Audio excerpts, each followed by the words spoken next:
Prologue, the current state of the restoration, the morning after the Golem attack. In a room of the guest house the restoration was using in the Gallic kingdom. Gustav Huguenot, a leading noble of the Beltram kingdom, glared at the document in his right hand with a listless look. He was seated in an office chair and checking the financial report of the restoration. After losing their headquarters in Redania, the restoration was in a precarious situation.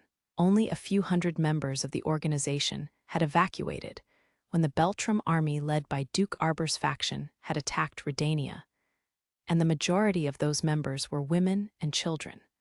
Only a few officials and soldiers had made it out with them. As they had evacuated with only the clothes on their backs, most of the restoration's fortune had also been left behind in Redania. The only assets they had were intangible things like personnel and intellectual property. The current income of the restoration was entirely reliant on Celia. She was donating the profits from her presentations of the sorcery knowledge she possessed to Christina. Without that, they would have been lodging in the Gallic kingdom without compensation. This isn't good. They were barely maintaining the appearance of an organization. They lacked the income to reliably continue supporting several hundred members. If this situation drags on, the members will lose morale. We need something to remind them of our momentum and justification. If possible, it would be something too impactful to argue against. Some good news would be most welcome. Declaring Princess Christina's ascension to the throne was a start. It was just the other day that Christina had dispatched Celia as a messenger to Duke Arber, announcing her intention to ascend as queen. Under the laws of the Beltram kingdom, a new monarch had to undergo a coronation ceremony. However, as long as they made a declaration using the regalia that proved their royal authority, they would temporarily be regarded as the legitimate king. Christina had used the regalia to declare her ascension to Duke Arber, so she was already regarded as an official queen of Beltram.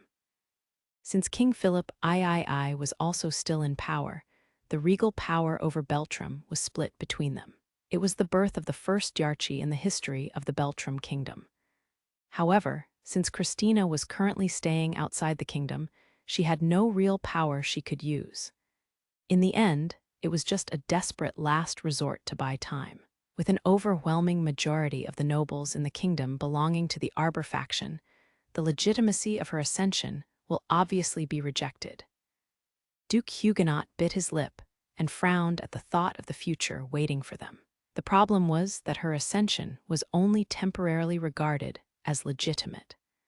As long as the other party went through the proper legal process, they could reject Christina's legitimacy.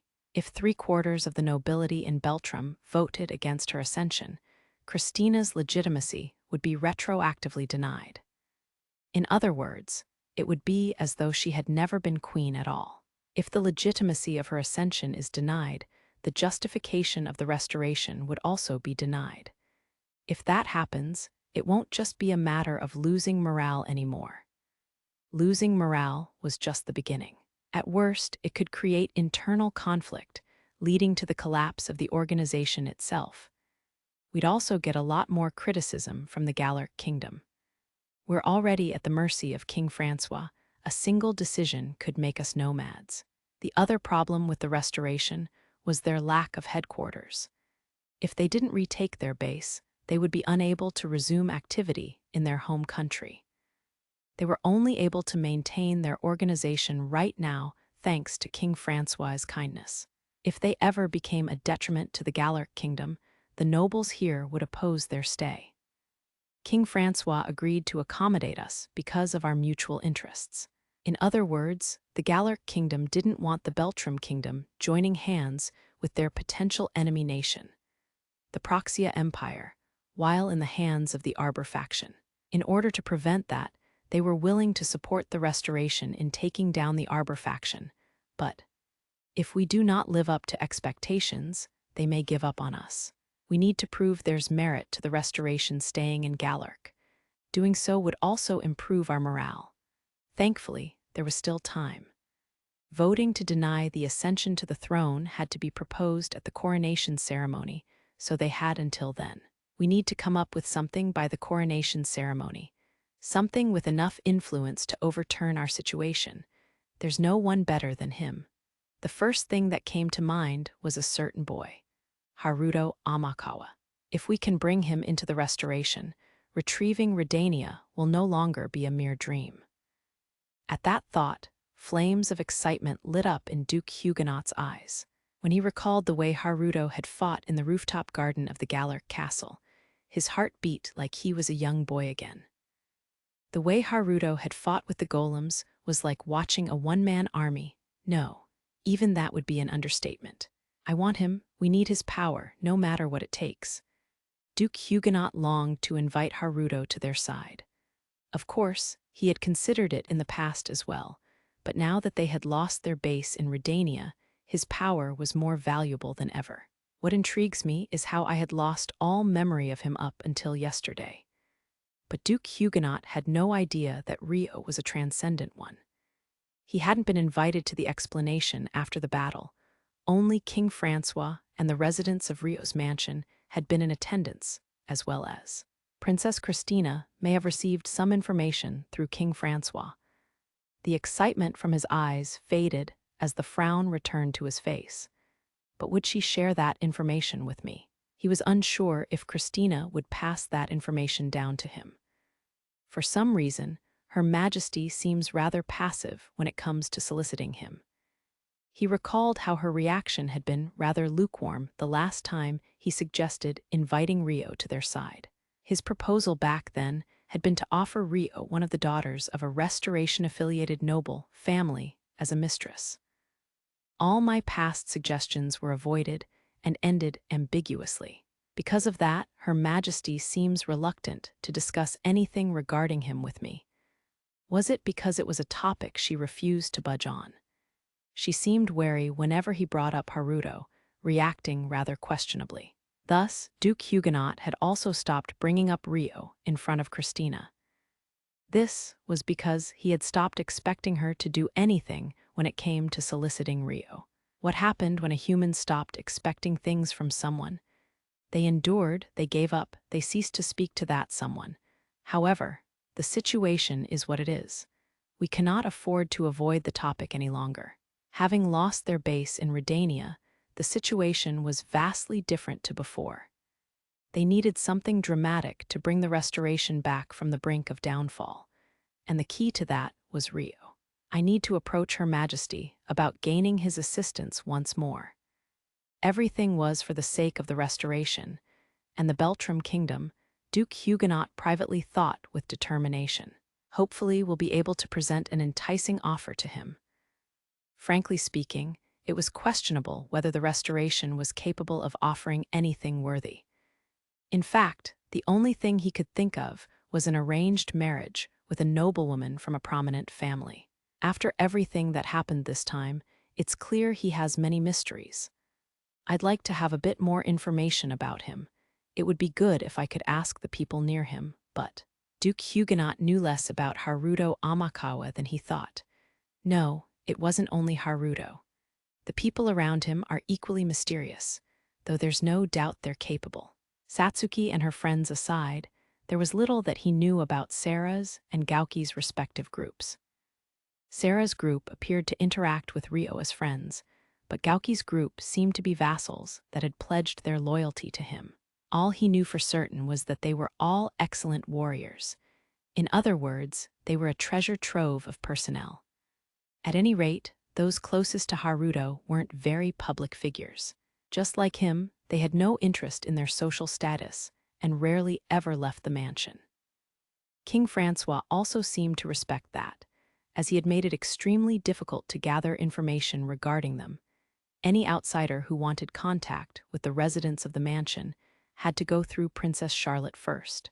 The same goes for that little girl who appeared with Haruto, Sara, I believe. If Duke Huguenot's memory was correct, she was a completely new face, and she appeared to be quite attached to Haruto. Even a little girl like her possessed abnormal strength. Where does he find all of them? Like Gauki's group, she had black hair, which was rarely seen in the Strahl region. I believe they said Haruto's parents were immigrants. Was it through that connection? Duke Huguenot could only guess based on the little information he had about Haruto's background. It's such an uncommon hair color, though.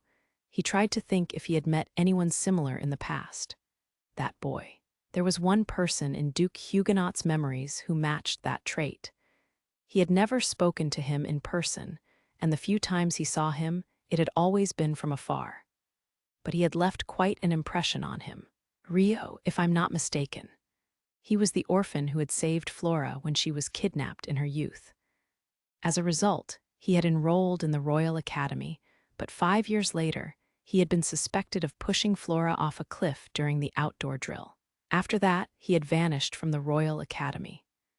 Duke Huguenot's own son Stuart had been involved in that incident, so he had been personally involved in dealing with the aftermath and punishing Rio. Duke Huguenot grimaced. It wasn't a very good memory. But in the next moment, his eyes widened with a gasp. He had heard that name just recently. That little girl, yesterday, right after Rio and Sora had been summoned in the rooftop garden. While everyone had been dumbfounded by their sudden appearance, Sora had turned to Haruto.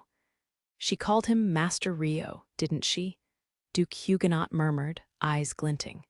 No, it wasn't only yesterday. When we were evacuating from Redania, Haruto and that little girl helped us. Hadn't she called Haruto by the name Master Rio that time too? The moment he recalled that, the scattered points connected in Duke Huguenot's mind. If that was the case, no, but he wasn't certain. He had no other proof. Duke Huguenot remained frozen with his hand over his mouth for a long moment. Chapter 1. Rio and Miharu. The day Rio defeated the golem. That very evening, Miharu was visiting the world of her dreams. She was there to question Lena about why she kissed Rio while she had been possessing Miharu's body. The dream world was a pure white space. Lena couldn't be physically seen, but was still able to converse without a problem. Thus, Miharu had been yelling at her. So in the end, which one are you in love with? Amakawa Haruto or Rio? Lena asked, turning the tables on her instead. Huh, Miharu was so caught off guard, she looked like she had been slapped. What's wrong? Can't answer, Lena's voice said calmly, indifferent to Miharu's shock. What do you mean by which one? Why would you say that? Miharu stuttered, voice shrill. She was clearly flustered by the question. That being said, she had once asked herself the same thing, back when the Galaric Kingdom had hosted that banquet, just after she had learned that Rio's past life was Amakawa Haruto. She had found her answer already. After the banquet hosted by the Galaric Kingdom, you said to Sendo Takahisa that it was both. That you loved both Amakawa Haruto and the Rio of this world. It's both. I think I love both of them. Haruto from before he was reborn and Haruto now. I fell in love with the same person twice. Miharu herself was the one who had said those words to Takahisa when he had tried to kidnap her from Galaric. With her power to see the future, it was no surprise Lena knew what she said. You know that as well? Miharu asked with a grimace. Of course I'd know. You're my reincarnation, Lena said plainly. She then added callously, so why couldn't you answer me just now? I was just surprised by your sudden question. So your feelings haven't changed then? Miharu paused briefly before nodding. That's right, she said. Really? Lena immediately replied, sounding doubtful. It's the truth. I really think that, Miharu said, placing a hand over her chest. She loved both Rio and Amakawa Haruto. Those feelings of hers hadn't changed. So why did she feel so shaken by giving her answer? It looks like you haven't made up your mind yet, Lena pointed out. That's not the case, Miharu said firmly, shaking her head. Then let me change the question. If Amakawa Haruto were to appear in this world, who would you choose between Rio and him? That hypothetical situation makes no sense. Haruto died and became the person you know now. Then, let's change it again. What if you had the chance to return to Earth before Amakawa Haruto died? Would you leave Rio behind and go? That's still hypothetical.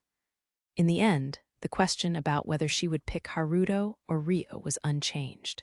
But thanks to Miharu's serious personality, she gave the question careful thought anyway, albeit reluctantly. Technically speaking, it's not impossible. Miharu blinked. Is it possible to go back to Japan? If we can summon you to this world, it shouldn't be that odd for us to send you back, no? Well, it's about as realistic as finding a single gem in a sandy desert.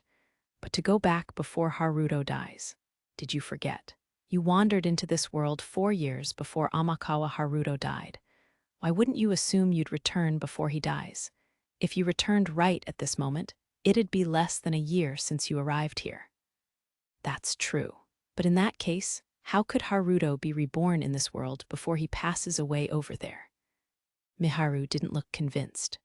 4 years after Ayase Miharu had been brought to this world, Amakawa Haruto had died on Earth. Yet Ryo had held the memories of Amakawa Haruto for 9 years before Miharu arrived here. We'll be going off topic if we continue on the subject of timelines. Just answer my question for now. If you could return to Earth before Amakawa Haruto died, would you choose to do so? In short, would she stay in this world with Ryo, or return to Earth to see Amakawa Haruto again? Miharu was about to say something, but closed her mouth. See, you can't answer after all. You cannot choose between Amakawa Haruto and Ryo. That's because Ryo's past life is Haruto. I can't think of them as different people. But you know deep down, don't you? Lena asked, voice echoing through the white space. Know what? That Ryo cannot become Amakawa Haruto. That the two are different people. Miharu was unable to argue against Lena's words. She hung her head heavily. You fell in love with both Amakawa Haruto and Ryo. There's no contradiction there. Your feelings are genuine. But you've been unable to move on since the banquet. That's why you cannot choose between the two of them. Stab, stab. Lena's words were like sharp daggers digging into Miharu's heart. That's why your relationship with him hasn't progressed, she concluded. Miharu's entire body trembled. Do you get it? Saying you love both Ryo and Amakawa Haruto is like declaring you're two-timing him, Lena said, her words digging into Miharu's heart. And no, that's not. Miharu tried to deny that in a panic, but Lena cut her off. I'm not wrong. After all, you can't choose between the two of them even now, she said. But Haruto has those memories. It doesn't change the fact he's Harukun's reincarnation. Miharu's voice trailed off weakly. No, Ryo was born as Ryo. Ryo cannot be anyone other than Ryo, even if he was influenced by his memories of Amakawa Haruto. He said that himself, remember? Miharu was completely speechless. You feel for Amakawa Haruto while feeling for Ryo. As far as Ryo is concerned, that's quite a nuisance, to be constantly compared to another man, that is. Ah, a strong look of guilt fell across Miharu's face. If things were reversed, if you had fallen in love with Ryo regardless of Amakawa Haruto, you would have been able to choose Ryo with confidence. A different future could have happened. A different future? A future where you were attracted to Ryo without knowing anything about his past life. It was possible. In that future, Ryo was in love with you as well. He even told you his feelings. Miharu was stunned, unable to comprehend Lena's words. Ryo chose you out of everyone. He confessed at the banquet. No way, Miharu's breath caught in her throat. She couldn't imagine such a future. It's the truth. However, that was the same future where Takahisa forcibly took you to Santa Stella.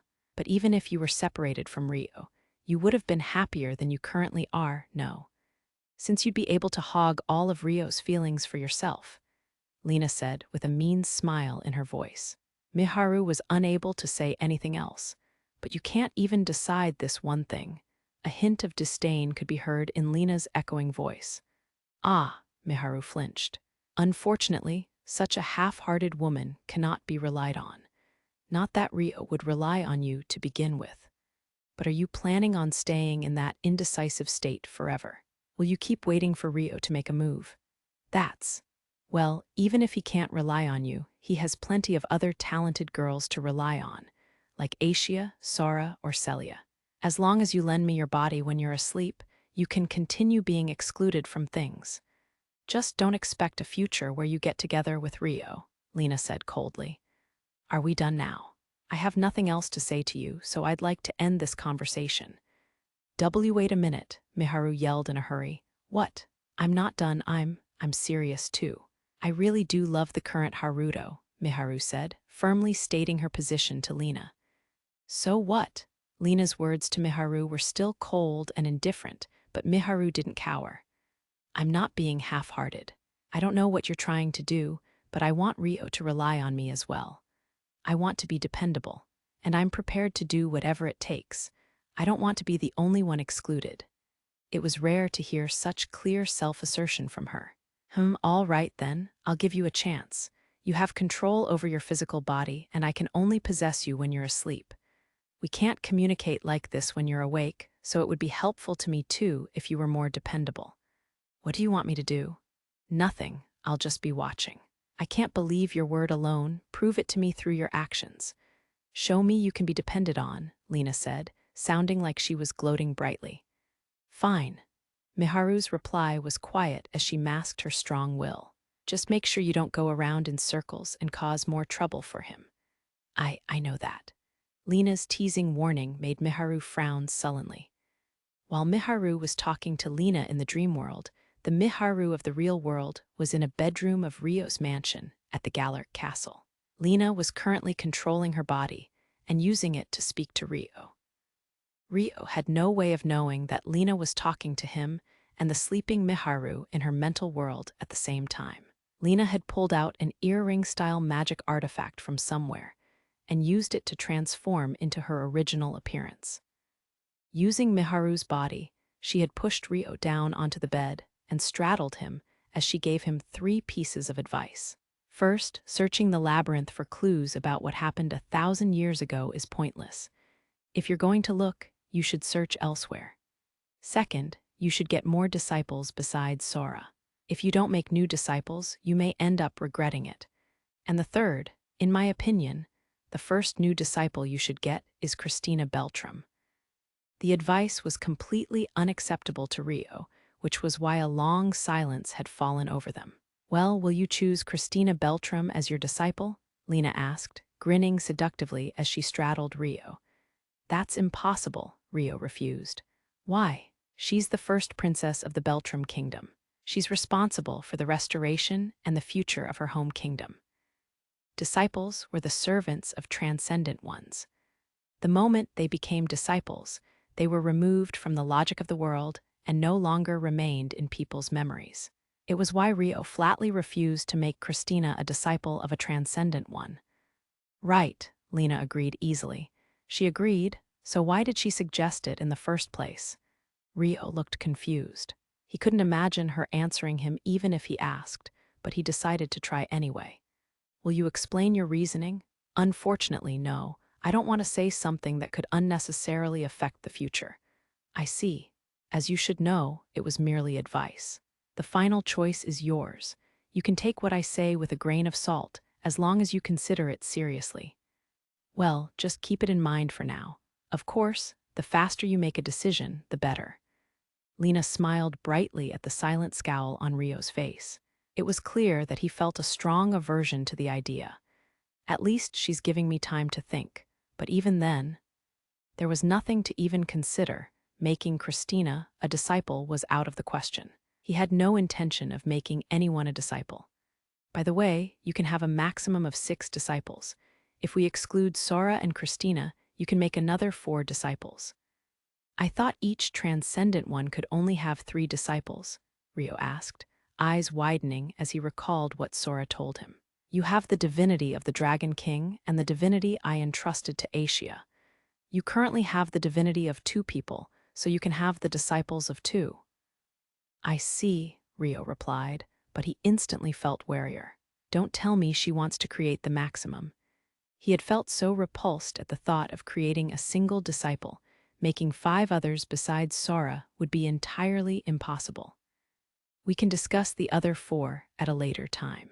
Focus on Christina first, Lena said, as though she knew what he was thinking.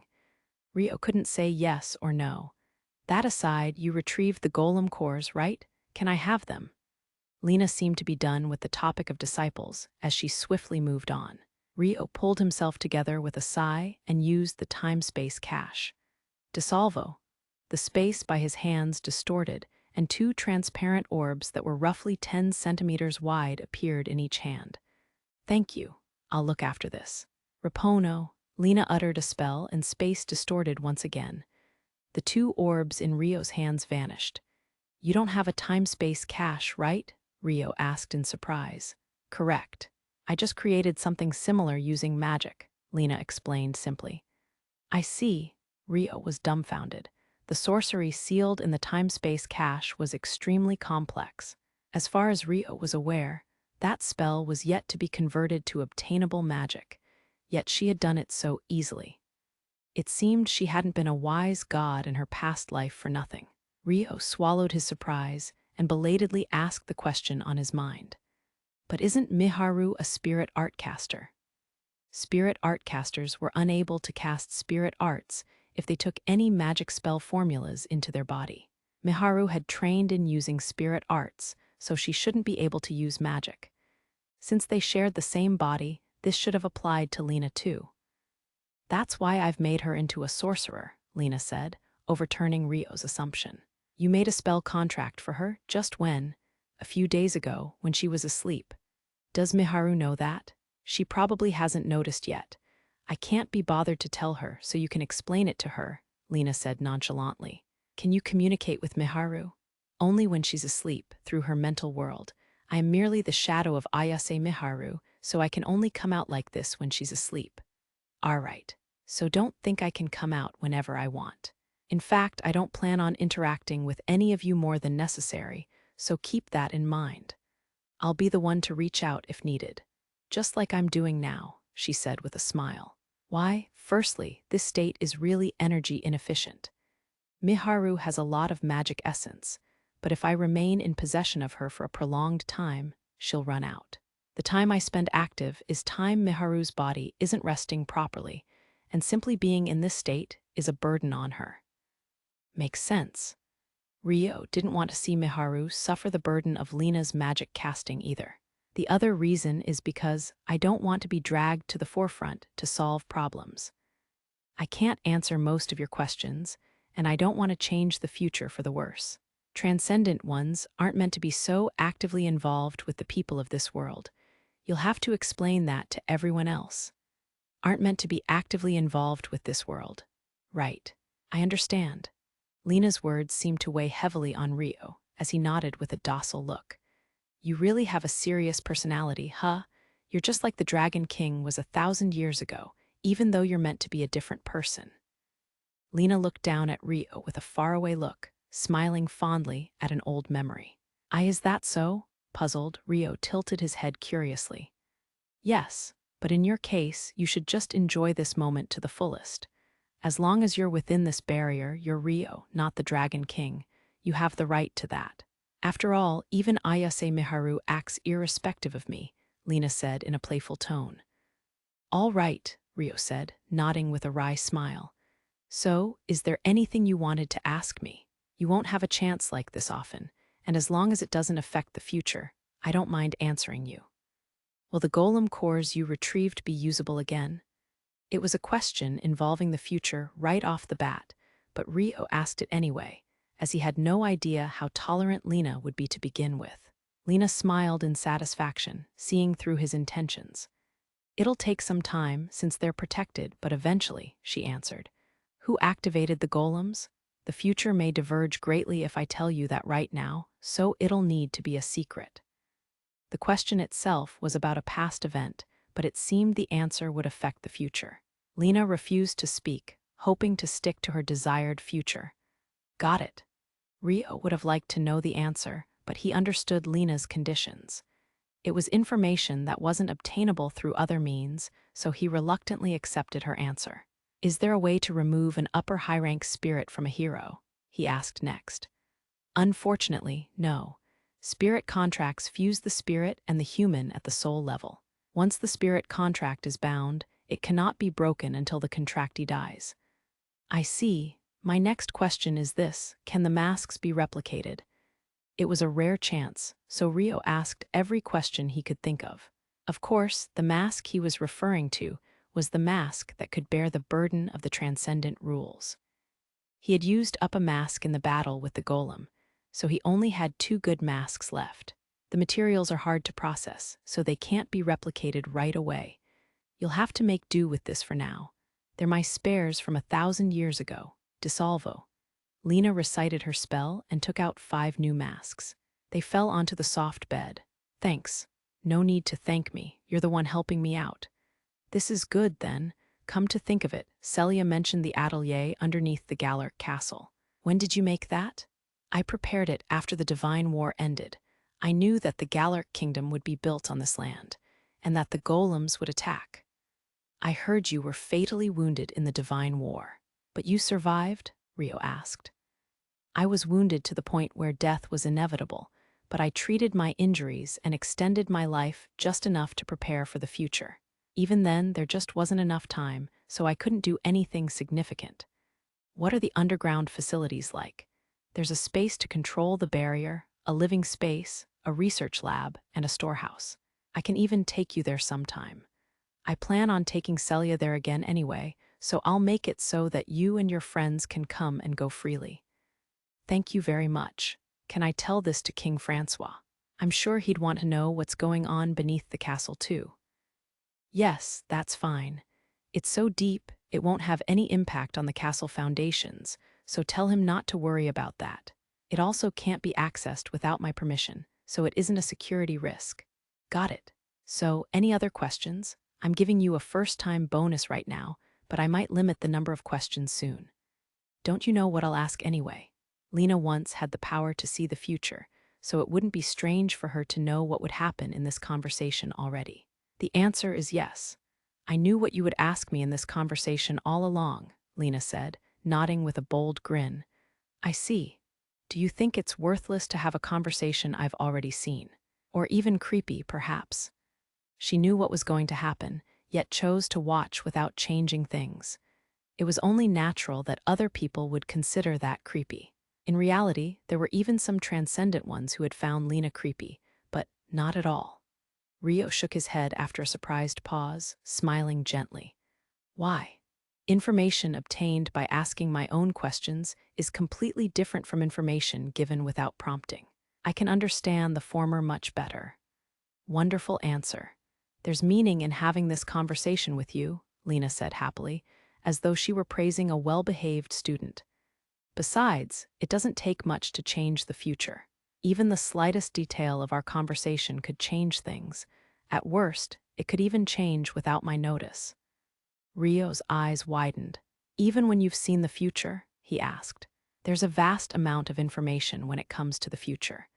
The number of branches is infinite, so information about low-probability futures ends up lower priority and sometimes slips through the gaps. I see. If a change that shouldn't exist ends up occurring, it results in a near-impossible future. It's actually pretty common. Whenever the conversation deviates from what I know, that's what's happening. But while having unpredictable conversations is enjoyable, it's a different matter for major events. Lena sighed tiredly. And that's why you don't want to do anything that could affect the future? Yes, because I don't know how the future could end up changing either. I dislike creating change, and I'd rather watch silently even if a problem occurs.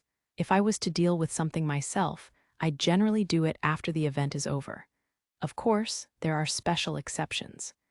Lena grinned cruelly without explaining what those special exceptions would be. I understand. I'll make sure not to blame you for not preventing things you knew would happen. It was only natural to want to know about trouble beforehand, yet Rio smiled at Lena without demanding so. There are humans who can't accept that even when they understand why. It's not so simple, which is why you're just like the Dragon King. What kind of relationship had Lena and the Dragon King had in the past? A memory seemed to flash through Lena's mind as she looked down at Rio like she had something to say. But she pursed her lips and swallowed her words. I also know where Sendo Takahisa is, but I can't tell you his location. No, I won't tell you, she said in a somewhat bad-tempered, somewhat sullen tone. I was just about to ask that. I know, Rio let out a strained chuckle. Of course. You're too kind to a man like him. He harassed you out of jealousy too. He's not worth your worry, Lena said with a sigh. He's still Aki and Masato's older brother and Miharu and Satsuki's friend. I see. Then I'll tell you enough to avoid affecting the future. He's doing fine. He eloped with a prostitute and is off having the time of his life with her. Is that so? You'll reunite in time. You can also let the others know that for their peace of mind. Got it. Rio nodded deeply. It helped to know Takahisa was safe. All right, then it's about time I limited the questions. This is the last one I'll answer freely. The next one will create a lot of derivative questions, so those will be included. I understand. Then I'd like to ask in detail about how those who were summoned here from Earth can return home. There's a huge difference in the amount of calculations required between summoning and sending. Coordinates, timelines, etc., etc. There are too many uncertain factors to say for sure, but even if I started the calculations to send them back to Earth right this moment, they'd be lucky to return in their lifetimes. Then ... can you start those calculations now?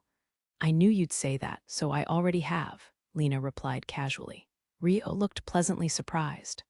Thank you very much, he tried to say, but it's too early for any gratitude. If they're unlucky, they won't be returning in this lifetime. Don't give them any false hope about actually returning home, she said in warning. Right, got it. Rio nodded, expression stiffening. But I also have information regarding this. It's about the future on Earth, though. As you would. You lived on Earth as Amakawa Haruto for 4 years after Miharu, and the others were summoned here, after all.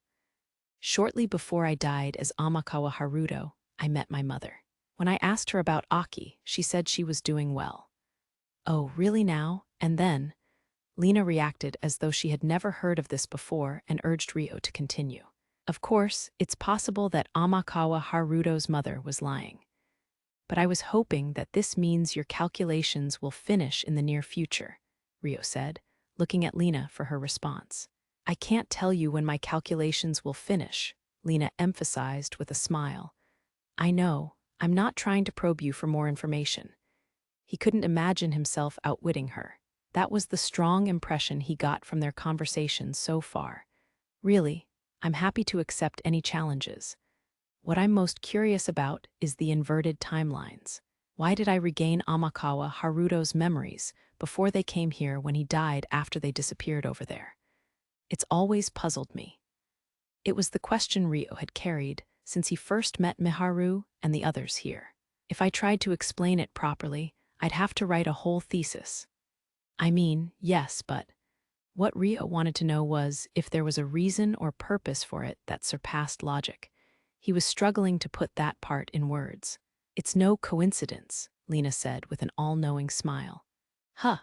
The fact Amakawa Haruto was the reincarnation of the Dragon King, the fact Ayase Miharu is my reincarnation, and the fact you were born here before Ayase Miharu wandered into this world, all of these things were arranged by me, based on the future I foresaw. I see. As I thought, he had made a hypothesis based on what Aishia had told him after obtaining the powers of the Dragon King, but hearing it from Lena herself was affirming. There was a necessity for all of it. But don't get the wrong idea. Even if the Dragon King and I hadn't reincarnated, Amakawa Haruto and Ayase Miharu would have been born anyway. And in every single future, Ayase Miharu would have arrived in this world through the hero summoning. The same goes for Amakawa Haruto dying in a traffic accident at the age of 20. That future was fixed all along. You could even call it fate, Lena explained. Their fates were decided regardless of the reincarnations. You've already figured it out, right?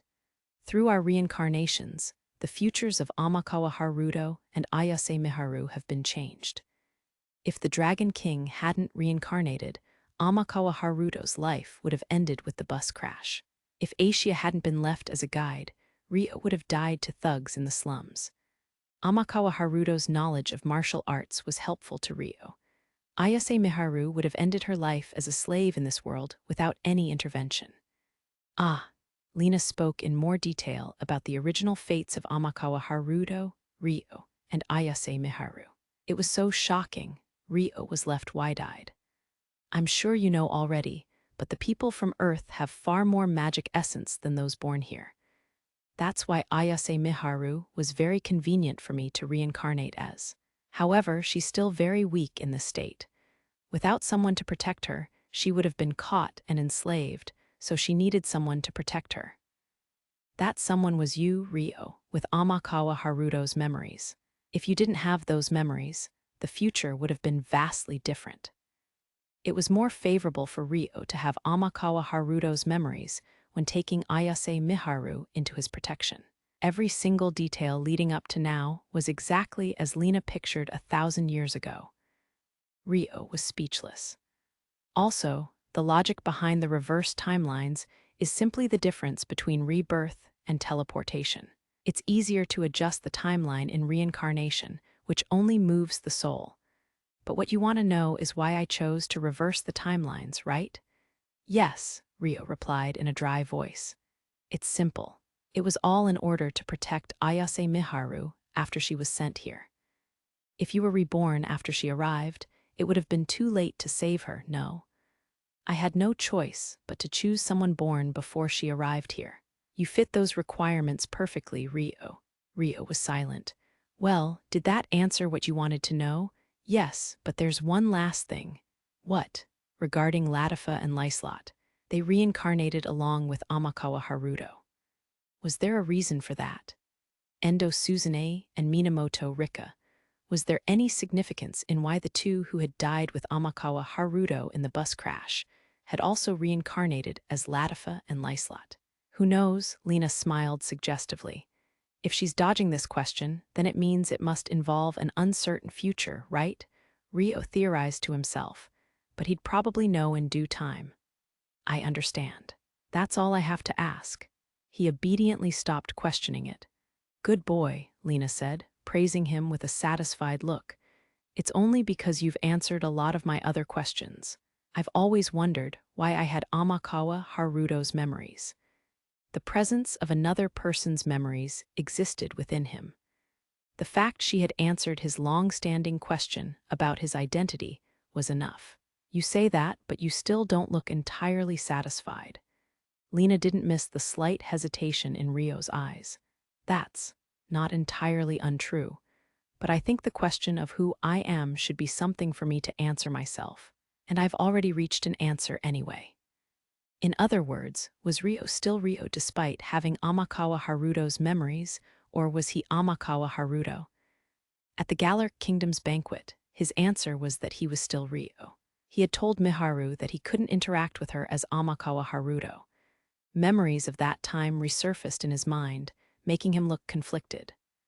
Are you feeling hesitant over an answer you've already reached because you think that answer was wrong? Rio paused for a beat, then shook his head. No, I don't think I'm wrong. I'm Rio, not Amakawa Haruto, he said firmly. After all, he had lived all this time as Rio. He had consistently lived as Rio before and after regaining Amakawa Haruto's memories, successfully carrying out his vengeance. He had made many decisions, until now that Amakawa Haruto would never have taken. He had dirtied his hands when necessary. That's why he had tried to distance himself from Miharu during the banquet.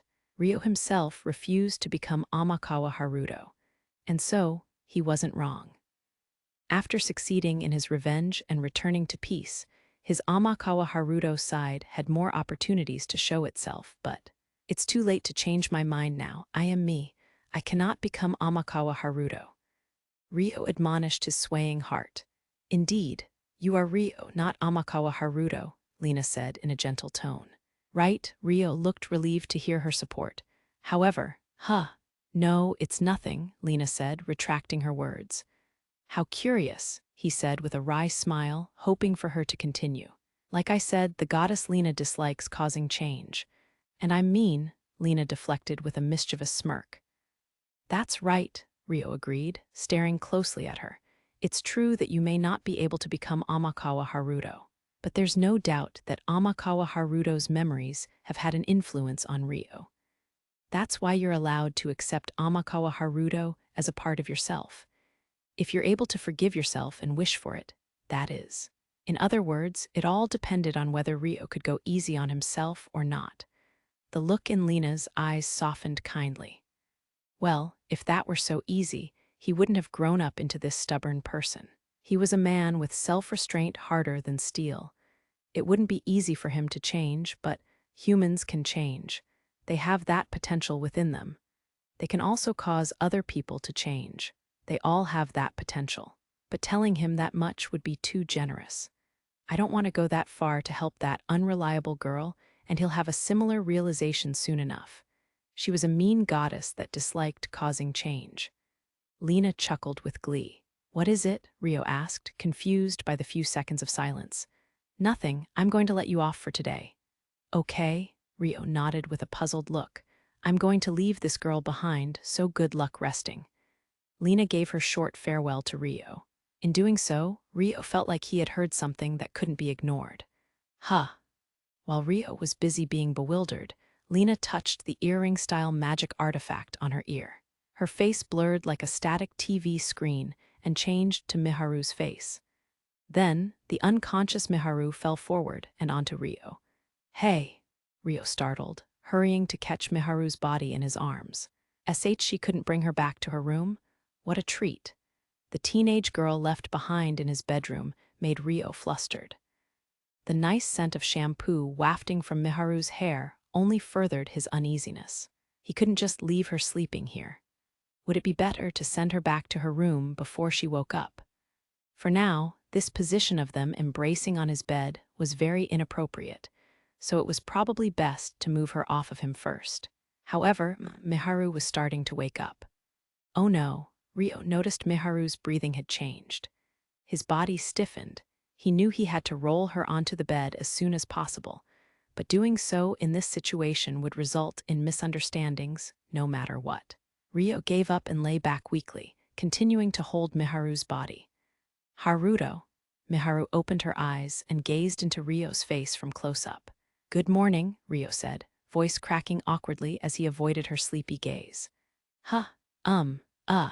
Miharu was bewildered, as though her brain was moving too slow to comprehend the situation properly. But after a quick glance around the room, she realized the position she was in on Rio's bed. Wah! She turned so red, it was like her face had been painted. She tried to jump up out of surprise and nearly fell off Rio's body.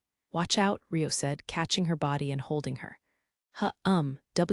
Why am I? Is this a dream? You're not dreaming. I am heavy, aren't I? Sorry. No, you're light, but please calm down first. I'll explain the situation, but allow me to move you to the side first. Oh, okay. Then, if you would excuse me. Gently supporting Miharu's body in his arms, Rio turned to the side. Thus, Miharu went from lying on Rio's chest to lying on the soft bed. The dull creak of the wooden bed echoed through the silent bedroom. Miharu squeezed her eyes shut and trembled like a small animal shrinking in on herself. Miharu, please open your eyes, Rio said in a troubled voice. Okay, Miharu opened her eyes nervously. She was unable to look at Rio directly and remained red from embarrassment. I was talking to Lena. She suddenly visited my room out of nowhere. Not wanting to make Miharu nervous, Rio stood up and distanced himself from the bed. Miharu reached out with her hand as though to stop him, but timidly lowered it again with a lonely look. Ah, I see. You're not surprised, Rio said with his back to her. I was actually speaking to her in my dream. Really? Yes, I had something I wanted to say to her. Something to say? About the Kai, I mean, about everything. Miharu was about to mention the kiss, but hurriedly corrected herself. Not even half a day had passed since Lena had taken control of her body and used it to kiss Rio. That memory and embarrassment was still fresh in her mind, making her turn even redder. Yeah, a lot happened. She was using your body as she wished just now, too. Rio could guess how she was feeling. His back was still turned to Miharu, and his chuckle was rather awkward. Why, yes. What about you, Haruto? Wait, did she do something weird again? She must have, right? Why was I like that in your bed? She wasn't doing anything that weird, probably. Probably, we were exchanging information, although I was the one mostly on the receiving end. It was true that they had been talking and sharing information. Rio decided to seal the part where Lena pushed him down onto the bed and tried to seduce him in his memories. I see. But why were we on the bed? I wasn't fully recovered from the battle, so I was told to lie down and rest. But when Lena finished speaking, she suddenly returned your body to you, and you fell towards me. So when I caught you, we ended up in that position. Rio explained the situation in a terribly awkward tone. Also, Lena told me to tell you this. You're a sorcerer now, not a spirit art caster. Huh. It seems like she made a spell contract of her own accord, which was why you were able to use all that magic. I see. Geez, Miharu puffed up her cheeks in a look that was rare coming from her. That being said, Rio still had his back to her, so he wasn't able to see that. When Miharu realized that too, she felt even more frustrated about Rio not looking at her. Haruto, she said, gathering her courage to call out to him. Yes, could you please look this way? Sure. I really didn't do anything weird to you, did I? When meeting Rio's eyes, Miharu hesitated for a brief moment, then stared him down anyway. Yes, nothing like this morning, he said, referring to when Lena possessed Miharu and kissed him. I am sorry about this morning. Please forget what happened. Yes, I've erased it from my memory. What were we even talking about? Rio feigned ignorance with a strained smile. All right, that's good then. Contrary to her words, Miharu had an awfully conflicted expression. Erased from his memory. Is he going to pretend it never happened? Although it had been involuntary, it didn't change the fact she had kissed the boy she loved. A dull pain ran through her chest at the thought of him pretending that it had never happened. Is Haruto fine about it? Am I the only one bothered by it? Was he that indifferent to kissing her, or did he actually hate her? Was that why he could erase her from his memory? Despite being the one to ask him to forget, Miharu couldn't help but obsess over what Rio thought of kissing her. I don't want him to forget. Even if it had been involuntary, she didn't want him to think it didn't matter. The complex heart of a teenage girl was tormenting Miharu, because that kiss was her first kiss. What are you talking about? That wasn't even your first kiss. Lena's words in the dream flashed through Miharu's head. I know your first kiss was with Amakawa Haruto when you were 7 years old, and Amakawa Haruto was about to move away. That's right. The first person Miharu kissed was Amakawa Haruto as a child, not Rio from this world. Besides, Lena had pointed out that her assumption that Amakawa Haruto and Rio were the same person was mistaken to begin with. Miharu's heart pounded unpleasantly. She couldn't write off her first kiss just because she was a child back then. Her face twisted with guilt. Miharu, Rio approached quietly, noticing her unwell expression. Oh, Miharu snapped back to her senses and looked at Rio like she wanted to say something. Please don't forget it after all. Those words were on the tip of her tongue, but she couldn't say them out loud. I think I'm getting tired, she said, dodging the question. It seems like it. You don't look very well. Lena said you don't get any rest while she's possessing you, so go and have a good rest, Rio said gently, worrying for her health. I'm sorry, Haruto. You should be tired too, Miharu apologized regretfully. When she called him Haruto, she felt a sense of reservation and reluctance she'd never felt before. Rio tilted his head curiously, but gave her a gentle smile. It's still early evening, so I'll get some rest too. I apologize for all the fuss. Miharu still looked like she wanted to say something, but she expressed her intention to leave the room. She walked towards the door but stopped before stepping outside. Yes. I was just wondering, should I be calling you Rio instead of Haruto? She asked out of nowhere. Rio blinked in surprise. Why do you ask? Oh, no particular reason. Did Lena say something to you? I'm sorry, I shouldn't have said that out of the blue. It's nothing, good night. Miharu. This time, Rio was the one who called out to her, but Miharu hurried out of the room. Rio, there must be a reason she suddenly wanted to change how she referred to him. And that reason probably had something to do with Lena, considering the conversation they'd had earlier. Rio considered the possibilities. Are you second-guessing an answer you've already reached because you think that answer was wrong? The question Lena asked him earlier came to mind. I'm Rio. Not Amakawa Haruto. That was Rio's answer. I know I'm not wrong, but was it because he had kissed Miharu? Amakawa Haruto's memories kept coming up in his mind, making him question if his answer was truly correct. Rio was aware that Amakawa Haruto's memories had heavily influenced him. In reality, he had swayed between Rio and Amakawa Haruto multiple times, since regaining those memories at the age of 7, especially right after Miharu and the others were summoned. But even then, he had reached the conclusion that he was unable to become Amakawa Haruto. The greatest impetus had been when he met Lucius in Amend.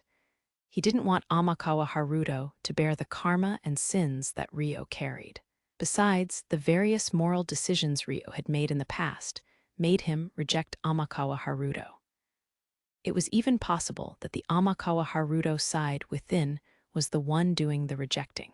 Amakawa Haruto's values contradicted Ryo's, driving him to an identity crisis. Of course, memories were mere memories. They were extremely vague, subjective things. So why did an extra set of memories have to cause this much torment? Having the memories of someone else can be a real pain. Ryo held a hand to his mouth in thought and grimaced. Chapter 2. Returned to daily life the morning after the golems were defeated, just as the sun was about to rise. An azure sky spread above the Galark castle. In the garden of Ryo's mansion, there was a shadow moving swiftly about.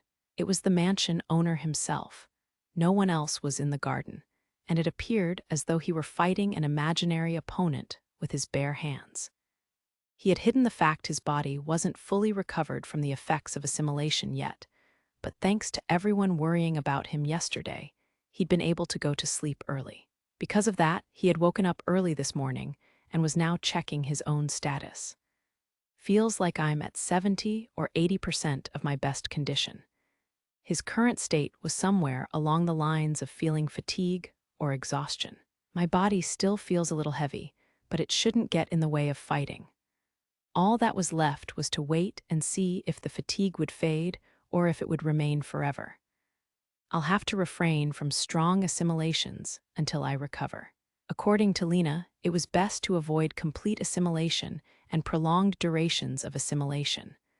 Other than that, Ryo came to a sudden stop and activated his spirit arts. Countless orbs of light floated around him. He controlled each one individually, making them move in complex paths around him. It's gotten a lot easier to cast my arts. He had been vaguely aware of it already, but his sense for spirit arts was much clearer. I wonder if this is an effect of assimilation too.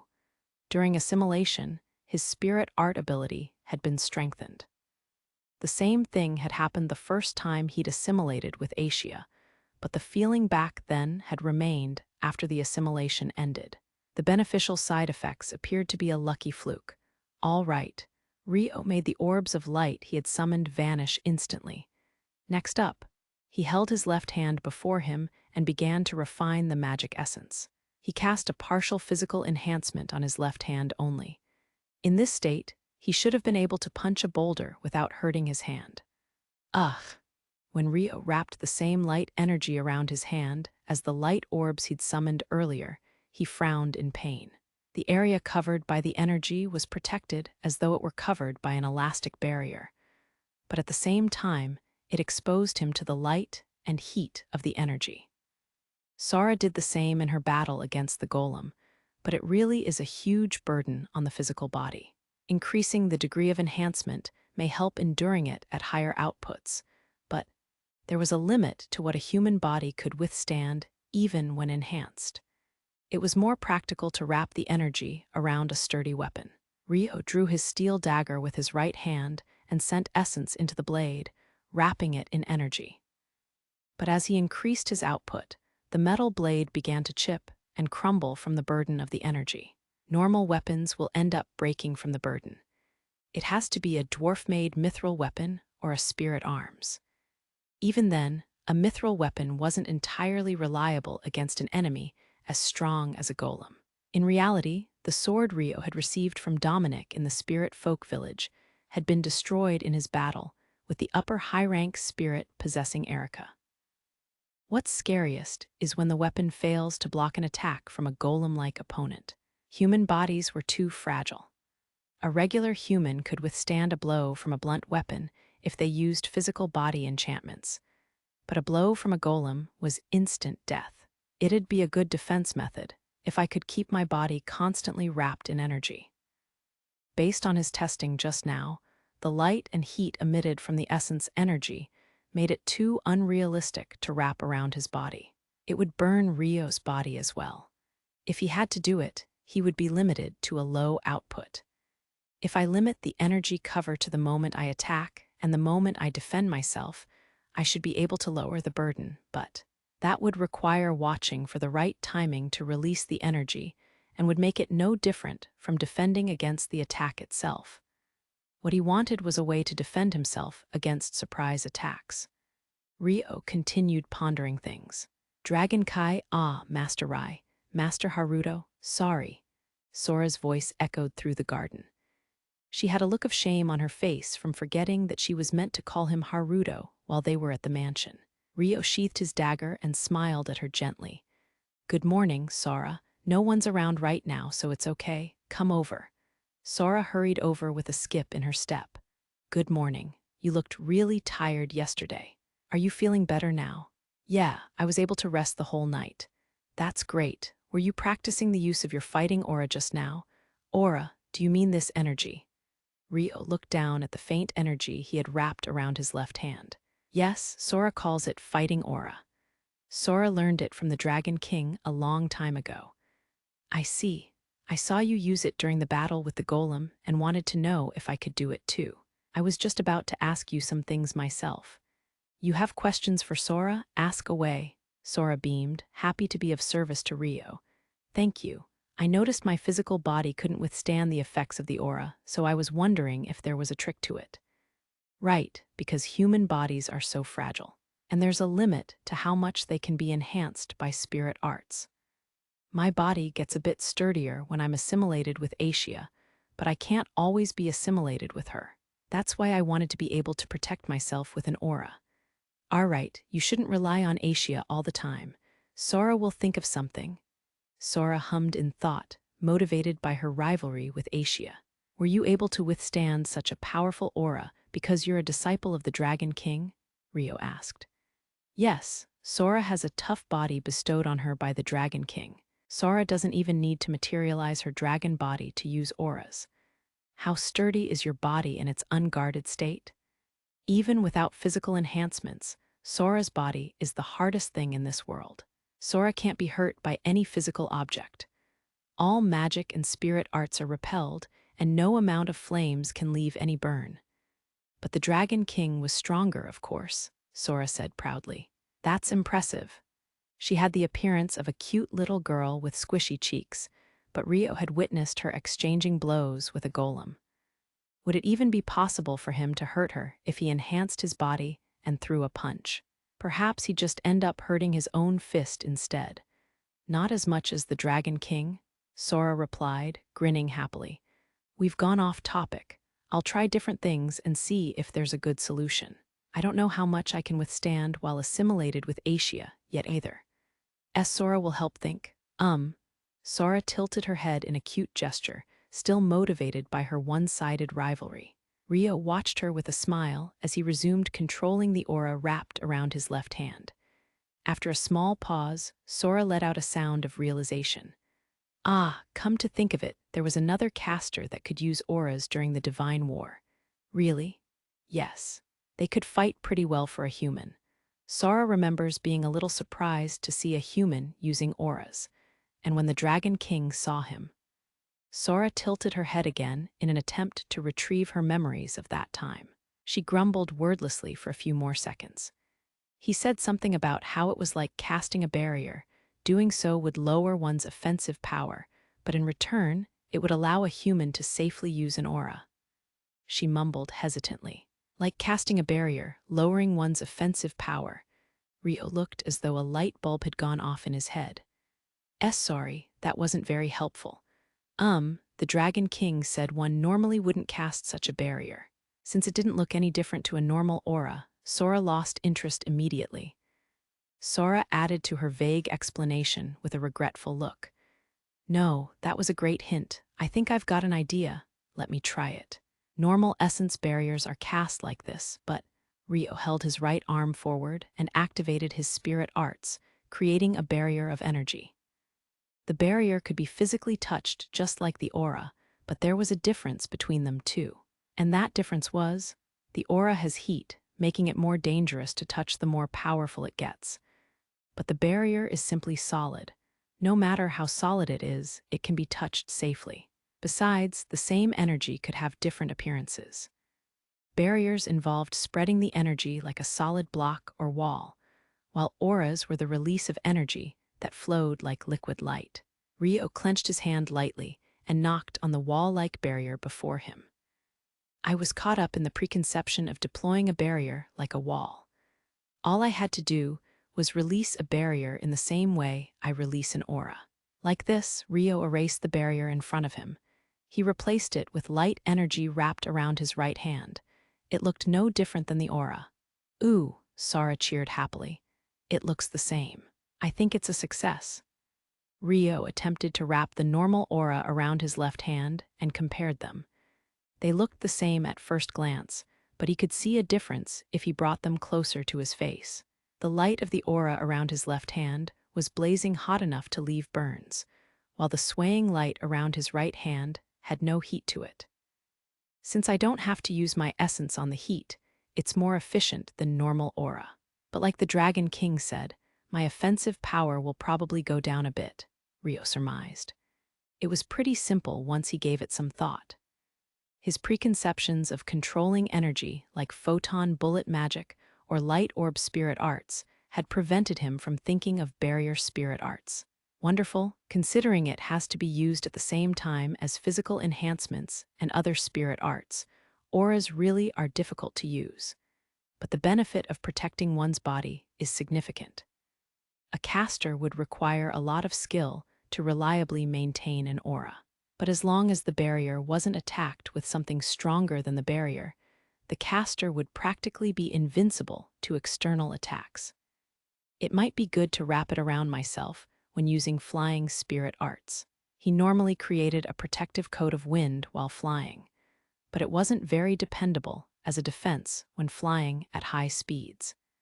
If he could protect himself with a sturdy barrier armor, he might be able to completely erase the risk of any flight accidents. No, hold on. Ryo frowned as though he had suddenly remembered something. He kept the barrier wrapped around his right hand and made the energy aura disappear.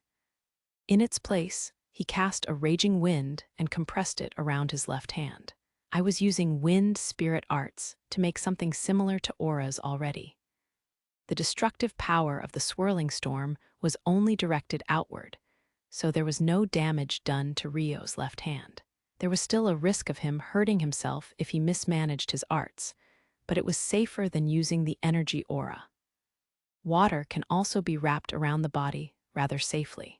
Covering the face would result in suffocation, so that would require some care.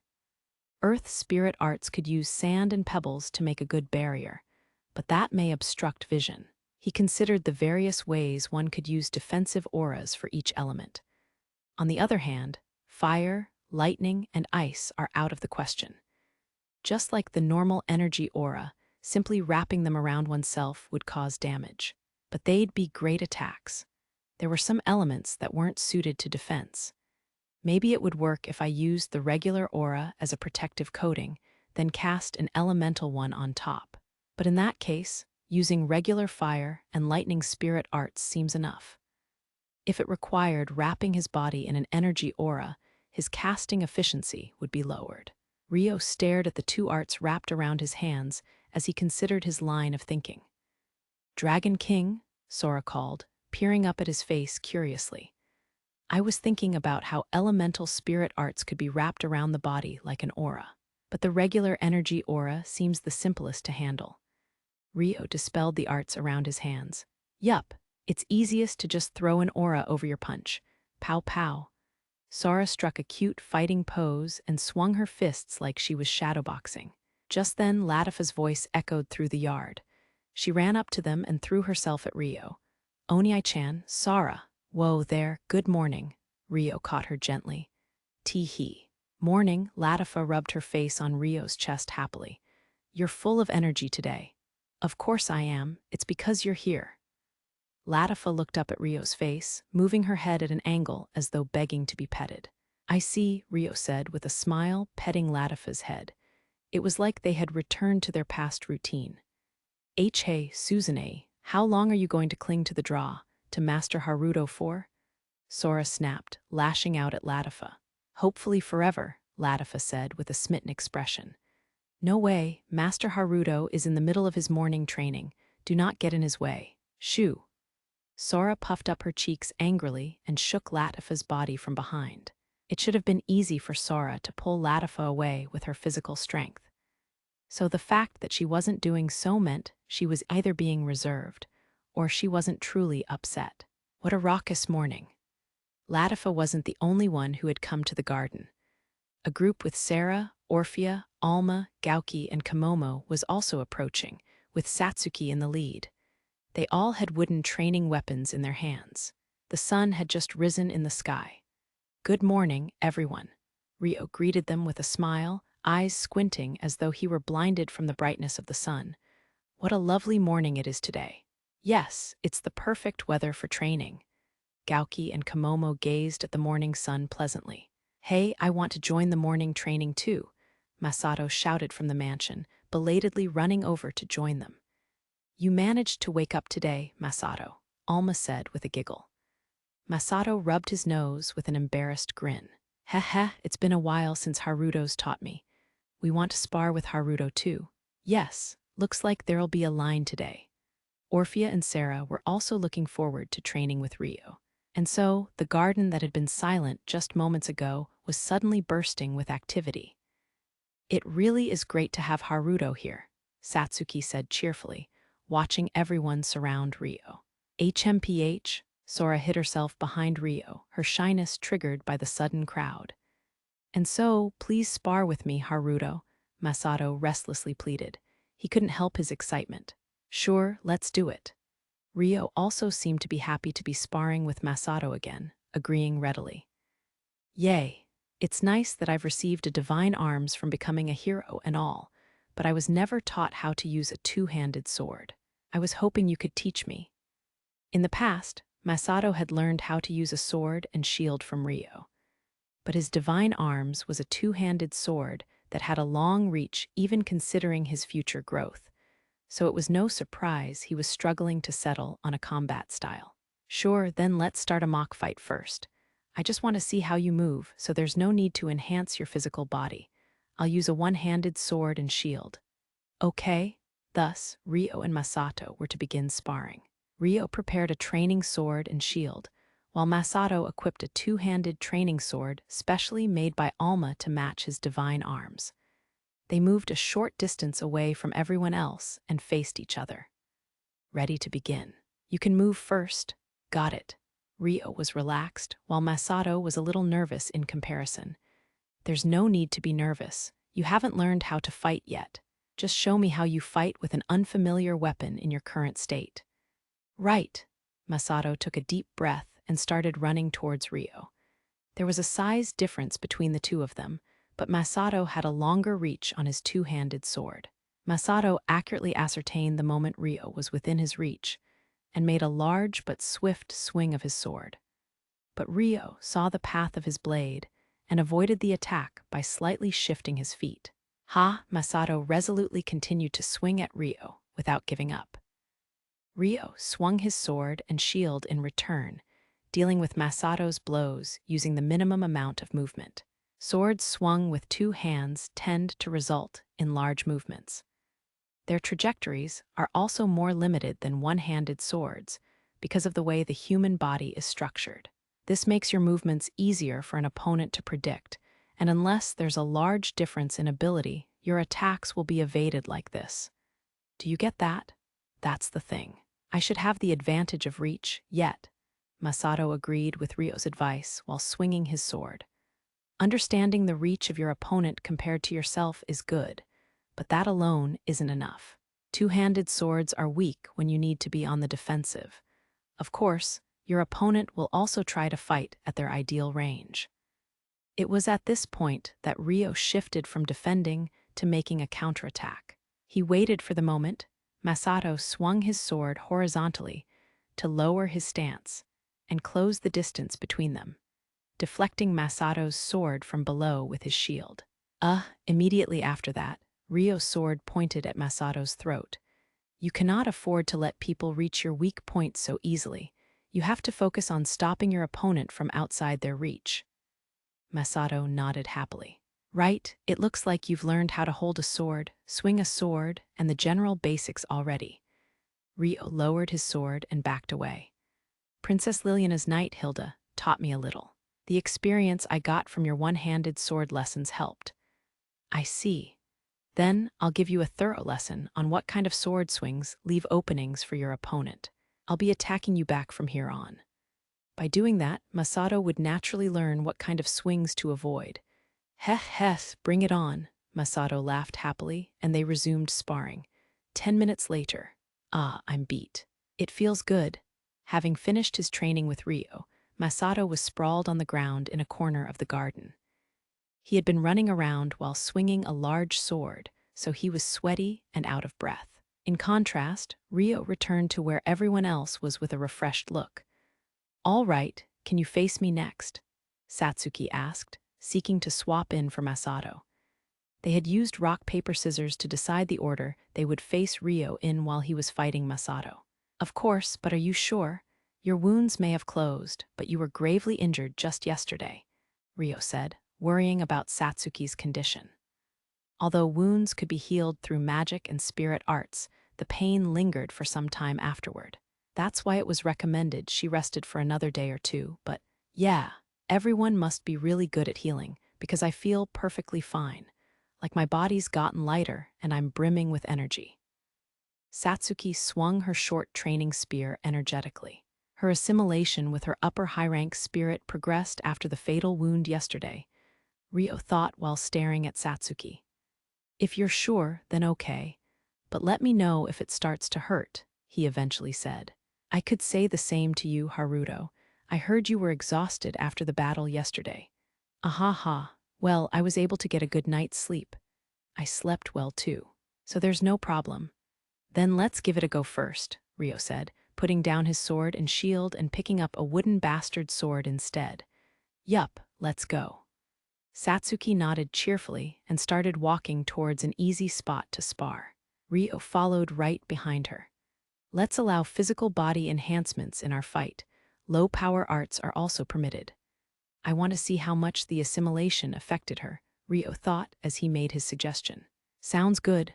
Gauki, can you act as a referee? Ryo asked, thinking that their match could get intense. Gladly.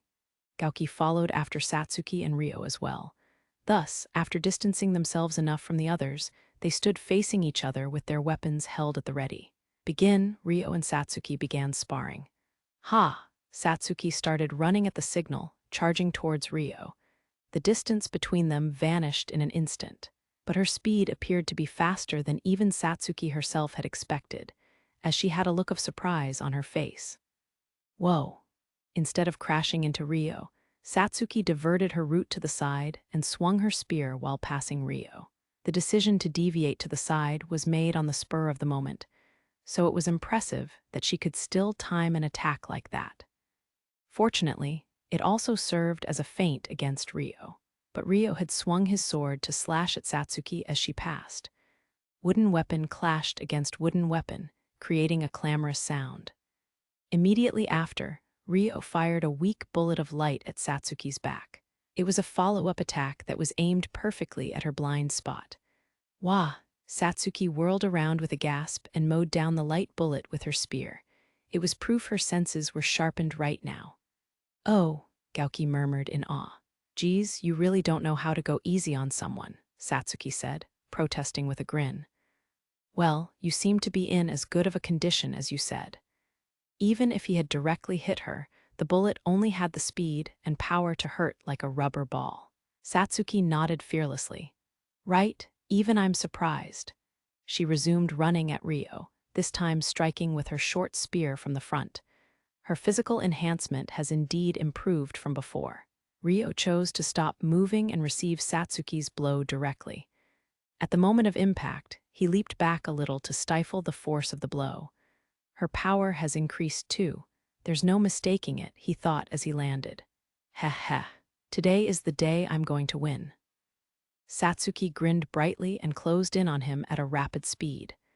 2 more hours passed, during which Ryo faced not only Satsuki, but all different kinds of opponents. I couldn't win against Haruto today either, or Gouki or anyone else. In the end, as training wrapped up, Satsuki was unable to strike back against Ryo. Gouki had faced her too, and she hadn't been able to beat him either. Gouki laughed heartily. Ha ha ha, I won't be losing yet. I thought I'd win at least once today. Your physical enhancement was powerful, but it was like you were unable to keep up with the movements of your body. I see. Satsuki tilted her head and hummed at Gouki's advice. But you were truly amazing today, Satsuki. Either one of us could have won our match, Seirei said, commending Satsuki's growth. As warriors of their village, Seirei and the spirit folk girls had received combat training from a young age, placing them one step ahead of Satsuki. Seirei also had better physical abilities due to being a werebeast, which Satsuki struggled against. But Satsuki's physical body enhancement had helped her put up a good fight. Your physical body enhancement has gotten much stronger. Did you figure out the trick to it? Orphea and Alma both questioned Satsuki. The trick to it, I guess you could say that. Satsuki didn't seem to understand the change that had happened in her body, as she merely tilted her head curiously. Looks like she's noticed something's different. Now that Ryo knew about the relationship between heroes and upper high-rank spirits, he couldn't keep the information hidden forever. It'd be better to explain things sooner rather than later. That was the thought that passed through Ryo's mind as he looked at Satsuki's profile. That aside, Sora was really impressive. I was shocked, Latifa said, praising the smaller girl. She had invited Sora to spar with her earlier. Sora had refused because she considered it a bother, but had eventually given in to Ryo's request. As a result, Sora had deftly handled Latifa with a single finger. Of course, Sora is the second strongest in this world after Master Haruto, but Aishia is just as strong as Onii-chan. Ha, Sora's far stronger than the likes of Aishia. Really? Yes. The last time we fought, Sora came out on top, Sora said triumphantly. Meanwhile, Masato and Komomo joined the conversation. Over Aishia, I guess you did fight amazingly yesterday. Please spar with me next time. In reality, how strong is she? Seirei asked from a short distance away as she approached Ryo. Strong enough that I don't even know. There's no doubt she can fight on more than even terms with Aishia. Sora had definitely fought seriously against the golem yesterday, but it was unlikely she had used absolutely all of her strength. She'd had to suppress some of her power to prevent unnecessary damage to the city. She's a strong ally, Orphea said, giggling as she watched Sora. Good grief. It's too annoying to take you all on one by one, so the three of you can come at Sora together. Latifa, Masato, and Komomo were pestering Sora for another match. Sora was too shy around people to act honestly, but her reply showed she wasn't entirely displeased. Yes, Ryo agreed happily as he watched over Sora. After finishing morning training, they all washed up in the bathroom of the mansion and headed for the dining hall. Man, I'm starving, Masato said, entering the dining hall noisily. Miharu and Seiyu were right in the middle of setting the tables. Gouki's wife Kyoko and their attendants were there too. Hey, Masato, don't run in the dining hall. What if you bumped into someone? Aki, who was helping set the table, warned him with a sullen pout. Oops.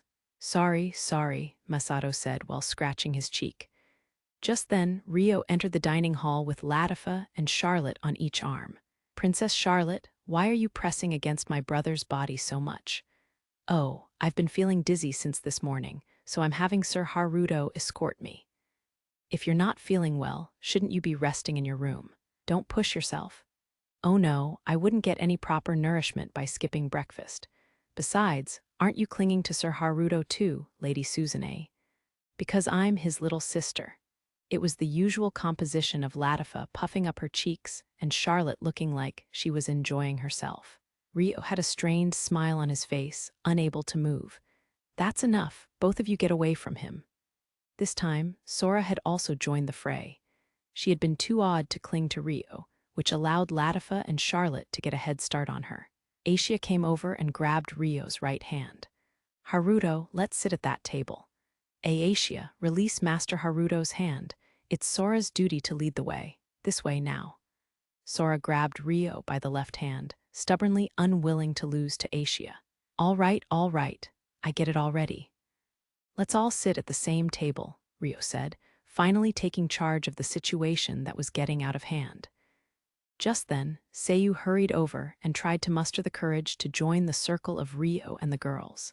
May I join you too? She asked. Of course, Rio said, nodding with a smile. He then greeted her by name. Good morning, Seiyu. Good morning, Sir Haruto.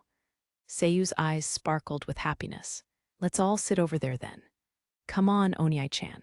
Thus, Rio sat at a table with Latifa, Charlotte, Asia, Sora, Seiyu. Meanwhile, Oniai-chan, Aki was watching Rio and the others from a distance. She frowned with a conflicted expression, having heard Latifa call Rio Oniai-chan. Many things were flashing through her head. At the banquet held by the Galaric Kingdom, Rio had explained to her that he had the memories of Amakawa Haruto. That's why she had cooperated with Takehisa's sloppy plot to kidnap Miharu. She had been in the wrong. Aki now understood that. However, Aki hadn't met Rio face-to-face since the banquet. Of course, she had seen him after the fight with the golem yesterday, but she had been too awkward to say anything other than a brief greeting. She didn't know how to interact with the person who had her former brother's memories. That's why she was trying to avoid having to talk to him by keeping her distance. But when she was in the same space as him, she couldn't stop following him with her gaze. When she looked at Rio and Latifa, she understood. No, she was forced to understand. It was thrust in her face. In his mind, Latifa is his little sister. Rio's little sister was Latifa, not Aki, who was Amakawa Haruto's little sister.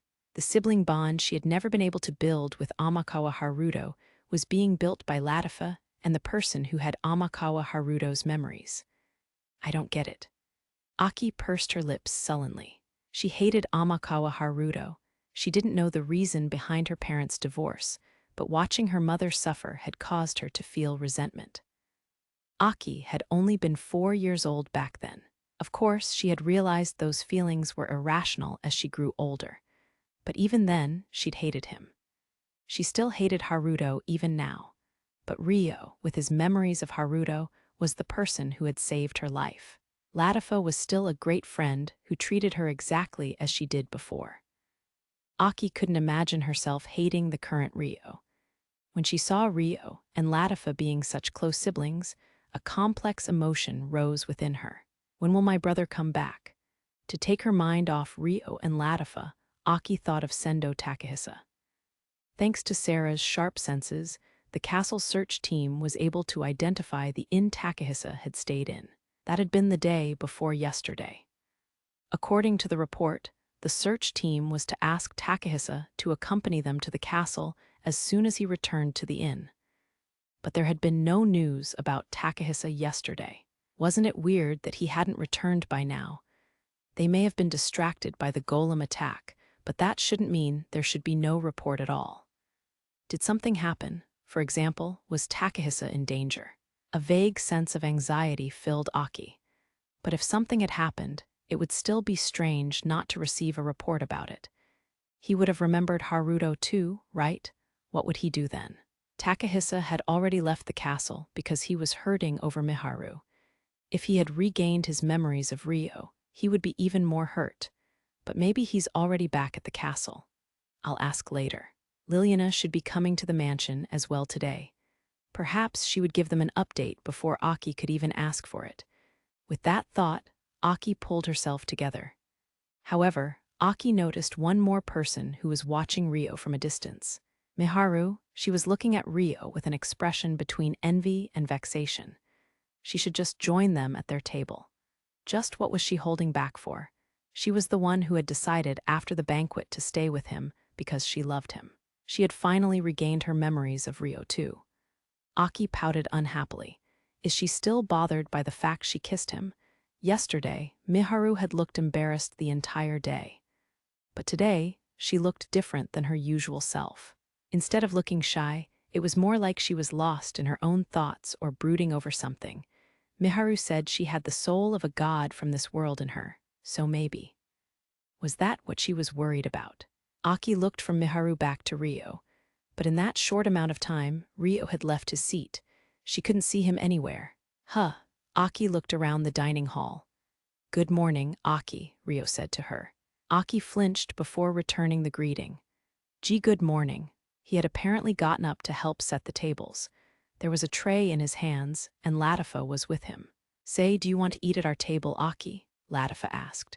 Aki froze for a brief moment, then turned down the invitation with an awkward smile. "Oh, sorry, I promised Miharu I'd eat with her." "Okay." Latifa frowned in disappointment, then glanced up at Rio, who was standing beside her. Rio seemed to be holding back his words in front of Aki, as he was only watching over the two of them. "Then, let's have lunch together," Latifa said, taking a step forward to invite Aki to lunch instead. This time, Aki was the one who glanced at Rio's face and ended up meeting his eyes. "What do you say, Aki?" he asked, smiling a little hesitantly. "Sure, if it's with everyone else." A shadow fell over Aki's expression as she nodded. She had added the condition of everyone else to avoid having to eat with just the three of them.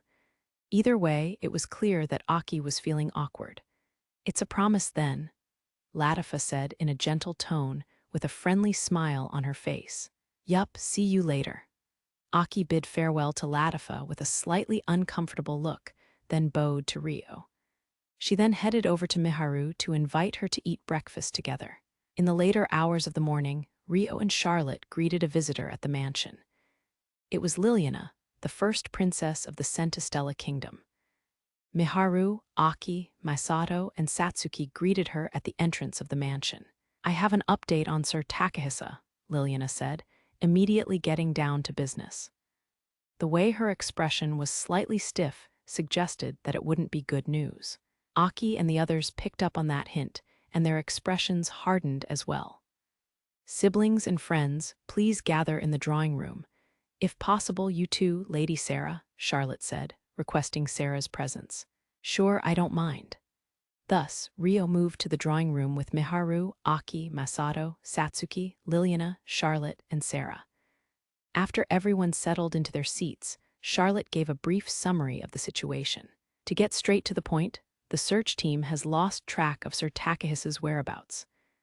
No one was particularly surprised, as they had been somewhat expecting that. But a heavy silence still fell over the room. Eventually, Aki broke the silence in a hoarse voice. "Why, I thought you found the inn he was staying at?" she asked. "He apparently never returned to the inn. That can't be right." After interrogating the owner of the inn, it was discovered that Sir Takahisa had caused trouble with a certain organization in the red light district, Charlotte explained hesitantly. It was clear from her expression that she was unsure if she should tell them everything as it was. "Allow me to explain," Liliana said, taking over from Charlotte. "Sir Takahisa murdered a man who operated a brothel and eloped with one of the girls who worked there." An even heavier air filled the room. The expressions of Miharu and the others froze like ice. They had never expected him to kill someone. "Why?" Aki choked out. Her gaze was unfocused, as though she was unwilling to accept reality or unable to understand what was being said. "No witnesses have been found yet, but the assumed motive is that he did it to protect the girl." Perhaps there was still hope for him, as he hadn't done it out of despair or self-interest, but no one could open their mouths. "So that was the blood I smelled when we visited the brothel." Sarah recalled the fresh blood she had smelled in the alleyway beside the brothel when she joined the search team and frowned bitterly. Meanwhile, Charlotte resumed her explanation of events. "The organization behind the brothel has been furiously searching for him to exact revenge. Sir Takahisa and the brothel girl were hiding in the aforementioned inn, but they had already been caught by the organization by the time the search team got there." "Caught? So where is he now?" Masato moved his dry lips and asked. "We believe he is alive." Everyone looked slightly relieved. "However, we still don't know his whereabouts." "You mean you don't know where they're keeping him?" Satsuki asked. "We know where he was held captive, in the hidden facility beneath the brothel. It seems there was illicit business being conducted there." "And he's not there anymore?" "No. Apparently there was a large scuffle within the facility. The basement of the brothel is now completely burned down." "Burned down?" Satsuki's face twitched intensely. That pillar of fire, Masato mumbled quietly. Yes. Yesterday morning, a large pillar of fire rose just before the golems attacked the castle. It's almost certain that it was caused by Sir Takahisa. Just before the pillar rose, someone fitting Sir Takahisa's description was witnessed leaving the brothel with a girl, Charlotte described. My brother burned down the brothel, the whole building. Yes, Liliana answered without hesitation. Then, does that mean my brother killed a lot of people? Masato asked. His face was twisted bitterly, as though he was enduring the pain of a toothache. I'm told there were many casualties, Liliana confirmed solemnly. After everything he said about not killing people, Masato bit his bottom lip and clenched his fists. Aki, Miharu, and Satsuki were all silent in thought. Then, as though to relieve them of some of their torment, all the casualties were members of the organization conducting the illicit business. The girls working at the brothel were all released before the building was burned down, Charlotte added. Still, arg geez. He had just been informed his brother was a murderer, so it was only natural for Masato to lose his composure. He ruffled his own hair roughly as all kinds of emotions ran through him. His face was clearly saying he didn't get what was happening. And Takahisa went missing afterward. Satsuki asked, after taking a deep breath to calm herself, urging them to keep going. Yes, there were no witnesses after that, leaving the search team at a loss. So we were hoping to borrow Lady Sarah's strength once again. Charlotte nodded curtly and looked at Sarah. I just have to go to the scene and follow his scent, right? Leave it to me, Sarah said, willingly cooperating with the search. Thank you very much. Please help us out, Charlotte said, and the others all bowed their heads at Sarah. It's nothing to thank me for. I'm only doing what's right, Sarah said, shaking her head with a troubled look. Furthermore, it seems Sir Haruto has a report to make regarding Sir Takahisa. I haven't heard the details yet myself. Most of it is the same, but I've also received information regarding Takahisa's safety. My source of information is the wise god Lina, Ryo added. Huh, isn't Lina the one inside Miharu? Satsuki asked, looking at Miharu. Was it yesterday? Miharu recalled how Lina had used her body to visit Ryo's bedroom yesterday. Yes, I was given a short message to pass on. She has the power to know the future, so I believe she should be a reliable source. What did the goddess say? She wouldn't tell me his location, but he's apparently doing well. In her words, he's having fun with the girl he eloped with. There was no mistaking the faint look of exasperation that crossed Satsuki's face. If she knows the future, why won't she tell us where he is? Aki yelled. For Aki, the situation was as grave as a matter of life or death. If Lina knew the future, then she should know his current location, she rationalized. She can't say anything that would change the future, apparently, Ryo said apologetically. That can't be. Aki closed her mouth in frustration. In reality, it was only natural to want to ask for the location of a missing family member from the person who knew where he'd gone. It would be more unreasonable to ask her to suppress her emotions. The fact that she was able to hold her tongue was probably because she still had reservations about Ryo, or the source of information, Lina. Lina said that we would reunite in time. She asked that you accept it for what it is for now. Ryo added Lina's words to comfort them. I'm fine with that, Masato suddenly said. Aki looked at him with wide eyes. Masato, he's alive. We'll see him again someday. That's enough for me for now. It seemed Masato had found his own resolve. He let out a deep breath, crossed his arms, and sat deeper in his seat. Aki looked like she wanted to say something to him, but pursed her lips, as though stuffing her emotions away. Chapter 3. Behind the daily life Stuart Huguenot was the eldest son of the Huguenot family, one of the 3 ducal families of the Beltram kingdom. He was also the former heir of the family. He had been disinherited after an incident in Amend where he had gotten drunk and caused trouble for Ryo, which in turn had angered his father, Duke Huguenot. Now his little brother had taken over the position of heir, and he was just a low-ranking knight of the Restoration. It was the middle of the day at the Gallark Castle. Stuart was on duty patrolling the castle grounds.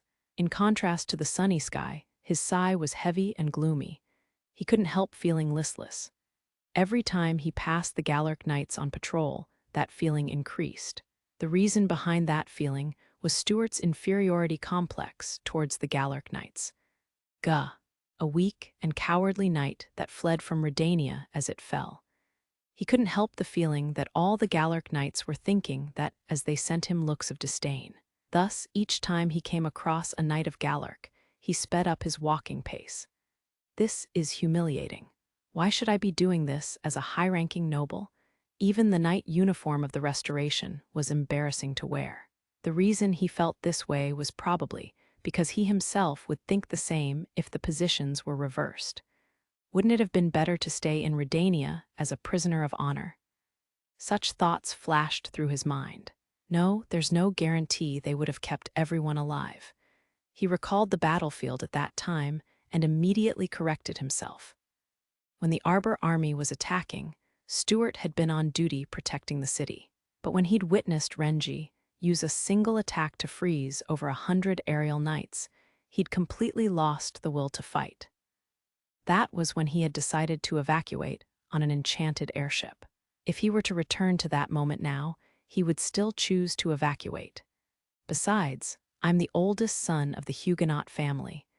Who knows what would have happened if the Arbors had caught me? His justification for fleeing was his family's status.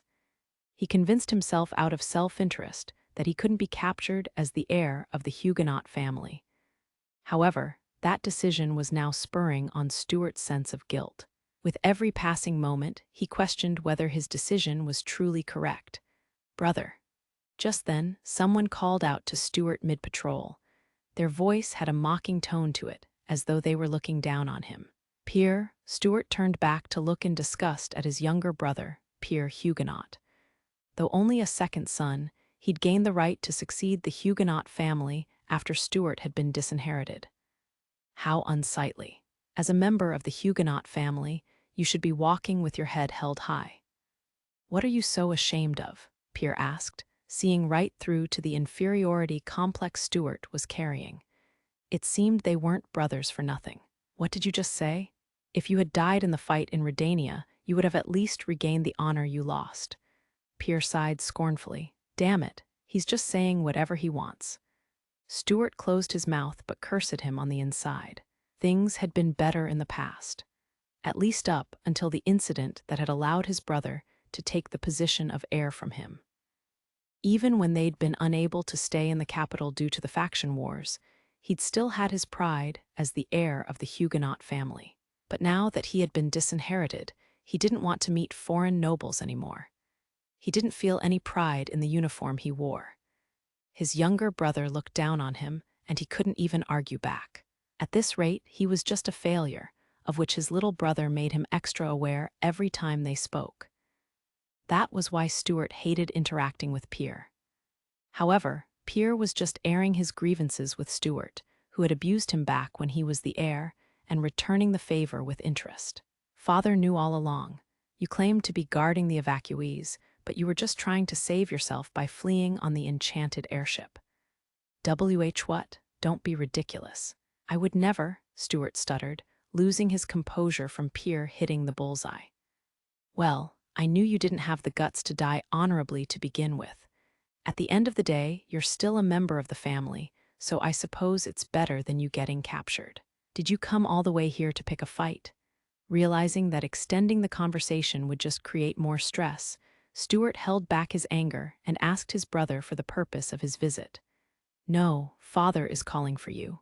"What? Father ... calling for me?" Ever since he had been disinherited in Amend, Duke Huguenot had barely spoken to him. Thus, while he tilted his head in suspicion, there was a tone of joy to his voice. In the guest house within the Gallic castle grounds, Stuart and Pierre were visiting Duke Huguenot's office. "Father, I've brought him," Pierre said as he entered the room. "Good work. Pierre, you can return to your own duties." "Yes, Father." Pierre nodded obediently at his father's orders. But he didn't like the thought of leaving his father alone with his disinherited brother, so he shot Stuart a warning glare on his way out. Stuart chuckled triumphantly. "What are you laughing at?" "And nothing. What did you need from me today?" Duke Huguenot's cold voice had Stuart pulling himself together in a fluster, but his eyes had a faint light of expectation as he watched his father's expression, hoping he had good news. 4 years ago, you participated in an outdoor drill at the academy. Do you remember that? Duke Huguenot got right to the point, pulling a curtain over the light in his son's eyes. Outdoor drill, 4 years ago. Stuart's eyes darted about the place at the unexpected question. The drill where you caused trouble. Don't tell me you forgot. And no, of course I remember. There was no way he would forget. When he looked back on his past, that outdoor drill had been the start of his father's disappointment in him. However, he was offended by the accusation that it was he who had caused the trouble. While it was Stuart who had bumped into Flora and sent her over the cliff, Stuart himself had been sent flying into Flora. I was a victim too. He had no responsibility for the situation. At the very least, that was how Stuart saw things, and it was also how the aftermath had been handled externally. So why are you bringing it up now? Stuart asked nervously. What was the name of the boy at the center of the outdoor drill incident? Duke Huguenot asked, ignoring his son's question. If I recall correctly, it was Rio. This name was also unforgettable to him. After all, merely recalling it filled him with hatred. He was a lowly orphan, yet he stood out all the time, always had an air of superiority to him. He was like a plague of a boy, Stuart recalled with a frown. That's right. If he hadn't been there, Flora would never have fallen off the cliff. In reality, it was another male student who had collided with Stuart. Stuart had been injured by the monster ambush and had tried to cling to another male student in a panic during the battle. As a result, Stuart had been thrown into Flora, sending her off the edge of the cliff. That was the truth. However, he pushed me, and Princess Flora was entangled in the result. It wasn't my fault. Stuart had used his father's power to twist the truth. Thus, all the blame went to Rio. At this point, even his own memories and perception had been twisted by that truth. Merely recalling Rio after all this time was enough to make him annoyed. I see, Duke Huguenot said after a long pause. Then, Stuart's whole body trembled. Duke Huguenot was staring at him so coldly, his gaze could be mistaken for killing intent. But in the next moment, Duke Huguenot closed his eyes and thought. Was it just my imagination? Stuart tilted his head blankly. That aside, you weren't in the rooftop garden during the attack yesterday, were you? Duke Huguenot asked, suddenly changing the topic. Yes, I had just been on night patrol. I don't care about that. I'm asking if you saw Sir Amakawa fight. There was a hint of exasperation in Duke Huguenot's tone, believing Stuart had just been hiding inside the castle. Whether Stuart himself realized that. No, I was extremely tired after my night shift, so I was asleep. I didn't see anything. It should have created quite the commotion, Duke Huguenot said with a disappointed look. My apologies. Forget it. I have a meeting with Queen Christina after this. You're coming with me. Duke Huguenot got up from his chair while giving Stuart his orders. Stuart blinked blankly. His father never took him with him anywhere anymore. I told you to follow me. Me, all right away, Stuart replied in an excited voice. Could there be a chance for him to regain his position in the discussion with Christina? Hope filled his eyes once again. On the same floor of the guest house, Stuart was accompanying Duke Huguenot to Christina's office as his guard. Christina and Duke Huguenot seated themselves facing each other, while Stuart stood behind his father. Vanessa was also present as Christina's guard. She's as beautiful as always. The beauty of Christina, the pride of the Beltram kingdom, left Stuart captivated. After Stuart had been disinherited and fallen to the rank of an ordinary knight, Christina was now far out of his reach. They'd once been members of the same squad for the Academy's outdoor drill, yet now he barely had the opportunity to see her from afar, much less meet her face to face. When was the last time he had seen Christina this close? She's nothing like those cheap girls that can be bought with money. The average noble lady could never compare. Her grace and her charm are on another level.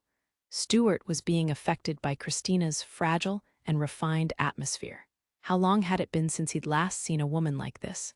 Stuart gulped, swallowing the urge to pin her down and have his way with her. What a rare sight. You don't normally bring your son around with you. Christina glanced at Stuart before giving Duke Huguenot a questioning look. There's a lack of personnel these days.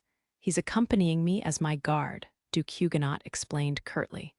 So father really is planning on promoting me? Hope swelled within Stuart. As Christina had said, Duke Huguenot rarely ever brought him around anymore. Having Stuart accompany him to an important one-on-one meeting like this was almost unthinkable. This was related to Duke Huguenot's careful nature. Whenever something important was going on, he would try to avoid getting as many unrelated people involved as much as possible. Even Stuart's younger brother Pierre, who was currently working as Duke Huguenot's trainee secretary, was barely allowed to attend any important meetings.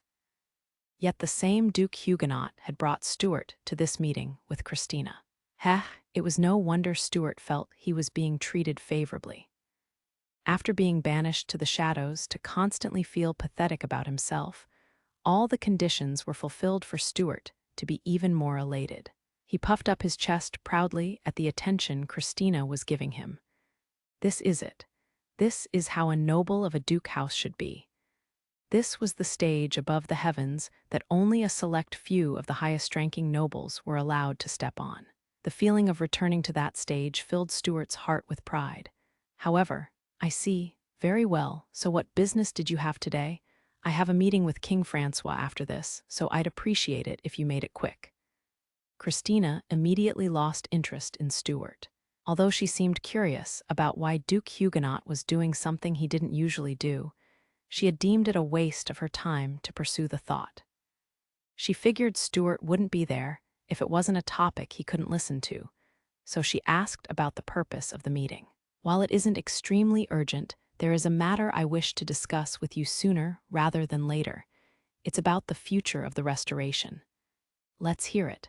First, regarding Haruto. I mean Sir Amakawa and the strange phenomenon surrounding him. Up until yesterday, we had absolutely no memory of him. This is related to the future of the restoration, yes. Christina shot Duke Huguenot a look of mixed exasperation and wariness at the sudden, seemingly unrelated topic.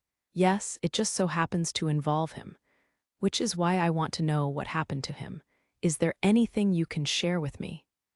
I was told he was cursed by a nasty ancient artifact. We were only able to regain our memories of him thanks to this barrier around the city, which neutralizes the effect. Christina had already heard about what had happened to Rio from King Francois yesterday. Other than the residents of Rio's mansion, only Francois, Christina, Flora, Liliana, Lyslot, and Arya were aware of the truth. However, out of all the transcendent ones, the wise gods were viewed as religious deities in the Strahl region. There was a condition to sharing the information, and that was to receive Rio's direct approval before informing any third parties. It had even come with the threat of losing the Gallic kingdom's trust, thanks to King Francois. That was why Christina feigned an emotionless look as she lied. This was the explanation she had discussed and decided on with Francois and Liliana beforehand. In this world, there were a vast number of magic artifacts, far too many to keep track of, which was why most unnatural events could be dismissed as the effect of an ancient artifact. An artifact's curse, you say? I have heard of interesting artifacts that can affect the mind and memories of a person before. Do you not believe it? It's not that I don't believe it, it's just that the area of effect is far larger than I can believe, almost to a nonsensical degree. It was only natural for him to be dissatisfied by this explanation. However, the truth was even more nonsensical. Being told that their memories weren't being controlled by an artifact, but by the rules of God would be even harder to believe. I don't blame you, I'm confused too. Christina agreed with Duke Huguenot with a genuinely troubled smile. But it actually happened, and we have no reason to doubt Sir Amakawa, she added with a serious look. Those words alone made it clear that Christina had absolute faith in Rio. Of course, I'm not suspecting him of anything. Then what is it? I merely did some light investigation into the reactions of those around us. To my surprise, there were a large number of people who hadn't realized they had lost any memories to begin with. So it seems. Christina had already heard of how the people in the castle had reacted to Rio. Those who had no interest in him or had barely interacted with him hadn't even noticed that their memories of him had been missing. They didn't pay Rio any mind to begin with, so the empty space in their memories had no effect on them. He was no more than a passing thought to them. In contrast, those who were greatly involved with Rio were deeply impacted by the return of their memories. They also felt the blank interval in their memories much more keenly.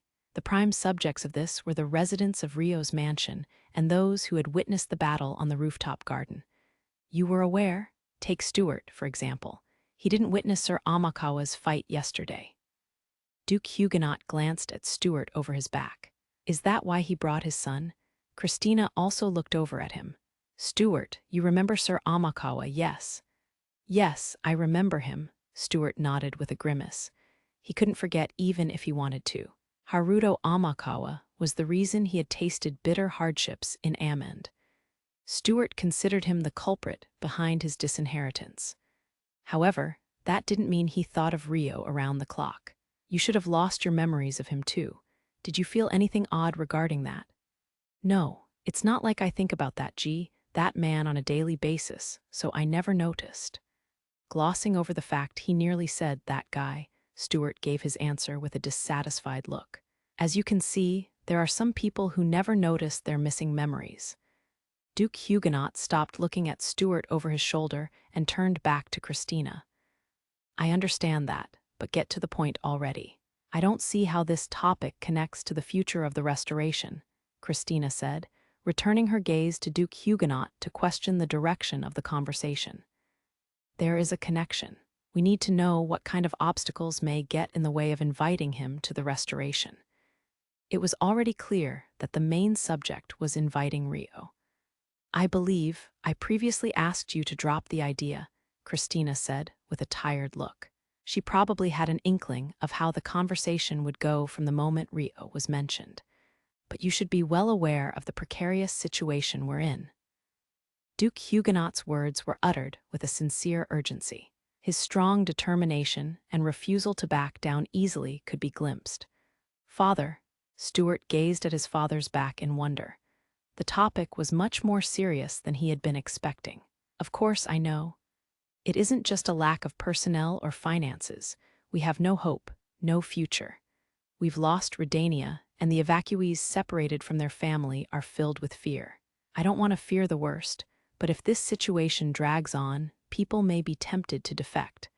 The survival of our organization is at risk. I know that. That's why I declared my accession earlier than planned. In reality, Christina's declaration to ascend the throne had received favorable reactions from the members of the restoration. However, it's true that your declaration helped relieve some of the members' worries, but it only bought us a little more time. At this rate, your legitimacy will be denied at the coronation. When that happens, the situation I fear will come true. The declaration made with the regalia should never have been used as a stopgap. It had been their trump card, a hand they should have saved to use at the most effective moment to defeat the Arbor faction. I know we need a plan to improve the situation. Our people need hope, Christina agreed, but her face still looked reluctant. Using their trump card meant they had no more effective hands they could play.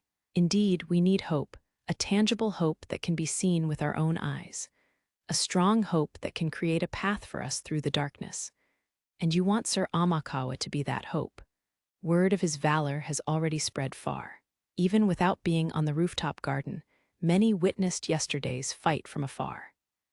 The entire castle knows that Sir Amakawa was the one who defeated the monsters. He's also renowned for beating the king's sword, Alfred, which has great meaning for us.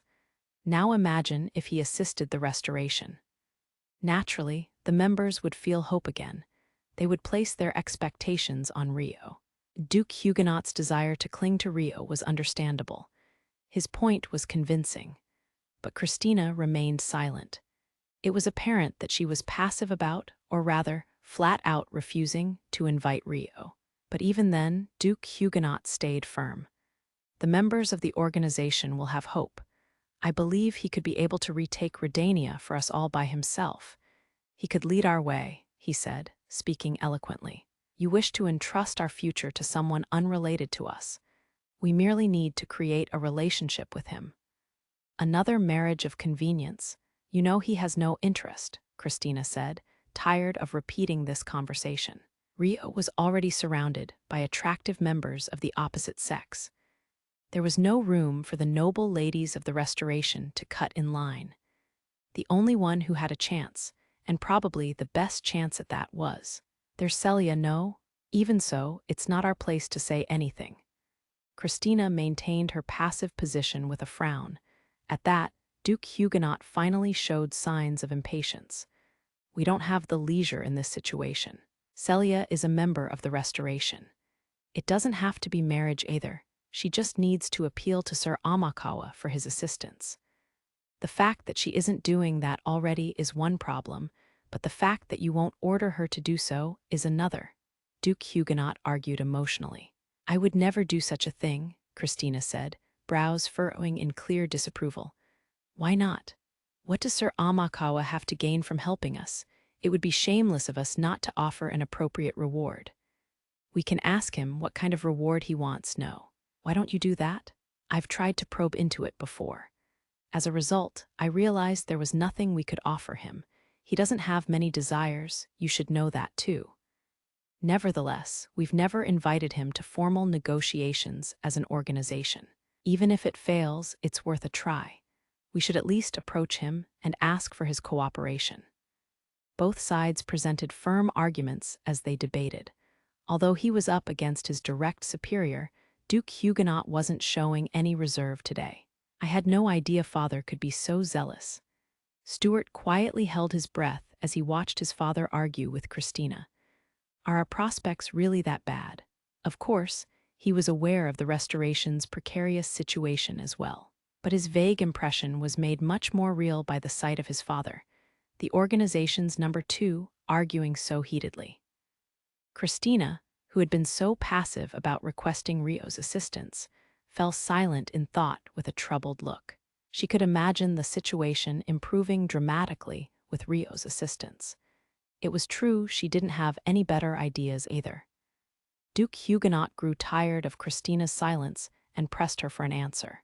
Your Majesty, I wouldn't be urging you this much if there were other ideas.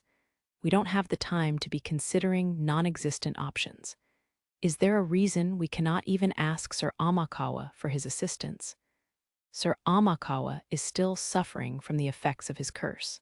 Even if we were to receive his assistance, we will forget him as soon as we leave the barrier, Christina argued bitterly. But that shouldn't be a hindrance to receiving his help. We'll remember him again if we return to the barrier, no. The downside was an inability to coordinate with their own army outside of the barrier. But their strategy wouldn't have involved using Rio in a group anyway. They wanted him for his outrageous power as an individual. If he could use that power for their army, it wouldn't matter if they couldn't coordinate with him during the mission. There is another reason. You saw how he wore a mask when he was fighting, right? Yes. Without that mask, Sir Amakawa is unable to fight outside this barrier. Is that another part of the curse? Yes. If he fights without the mask, he'll lose his memories of himself, Christina said, explaining the reason for her reluctance. That does sound like a problem, but Duke Huguenot hummed, not looking entirely convinced. The masks break as he's fighting due to the effects of the curse, and he only has a limited number of them. It sounds like we should be able to receive his assistance if we offer a reward on par with the mask he has to use up. Theoretically, yes. Is there another perspective I'm missing? Duke Huguenot didn't let up on his questioning. With the future of the organization on the line, he spoke his mind frankly. Christina was unable to reply immediately, falling into an unsettled silence. I can't help but feel like you're keeping something from me. It's a feeling I've had for some time now. Whenever Sir Amakawa is the topic, you seem to draw an emotional conclusion first and make up a logical excuse afterward. Duke Huguenot pressed the matter further, cutting off any chance of her dodging the question. I just don't want to cause him trouble. The look in Christina's eyes darkened out of guilt over Rio. Is that really the only reason? For some reason, Duke Huguenot sounded nervous after coming this far. He showed the first sign of hesitance since the meeting started. What do you mean? Christina asked, tilting her head dubiously. You don't want to cause him trouble. I see, I understand. But that doesn't seem like the only reason to me. So what is it? That's what I'd like to know. Duke Huguenot looked down and muttered to himself bitterly. He then noticed Stuart standing behind himself and almost looked like he was about to turn around. Father, Stuart wondered to himself. Just then, the hourly ringing of the castle chimed. Your Majesty, it's almost time for your meeting with King Francois, Vanessa whispered in Christina's ear. Sorry, but as I said in the beginning, I have an appointment with King Francois. Sir Hiroaki will also be in attendance, so we'll have to continue this conversation another time.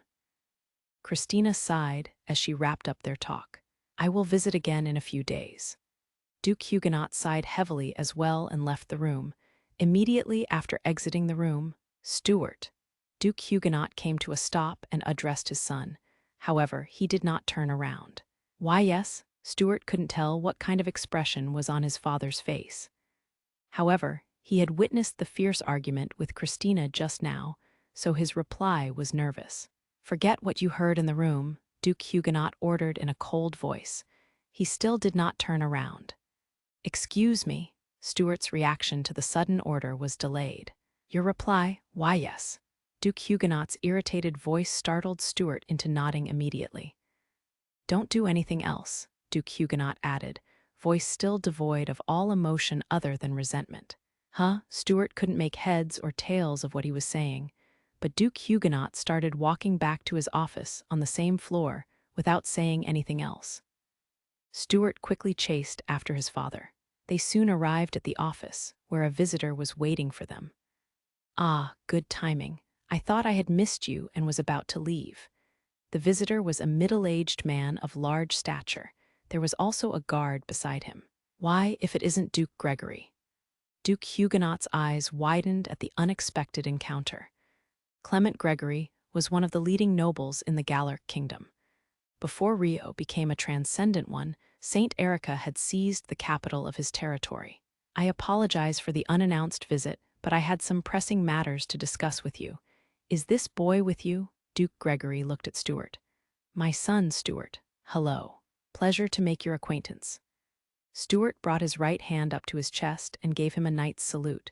My, how dependable. Not at all. I'm ashamed to say he has no claim to the title despite being my eldest. Gah. Humiliated by his father, Stuart trembled in shame. Duke Gregory looked at him and smiled. No, he looks like a wonderful son. Thank you. Now you said you had something to discuss. Yes, preferably off the record. Of course. Please come in. Duke Huguenot invited Duke Gregory into his office. He then turned to his son. Stuart, return to your post. Yes, Stuart replied respectfully and returned to his patrol. After Duke Huguenot's secretary prepared tea and left the room. I heard your queen is about to have a meeting with our king, Duke Gregory said, as though he was making small talk. Yes, I'm surprised, you know.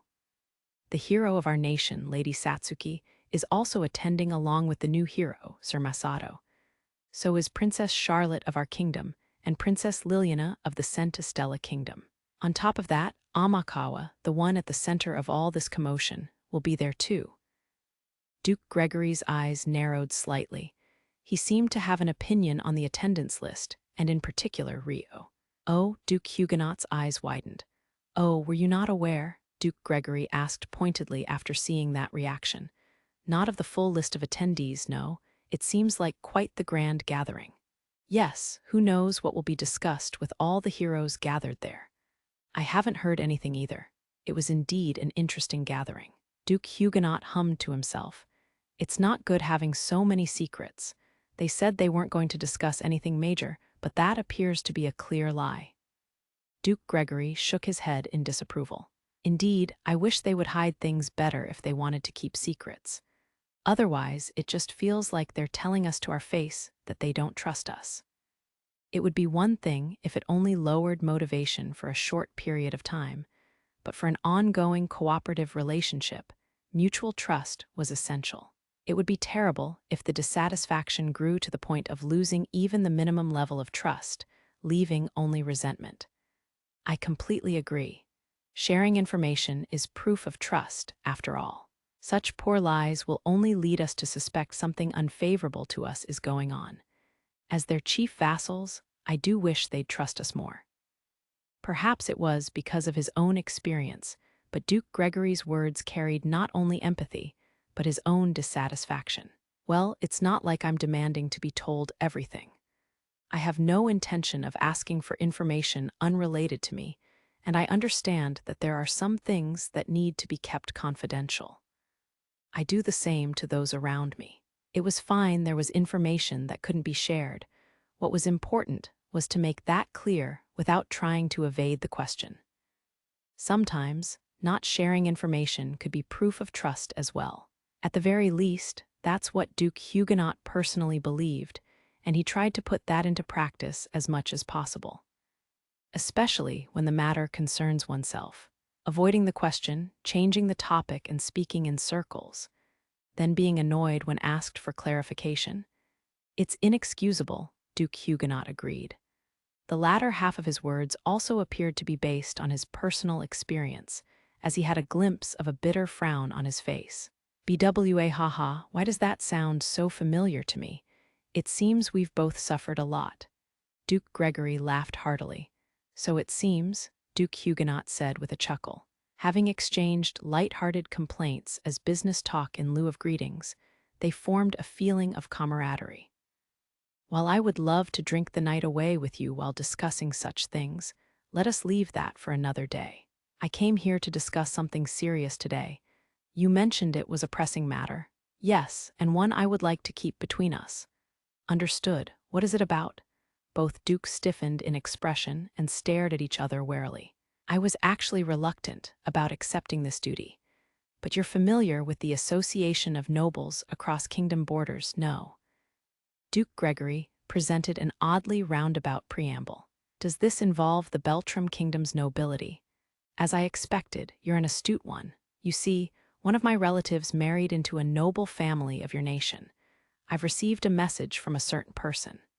Oh, the look in Duke Huguenot's eyes sharpened at Duke Gregory's words. Never mind the person in question. What exactly could the message be? There is someone who wishes to meet you in secret. Requesting to meet me when I'm affiliated with an enemy faction doesn't sound too peaceful.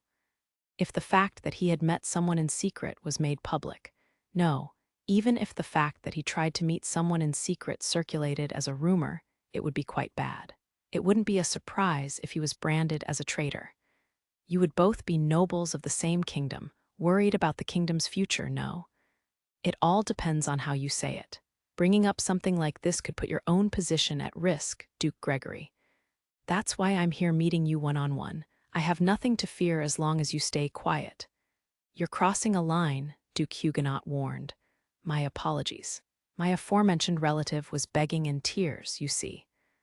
I felt the need to fulfill my obligation to them, so please forgive me. Don't get me wrong, I am merely a neutral party.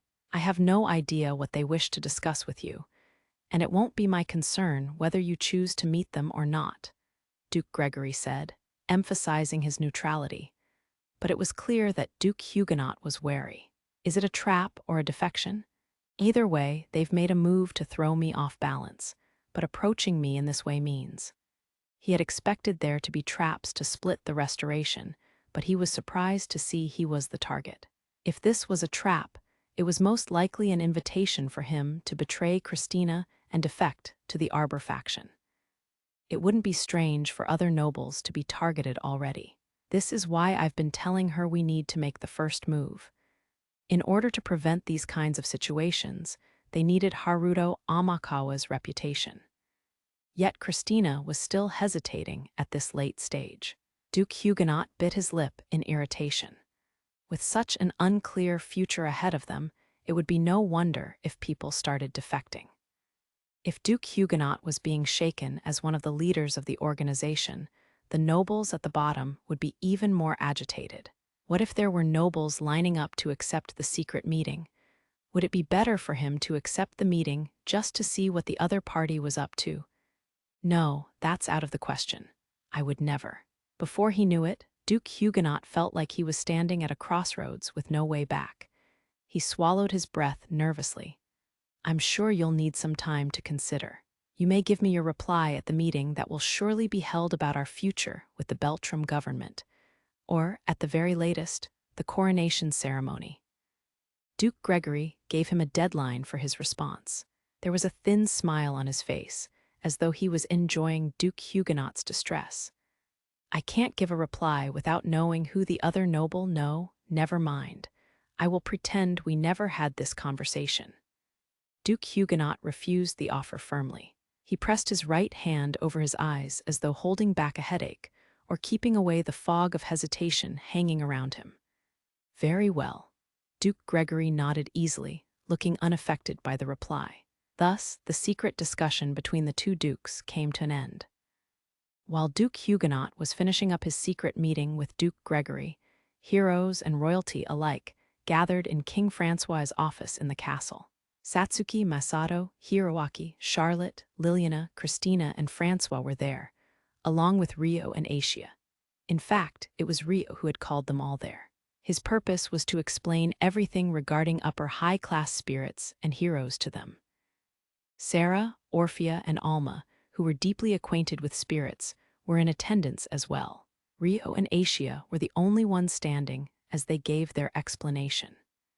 Yesterday, during the meeting they had held for the residents of the mansion after the battle, details about the heroes and upper high-class spirits had been obscured on purpose. They only explained the situation to the royalty of each nation prior to explaining it to the heroes themselves. First, they revealed that heroes had upper high-rank spirits in them, and that those spirits were constantly assimilated with them. Sarah and the other spirit folk were shocked to learn that the upper high-rank spirits that had been missing for so long had been right near them.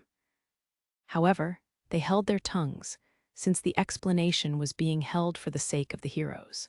Assimilation with an upper high-rank spirit, Satsuki muttered, looking down at her body curiously as she remained seated.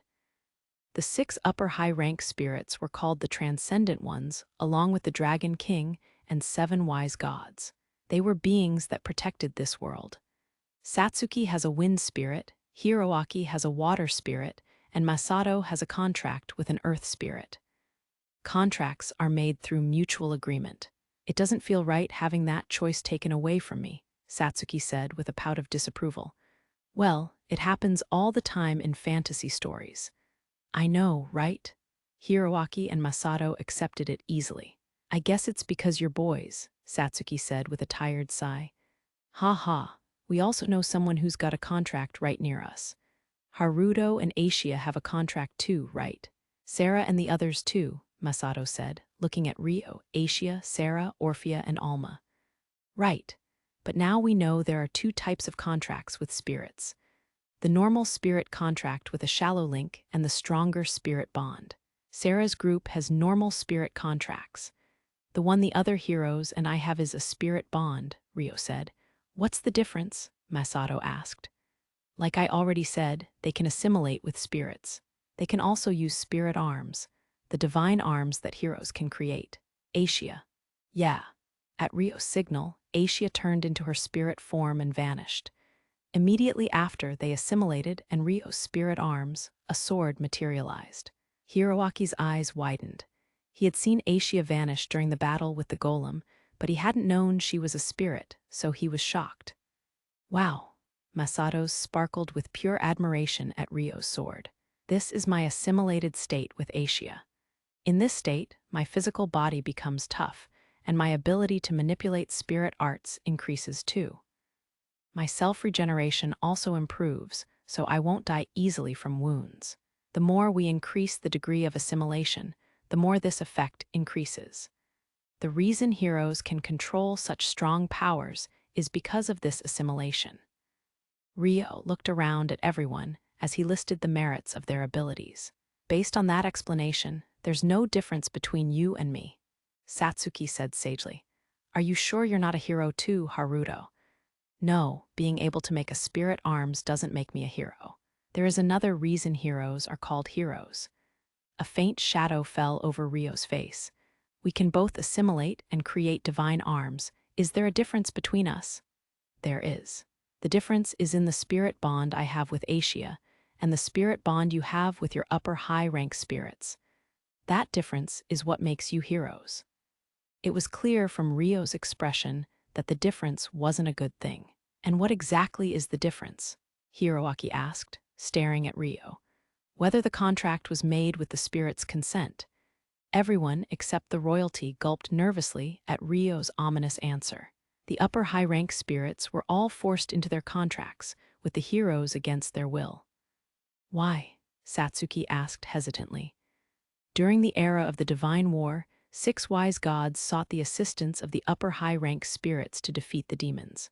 However, their negotiations failed. I don't know the details myself, but it seemed they tricked them. The 6 wise gods created a subservient sorcery system in order to unilaterally use the spirit's power. That is the hero system. Ryo explained the secret of the hero's birth. The 3 heroes of the current era all had conflicted looks on their faces. Isn't that kind of awful of the 6 wise gods? Satsuki said, giving her honest opinion. Are you sure you should be saying that?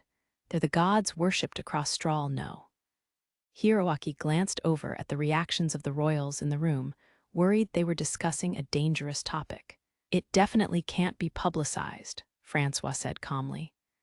I was informed of this in advance, but it was Haruto who requested this meeting so that the heroes could be informed of this issue. I hope you can all swear to never speak of this to anyone else. Hiroaki glanced at Ryo's face and ruffled his own hair as he nodded. All right, I'd rather stay away from religious problems anyway. Let's get back to the topic. The answer to if I'm a hero is no.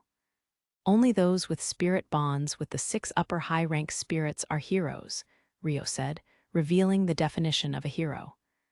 But there's no difference in what you can do compared to us, right? Satsuki asked. If you just look at my abilities, I guess. Sounds like there's something else. Satsuki stared at Ryo's face. As I've already said, the problem is the will of the spirits. Even at this very moment, the upper high-rank spirits crave freedom from the restraints of their bonds. If I say that much, you should be able to piece together the rest. The heroes must have imagined the spirits sleeping peacefully within them. They all stiffened as they looked down at their own bodies. The spirits want to annul their spirit bonds with the heroes and free themselves. But that isn't possible, as the 6 wise gods have cast a powerful seal to prevent them from surfacing. We can't break the contract even if we want to? Satsuki asked. Unfortunately, no. The spirit bond fuses the human and spirit at a near soul level. Once the spirit bond is formed, there is no way of breaking it, unless the contractor dies, Ryo said, hesitantly but clearly. I see, Asia and I can freely cancel our assimilation, but the heroes cannot. You're constantly forced to be assimilated with the spirits. So that's one thing you can do that we can't, Satsuki said. Yes, because this involves all of you so closely. I want to explain the demerits of assimilation too, Ryo said as preface. Think of it as becoming a being that is both non-human and human while you're assimilated with your spirit. If the degree of assimilation gets too strong, you really may cease to be human. The effects of this are unknown. At worst, you might be unable to return to being a human. So it's an ability boost with risks. Hiroaki seemed to find that rather cool, as he had a fearless smirk on his face. My hair and eye color permanently changed as a consequence of a powerful assimilation. My body also suffers strain relative to the degree of assimilation afterward. Hiroaki's face stiffened faintly when he heard about the actual changes to Ryo's body. I don't know what will happen if I continue to assimilate with Asia, and I might just be lucky I've gotten away with this much until now. The heroes are constantly in an assimilated state, so please don't think about increasing the degree of assimilation. Weak assimilation seems to have no effect on the physical body. Is it possible to lower an assimilation after raising it? Satsuki asked worriedly. I believe there's a limit set to prevent you from raising your assimilation degree too high, but I don't know how far you can change the degree yourself. Asia and I can communicate freely, so we can adjust our assimilation degree, but the heroes can't. But that ice hero named Renji in Redania had a stronger assimilation than us, right? Hiroaki asked with a frown. During the retreat from Redania, Kikuchi Renji had taught him a harsh lesson. He was probably recalling that moment. Ah, him? Yes, most likely. He seemed a lot more familiar with combat than the last time I saw him, and his skills were much better too. Hiroaki clicked his tongue bitterly. So there is a way, right, for us to change our assimilation degree? He asked Ryo. Hey, didn't you just hear what Haruto said? It's dangerous to raise the assimilation degree. Satsuki scolded Hiroaki in a panic.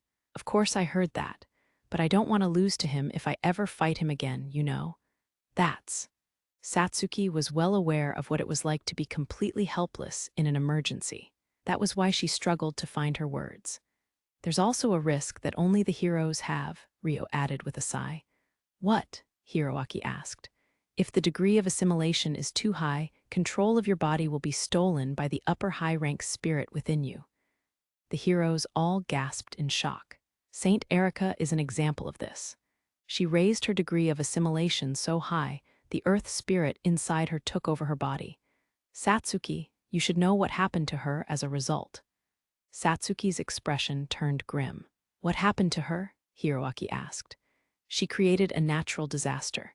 The ground, no, the entire earth flipped over and rushed at us like a tsunami, reaching all the way to the sky. Satsuki recalled the scene she witnessed back then with a bitter look. Seriously? Hiroaki muttered in a daze. Because of the limit, the spirit should only be able to take over for a short period of time. But there's no telling what the upper high-rank spirit will do in that time. If they use more power than a human body can withstand, the hero will weaken and die. Do you still want to increase your assimilation knowing that? Hiroaki fell silent. As long as you keep the degree low, you're no different from a regular human. If you want to gain strength, train properly and improve yourself the old-fashioned way. You may learn how to control your assimilation safely too, Ryo advised. Hold up.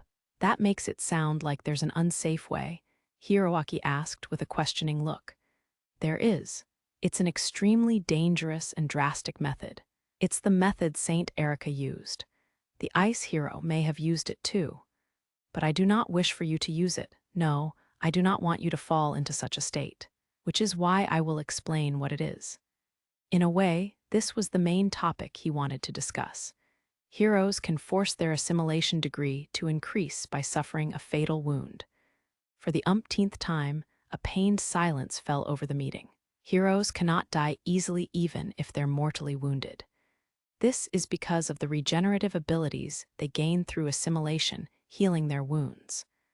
However, recovering from a fatal wound requires powerful assimilation. So by suffering a wound that requires powerful assimilation to heal, you'll be able to force the degree of assimilation to increase. Satsuki turned pale with a gasp, realizing something. Yesterday, Satsuki suffered a fatal wound in the battle with the golem. The reason she didn't die was because of her self-regeneration from her assimilation, Ryo pointed out. He gave Satsuki a worried look. I knew something was weird. I was sure I felt it go through my chest. I was also in strangely good form during this morning's training. Satsuki smiled, distressed. Are you feeling okay, Satsuki? Masato asked, worrying about any changes to her body. Yeah, I just said I was in good form. She kept up the best smile she could manage to ease his worries. Breaking through the limit just once shouldn't increase the degree of assimilation. As long as you don't repeatedly suffer fatal wounds over a short period of time like Saint Erica.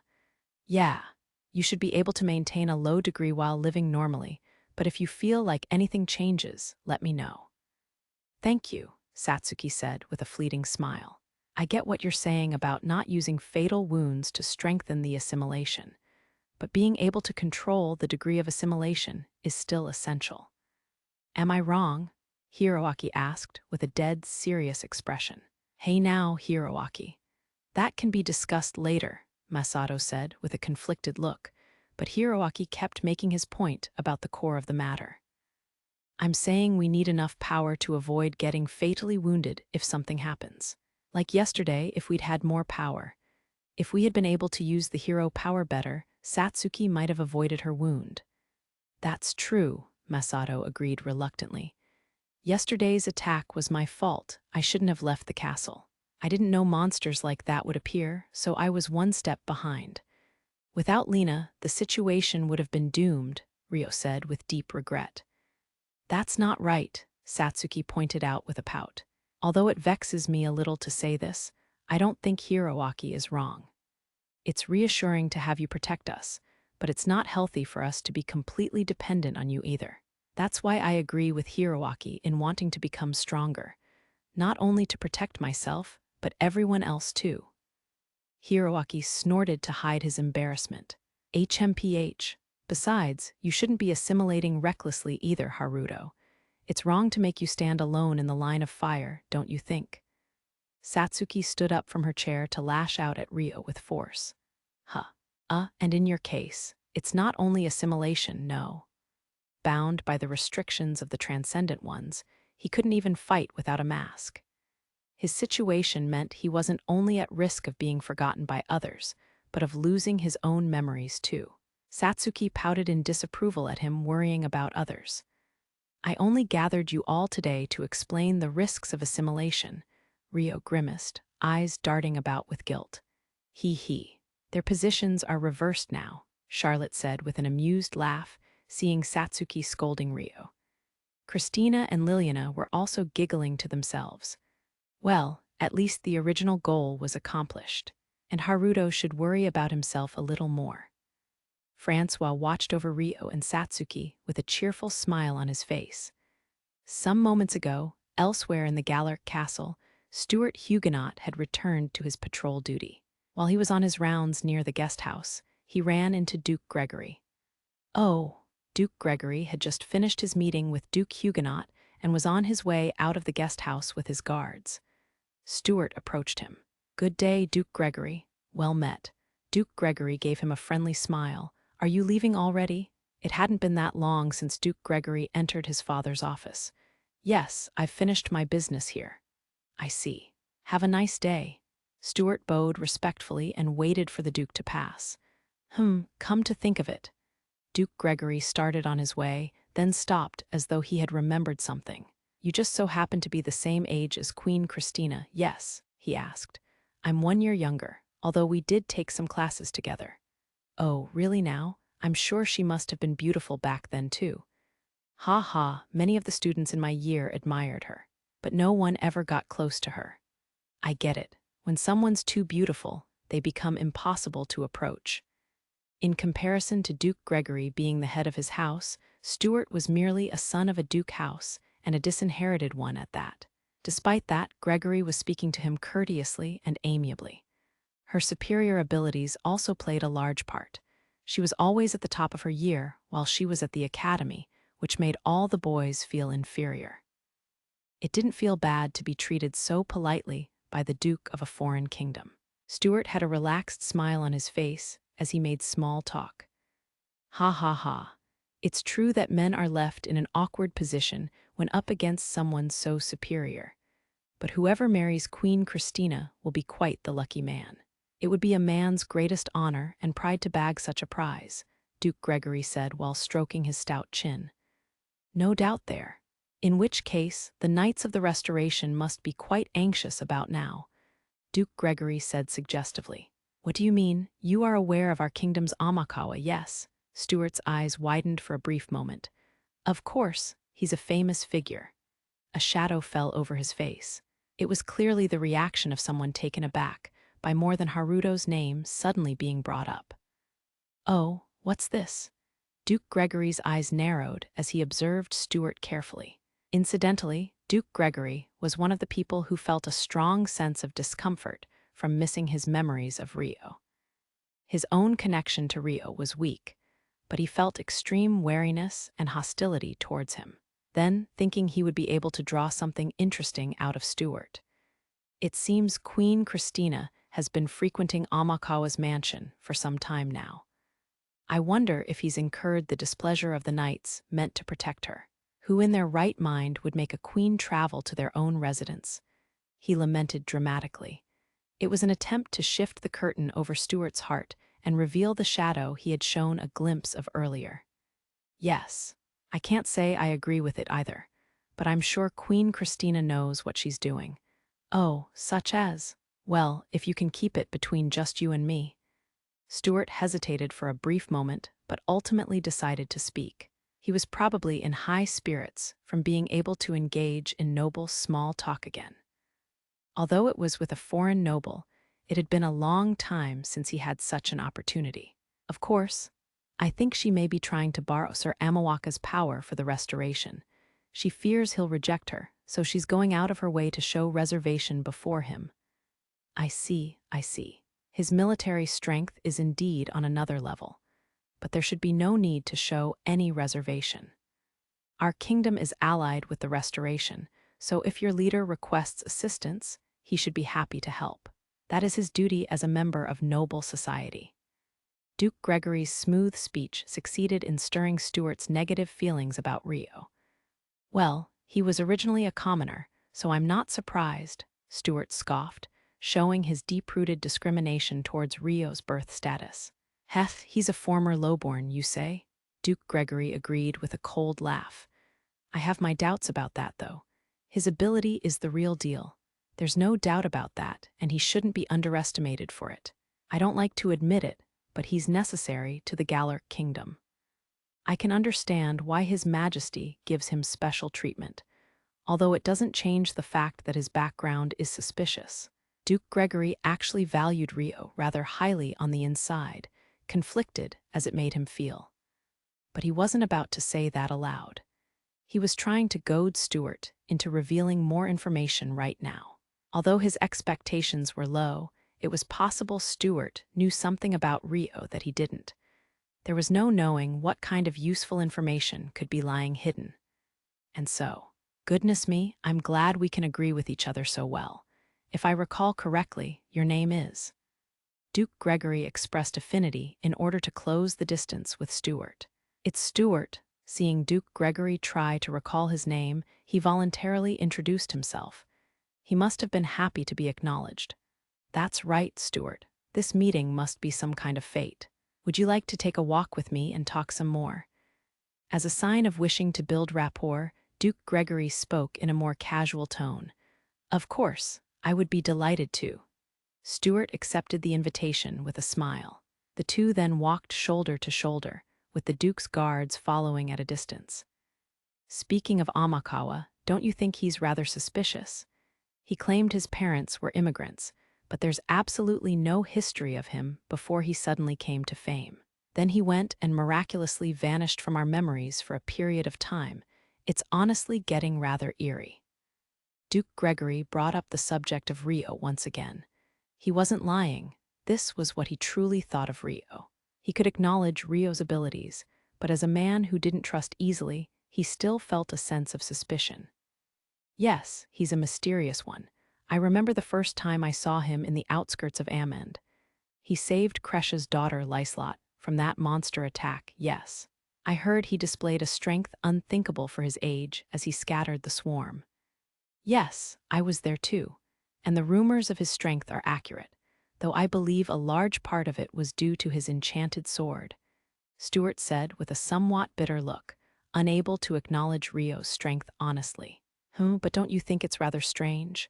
A man as strong as him was completely unheard of until then. Enchanted swords aren't easy for commoners to get their hands on either. I agree, it's very unnatural. I've suspected him of hiding his past and masquerading as someone of different status before, but, oh, how sharp of you. As expected of Duke Huguenot's son, I should say. Wonderful, Stuart looked pleased at Duke Gregory's exaggerated praise of him. And no, not at all. It's been a rumor for a while. I was actually thinking the exact same thing. He must be lying about who he is. But is there a reason for a man that powerful to hide his identity? No, he may have some kind of dark past he wants to hide, you see. Right. When you put it that way, it makes sense. In which case, he shouldn't be left in the center of noble society. It's too dangerous. The abnormal phenomena involving everyone's memories of him happened just recently.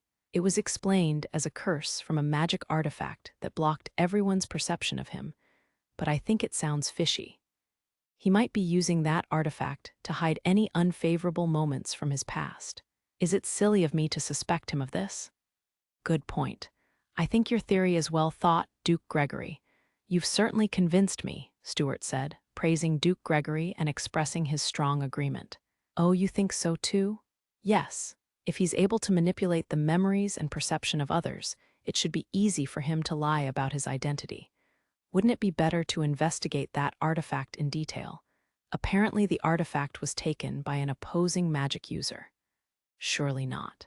He might have hidden it away, Stuart said with a doubtful look.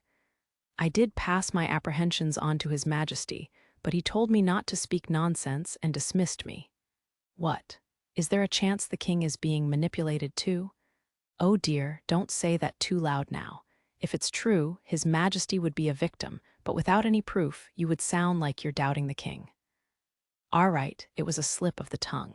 Forgive me, Stuart flinched and apologized in a hurry. It's fine, I understand what you mean, but it would be best to keep it here. Just between you and me, Duke Gregory said with a smile. Yes. That aside, the fact he's risen this far while lying about his background shows he couldn't resist the desire for status. That says a lot about his character. Stuart mocked Rio, either completely convinced that this was fact without any proof, or perhaps to cover up the guilt of his inappropriate words earlier. Indeed, however, at present, we can only theorize. Duke Gregory sighed uneasily. If only we had some kind of evidence of his dark past that we could use to expose him. Evidence, huh? There's one thing that may be helpful. You know something? Stuart asked. It happened during the commotion yesterday. According to some knights who were at the scene, a little girl called him Rio. If Haruto Amakawa is his alias, then Rio may be his real name. But it really isn't enough to change anything, Duke Gregory uttered without any particular hope. However, Stuart froze. Rio, Duke Gregory didn't miss the change in his expression. Oh, is something the matter? Ah, no. The look on your face is saying there is. And no, I can't be sure of it, so I can't say. I have no proof either. Stuart's voice cracked, and he trailed off as he spoke. Various thoughts were flying about his head at that moment. Rio, is it him? No, that can't be. But what if it is? Wouldn't it be very bad if it was him? The sudden knowledge left his thoughts scattered, but he knew on instinct that it would be. Don't tell me, is that why Father brought up the past just now? That was his next realization. I see, my father was in the rooftop garden during the commotion yesterday. He must have heard someone call him by that name. Stuart's expression froze over. Dots were connecting themselves before he could even process the facts. But is it really the same person? His hair color is different. Wait, his current hair color is slightly different to before. Could he? He broke out in a cold sweat as his heart beat erratically. He desperately wished for it all to be a lie. Stuart. Duke Gregory called his name impatiently. Stuart snapped back to his senses. Why, yes. I'm very curious about what you're thinking. Will you not share your thoughts with me? About that. Ah, he didn't want to share them. His thoughts weren't even gathered enough for him to make a judgment on sharing them. Stuart tripped over his words awkwardly. If you won't tell me, I'll have to ask the other members of the Restoration for clarification. Duke Gregory was unsatisfied with that answer after seeing such a reaction right before his eyes. He decided to say something Stuart wouldn't like, to ask around and see if anyone else knew anything. Wait a moment. I need a little time, just a little time to think. Give me one day, at least until tomorrow. Can you please wait? Very well, then I will wait until tomorrow morning. Thank you very much. I shall come visit you tomorrow. Yes. Duke Gregory gave a clear warning, making Stuart nod somberly. I look forward to what you have to say. Once they'd decided on where to meet, Duke Gregory took his leave. Chapter 4. Sleepover in King Francois's meeting room after the meeting with the heroes concluded. Princess Christina and Princess Liliana are coming over to the mansion after this, but you should come too, Hiroaki. Bring Rei and Kauta too. That's okay, right, Haruto? Masato asked. Of course, Rio agreed with a smile. Huh. Why should I? Hiroaki's response wasn't enthusiastic, but he seemed to be happy to receive the invitation. His embarrassment prevented him from reacting honestly, but he didn't seem as displeased as he would have others believe. There's gonna be some good stuff on the menu tonight. If you come back with us now, they might even make some dishes from Earth for you. What? Fine, I guess. Those two would probably want that, so I'll let them know. Heh heh. It's decided. Lured by Masato's promise of food, Hiroaki surrendered easily. Are you sure, Sir Amakawa? Krisina asked hesitantly. Yes, the more the merrier, so feel free to invite Rona along as well. I'm sure Celia would be happy to see her. In that case, I'll take you up on that, Haruto, Hiroaki said awkwardly. If you have any requests, feel free to suggest them. Really? I want to eat sukiyaki. I like it even more with udon noodles afterward, but Hiroaki made his request hesitantly, unsure if it was possible. Sukiyaki with udon, right? We can do that. You can. I didn't think udon existed. Hiroaki was wide-eyed and ecstatic at Ryo's smooth reply. We have frozen udon from when I prepared a batch. You have everything. I'm glad I asked. We also have miso soup, pickled vegetables, and fresh eggs. You have good taste. Hiroaki grinned in satisfaction. Lyslot's staying over tonight too. Why not make it a huge sleepover for everyone? Satsuki said, inviting Christina and Liliana. Thus, it was decided that a sleepover would be held. That evening, a large number of guests visited Ryo's mansion. First came Lyslot and Arya. Then Liliana arrived, followed by Christina, Flora, Rona, Hiroaki, Rei, and Kauta. Ryo welcomed them all at the entrance hall of the mansion. My apologies for barging in with such numbers, Sir Amakawa, Christina greeted him on behalf of her group. I should be the one apologizing. I'm sorry my casual invitation caused so much trouble for you. No, it's no trouble at all. Flora's overjoyed to be here too. Yes, Flora agreed brightly. That's good then, Ryo said with a relieved smile. Celia stepped forward beside Ryo. Welcome, Queen Christina, Princess Flora. Good evening, Professor, Christina said. Thanks for having us today, Flora added. And Rona as well, welcome. Hello, it's so nice to see you again, Rona said with a curtsy. She then turned to Ryo and watched his expression while curtsying again. Thank you for the invitation, Sir Amakawa. Yo, I'm here, Hiroaki said with a wave, greeting Ryo casually. Welcome, everyone, Rei and Kauta too, Ryo said with a smile as he looked over at the two. We're honored you still remember us. Thanks for having us over. The older and younger schoolmate duo, Rei and Kauta, replied to Ryo happily. Please come inside, Ryo said, inviting them farther into the mansion. Gauki's wife, Kyoko, was working as their guide. Allow me to show you to your rooms, she said. We can help carry your belongings. Seiyu, Aoi, and Gauki's attendants from the Yagumo region took charge of the belongings from Christina's group. Thus, the group headed towards their respective rooms. After that, in the mansion's large bath, the first to bathe on this day were the girls, specifically, the royals and nobles visiting the mansion as guests. As hosts, Charlotte and Celia were bathing as well. Ah, Christina soaked in the wide tub and let out a sigh of happiness. Flora sat down beside her sister with an enchanted expression. It feels so nice. I had no idea that soaking in a large tub was so blissful. I see why Sir Hiroaki always insists on bathtubs deep enough to submerge himself in now, Rona said. She was also soaking with them, spellbound. Is this your first time at Sir Haruto's mansion, Rona? Flora asked. Yes, it makes me wish I could bathe like this every day. I know the feeling. Once you experience it once, it's so hard to go back. Flora and Rona conversed with each other with fully relaxed muscles. He. Feel free to visit every day to bathe, Charlotte said to them from the side. And no, I couldn't do that, Rona refused immediately. Sir Haruto is the head of the house, and he wouldn't refuse either. Isn't that right, Lady Celia? Charlotte said, calling for Celia to speak from where she was soaking beside her. That's right, Celia agreed with a giggle. And how are you finding the water, Princess Liliana?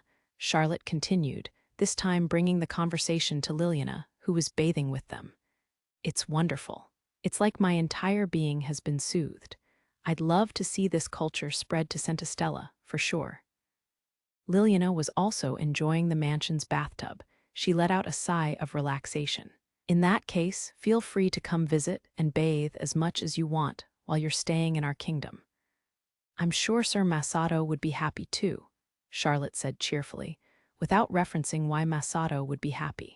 Thank you for the consideration, Liliana said shyly, looking slightly troubled. Sir Amakawa is an amazing person, isn't he? She continued after a small pause, mumbling quietly. The attention of those soaking in the water gathered on her. He is. Charlotte answered first in agreement. Flora also nodded without hesitation. Yes, Sir Haruto is an amazing person. Christina grimaced a little at her sister's deification of Rio. Rona watched her expression change from beside her. After everything involving Sir Takahisa, I conveyed my gratitude to Sir Amakawa for all the trouble he had to deal with, but he tilted his head as though he had no idea what I meant. In fact, he lowered his head to apologize about Sir Masato and Lady Aki and offered vital information. Liliana confided with a look between confusion and guilt. Do you not understand his intentions? Charlotte asked with a giggle. To be honest, I can't grasp his true motives. I was expecting to be in a position where I would be excluded from all information. Liliana confided her honest mental state to them. Takahisa had tried to kidnap Miharu during the banquet and just recently created a commotion by running away. Liliana was equally at fault for being unable to stop him from running wild, so that was more than enough reason for Rio to distrust the Centistella kingdom. Yet Rio had chosen to share the complex situation he was in and the secrets of the heroes as though he trusted Liliana.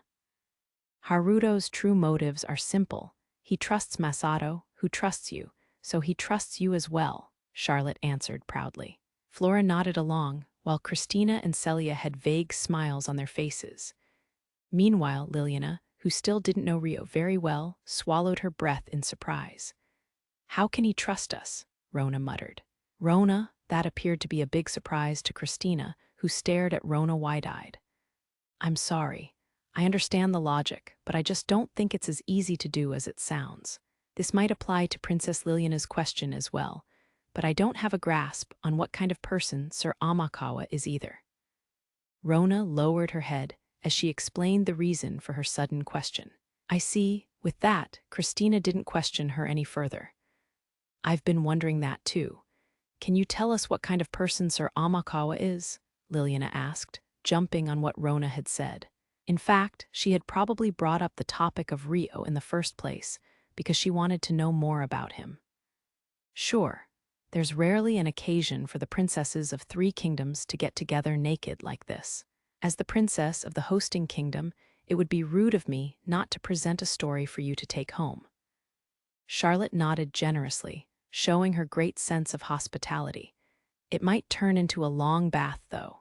You'll get dizzy if you soak for too long, so if it gets too hard for you, please change to a foot bath and listen, she said, taking the lead by standing up from the bath and sitting on the edge of the tub. But first, I'd like to hear from Princess Liliana and Lady Rona, who don't know Sir Haruto that well, what their honest impression of him is. That way, I can clear up any misunderstandings, Christina said with a bright look of curiosity sparkling in her eyes. He's a mysterious gentleman. He has so much strength, yet he seems too kind and quiet to be involved in conflict. I do think he's a very kind gentleman, but at the same time, I feel like there's something about him that cannot be perceived. Like there's no knowing what he's thinking, Liliana said, describing her impression of Rio. He isn't a talkative one, Charlotte agreed, sounding like she was having fun. But I can't see what he's thinking or feeling deep down. I can't see his true thoughts. Normally, people's thoughts show in their actions, so you can tell what they want to do at the moment. So it's like he doesn't have much of a sense of self. Charlotte applauded with a satisfied look. That's quite the keen eye you have, as I should have expected. Now, can we hear from you next, Rona? She turned the spotlight on Rona, who looked at Christina hesitantly, as though to confirm it was okay to speak. Speak. I'd like to hear it too, Christina said with a nod. She then stood up and sat on the edge of the bathtub. It was her way of expressing her intention to settle down for a long discussion. Then Flora and Celia also stood up and sat on the edge, and Rona followed suit. Princess Liliana has accurately verbalized the vague impression I had of him, she said. I completely agree with what she said about being unable to see his true thoughts. If I had to add something, then I've wondered before if having so much influence, yet such unclear intentions, makes it easy for him to be misunderstood or suspected by others. Exactly. If I could say something without fear of being misunderstood, I may be wary of him too. Sir Amakawa currently has the same influence as a high-class noble in a key position of the Galar kingdom, if not more. If he wished, he could make it difficult for our kingdom to continue its relationship with Sir Masato and Lady Aki. As the one who brought up the topic in the first place, Liliana seemed to think she had to reveal her true thoughts. What she was saying was stepping pretty far over the line. I see. Being offered free information and receiving hospitality from someone like that would leave anyone confused about their intentions, Charlotte said in understanding, the corners of her mouth curling up. If anything, I'd feel more at ease if he requested some kind of information in return. Otherwise, I don't know what he wants me to do, Liliana said. He's just not the type to seek anything in return when he does things for others, Celia agreed with a wry smile. There's nothing more expensive than free. Lady Susanne once said these words, and I think they fit this situation perfectly, Liliana said. Charlotte smiled mischievously, enjoying the sight of Liliana's mental agony. This is by no means irrelevant to me either. Recognizing the similarities between them, Christina pulled herself up with a sigh. Why doesn't he seek compensation? It doesn't seem like he's acting out of noblesse oblige either, Rona said, peering at Christina's side profile. It's simple. There's just nothing he wants from you in repayment. If there was, I'm sure he would ask. But there isn't, so he doesn't, Charlotte answered nonchalantly. But isn't it a waste not to create any favors in noble society? If he does it to the wrong person, they may look down on him for it, Rona pressed further. If that happens, then that person was rude and deserves no further association. But that's also what makes Sir Haruto so interesting. He doesn't like conflict, he's so kind, and people regularly misunderstand and look down on him. Without realizing they're making an enemy of someone they would never want as their enemy, Charlotte said with an elated grin. Rona shuddered and sank back into the bathtub. I see. He is a gentleman with enough military power and influence to get anyone to do anything he wants. He just doesn't feel like doing that.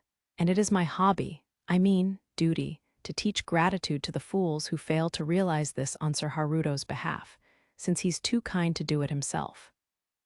Charlotte seemed in high spirits as she spoke. The flush on her cheeks from being in the bath made her smile even more charming than usual.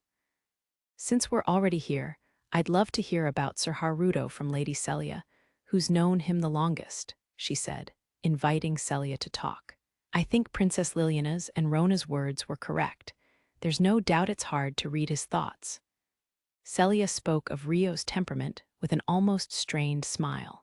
But that's part of Sir Haruto's charm, Charlotte said fondly. Celia nodded without hesitation. Yes, but he does have true thoughts of what he wants. If he thinks something is necessary, he will convey it. But when he does, it isn't because he wants someone to do something. She paused in search of the right words. He respects other people's wills over his own. If they proceed in a dangerous direction, he'll warn them. If there's something they've missed, Haruto will tell them even if it leaves him in an unfavorable position. He'll give us the information we need to avoid making the wrong decisions. That's what his true thoughts are for. Otherwise, he rarely ever shares what he's really thinking. It's a little troubling at times, Celia said with a small pout. Oh, and you're unsatisfied with that, Lady Celia? Charlotte asked teasingly. Not unsatisfied, but he puts himself last. He doesn't care for himself, but he'll do his best for others. I just wish he would treasure himself more, Celia answered, looking a little sad by the end of her sentence. All of Sir Haruto's actions are like that, though I'm sure he would deny it. Charlotte imagined the sight of Rio shaking his head and laughed in amusement. Maybe that's why I want to support him by his side. The problem is that he's so capable, he doesn't need any support, Celia said. The conversation turned to Lady Celia bragging about her relationship partway, but how was that? Do you understand Sir Haruto now? Charlotte summarized everything mischievously and turned to Liliana in question. I wasn't bragging, Celia objected with a shocked look. Hee, how cute, Christina and Flora thought as they laughed. Princess Liliana, I know you're worried you've caused him trouble, but I'm sure he doesn't think the same. He's just doing what he thinks is necessary for Masato's sake, Celia said to Liliana in an attempt to cover up her embarrassment. Thank you very much. I think I have a deeper understanding of him now. Liliana smiled softly and thanked her. It's no wonder Sir Takahisa couldn't compete with him. Takahisa was a man who only cared about himself. That's why he tried to make others do what he wanted and lashed out when they didn't. In comparison, Rio cared about others to the point of sacrificing himself. It was clear who was more widely adored by others. A shadow of sadness fell over Liliana's eyes as she thought that. After Christina and the others got out of the bath, Latifa and Lyslot headed into it. Aki's avoiding Haruto, Lyslot repeated, voice echoing through the bathroom. Yeah. I invited her to eat with me and Onii-chan for both breakfast and lunch, but she evaded me both times. I don't think she completely hates him, but... Latifa rested her chin on her arms at the edge of the tub and let out a weary sigh. Sorry for troubling you. I thought you'd know the two of them well enough to come up with an idea I haven't thought of, she said hesitantly. Don't be silly, Suzune. No, Latifa. I'm happy you came to me for help. Feel free to consult me about anything. Lyslot called her Latifa on purpose and smiled gently. Thank you, Lyslot. Latifa grinned happily and threw herself at Lyslot, who was soaking in the bathtub beside her. That tickles Latifa, Lyslot said, dimples showing on her face. Teehee. Can you tell me more about Haruto? No, about Amakawa Haruto and Aki's relationship. I know they're siblings, but I don't know the details. Lyslot sat up on the edge of the tub and patted the space beside her. Sure, Latifa beamed happily and sat beside Lyslot. She then told her about the relationship between Amakawa Haruto and Sendo Aki. About how when Haruto was 7 and Aki was 4, their parents divorced and they were separated. About how Aki was young and seeing her mother suffer made her detest her father and brother. That's why Aki feels conflicted about the current Onii-chan, who's his reincarnation. Onii-chan also knows that she hates Amakawa Haruto, so he refrains from interacting with her too. But I didn't hear their thoughts directly, Latifa said in summary. And what do you want to do about it? Lyslot asked. I don't want things to stay the way they are. I'm not Amakawa Haruto's little sister, but I kind of see Aki as a sister. So you want the two of them to be closer. Do you want to set up an opportunity for the two of them to talk? Yes, I want them to talk things out properly, just once. But all I can do is invite the two of them to eat together. I see. In that case, it would be better for there to be less people there. They'll be discussing a pretty delicate topic. Yeah, but I don't think I should be the one inviting them to talk about it, and Aki's caught on to me and started avoiding Onii-chan for every meal. That's why I'm wondering if there's any other way of setting up an opportunity. With so many people living under one roof, it was quite difficult to discuss things in secret. Even more so when one party was actively avoiding the other. You'll have to find a natural excuse to lure Aki out. Yeah, do you have any good ideas? Latifa asked, quietly staring at Lyslot's side profile. Lyslot noticed her gaze and turned to look at her.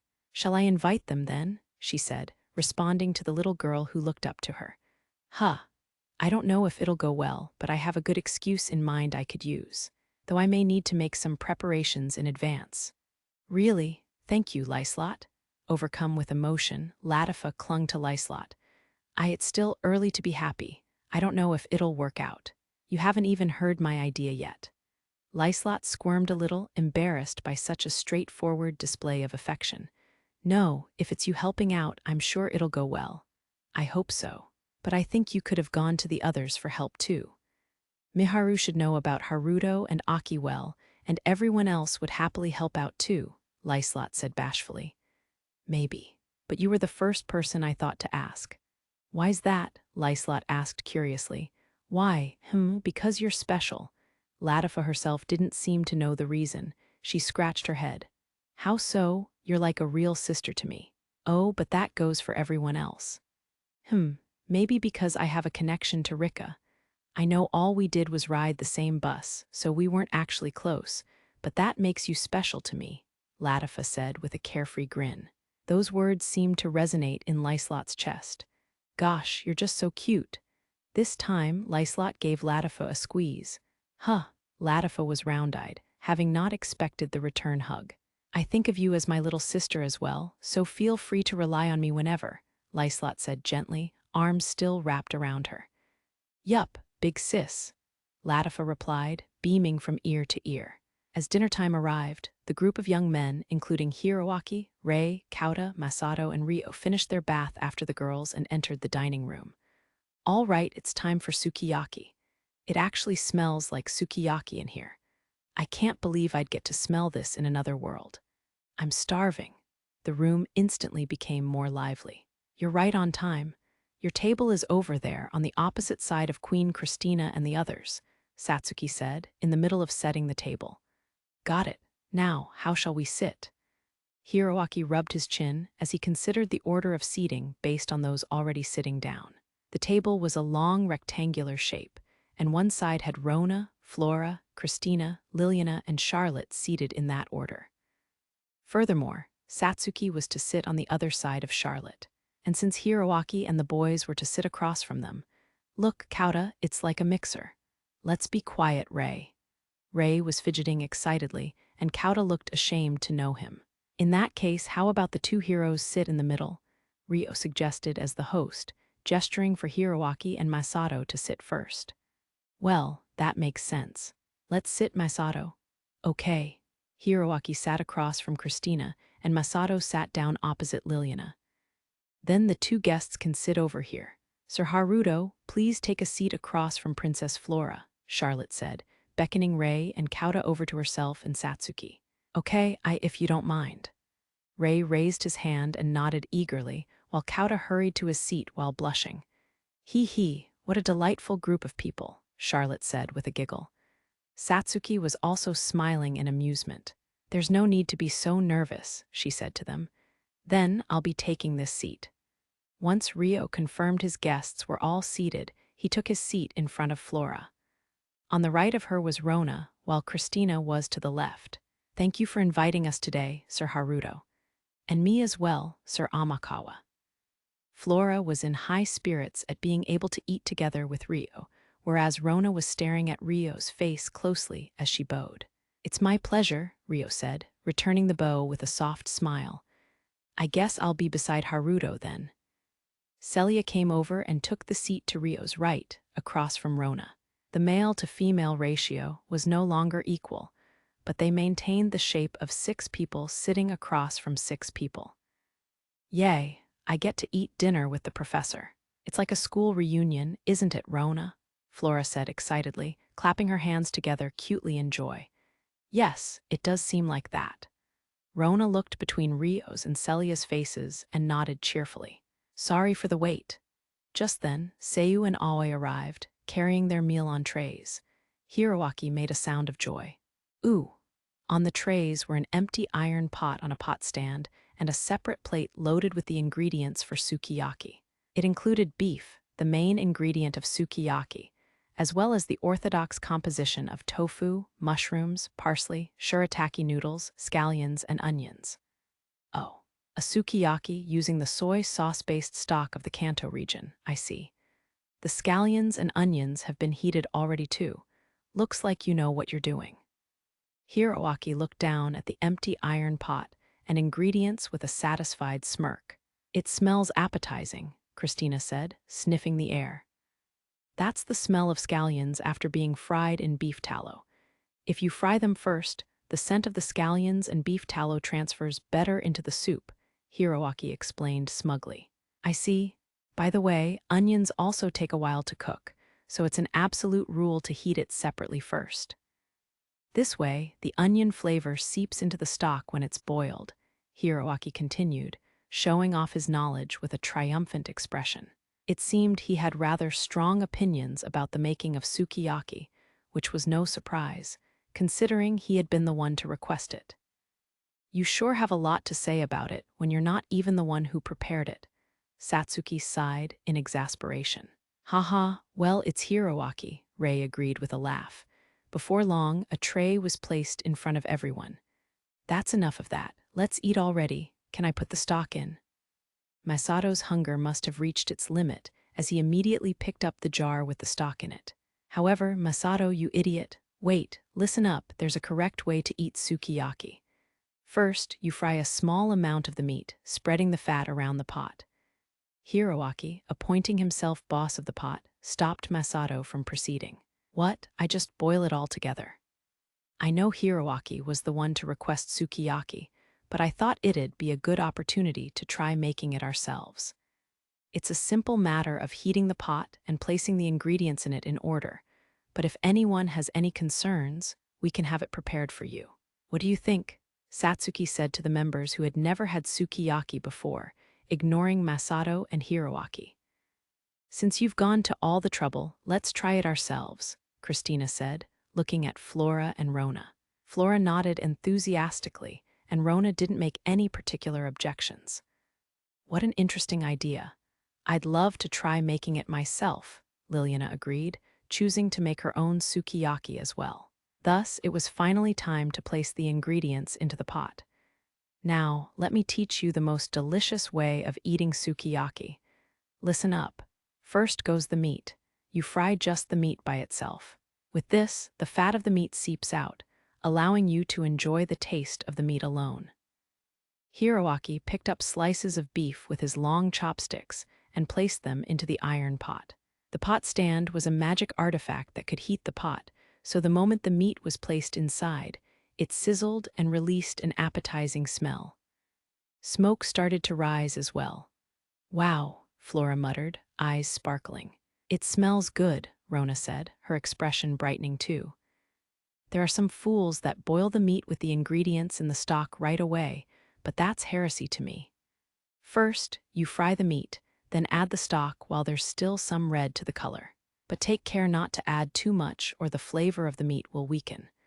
Normally, you add a bit of the stock as you fry more of the meat. You add the other ingredients after you're done frying the first meat and savoring the taste. Look, the meat's a good color now. Isn't it enough? Satsuki asked, interrupting Hiroaki's detailed explanation in an annoyed tone. Shut it. I know what I'm doing. Who do you think I am? Hiroaki looked irritated as he poured the stock over his still red meat. The sizzle of evaporating liquid could be heard as the sweet smell of the stock spread through the area. After soaking the meat in the stock, Hiroaki finally brought his carefully prepared slice of beef to his mouth. Gah! It's so good. The taste of the saucy meat exploded in his mouth, making him groan with emotion. Now, you eat some rice. Hiroaki ate a mouthful of the white rice in his bowl. Beside him, Masato gulped as he watched Hiroaki eat his food. I can't wait anymore. I'm going to fry mine too, he shouted, hitting the limit of his patience.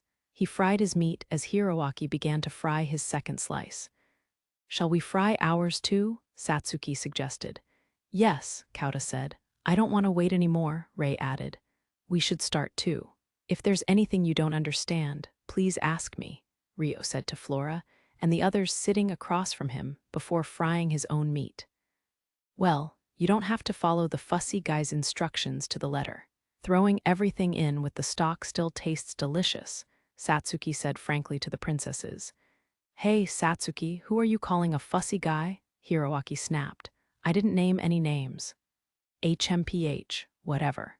I don't have time to pay attention to you today. I'm busy tending to this meat. Hiroaki's gaze was fixed on the meat in his pot. It was just about ready for more stock to be added, which he did so before serving it onto his rice. He then scooped both meat and rice into his mouth and swallowed. Gah, it's impossible to avoid this endless loop of bliss.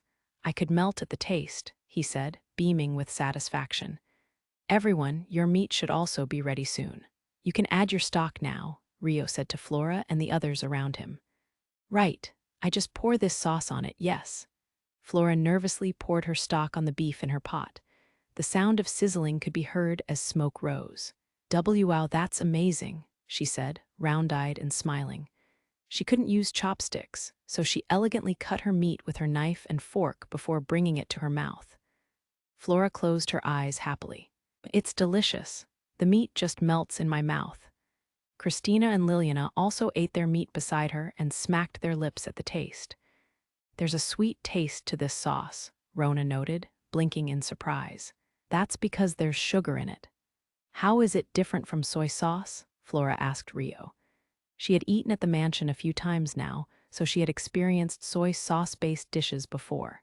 The stock used in the sukiyaki had resembled that color, so she had assumed it was soy sauce being used here too. It's a mix of ingredients. There's soy sauce in it, but there's also cooking wine, a liquid called mirin, and sugar, like I just said, Rio explained. So that's why I can taste so many things. It's a wonderful flavor with depth. Flora and Rona both seemed impressed. It's so strange. When I hear sugar, I normally think of desserts. I never imagined it could be used to improve the taste of savory food like this, Celia said, watching the pleasant sight of her former students eating together. After dinner, all there was left to do was sleep, but it was still too early to do so.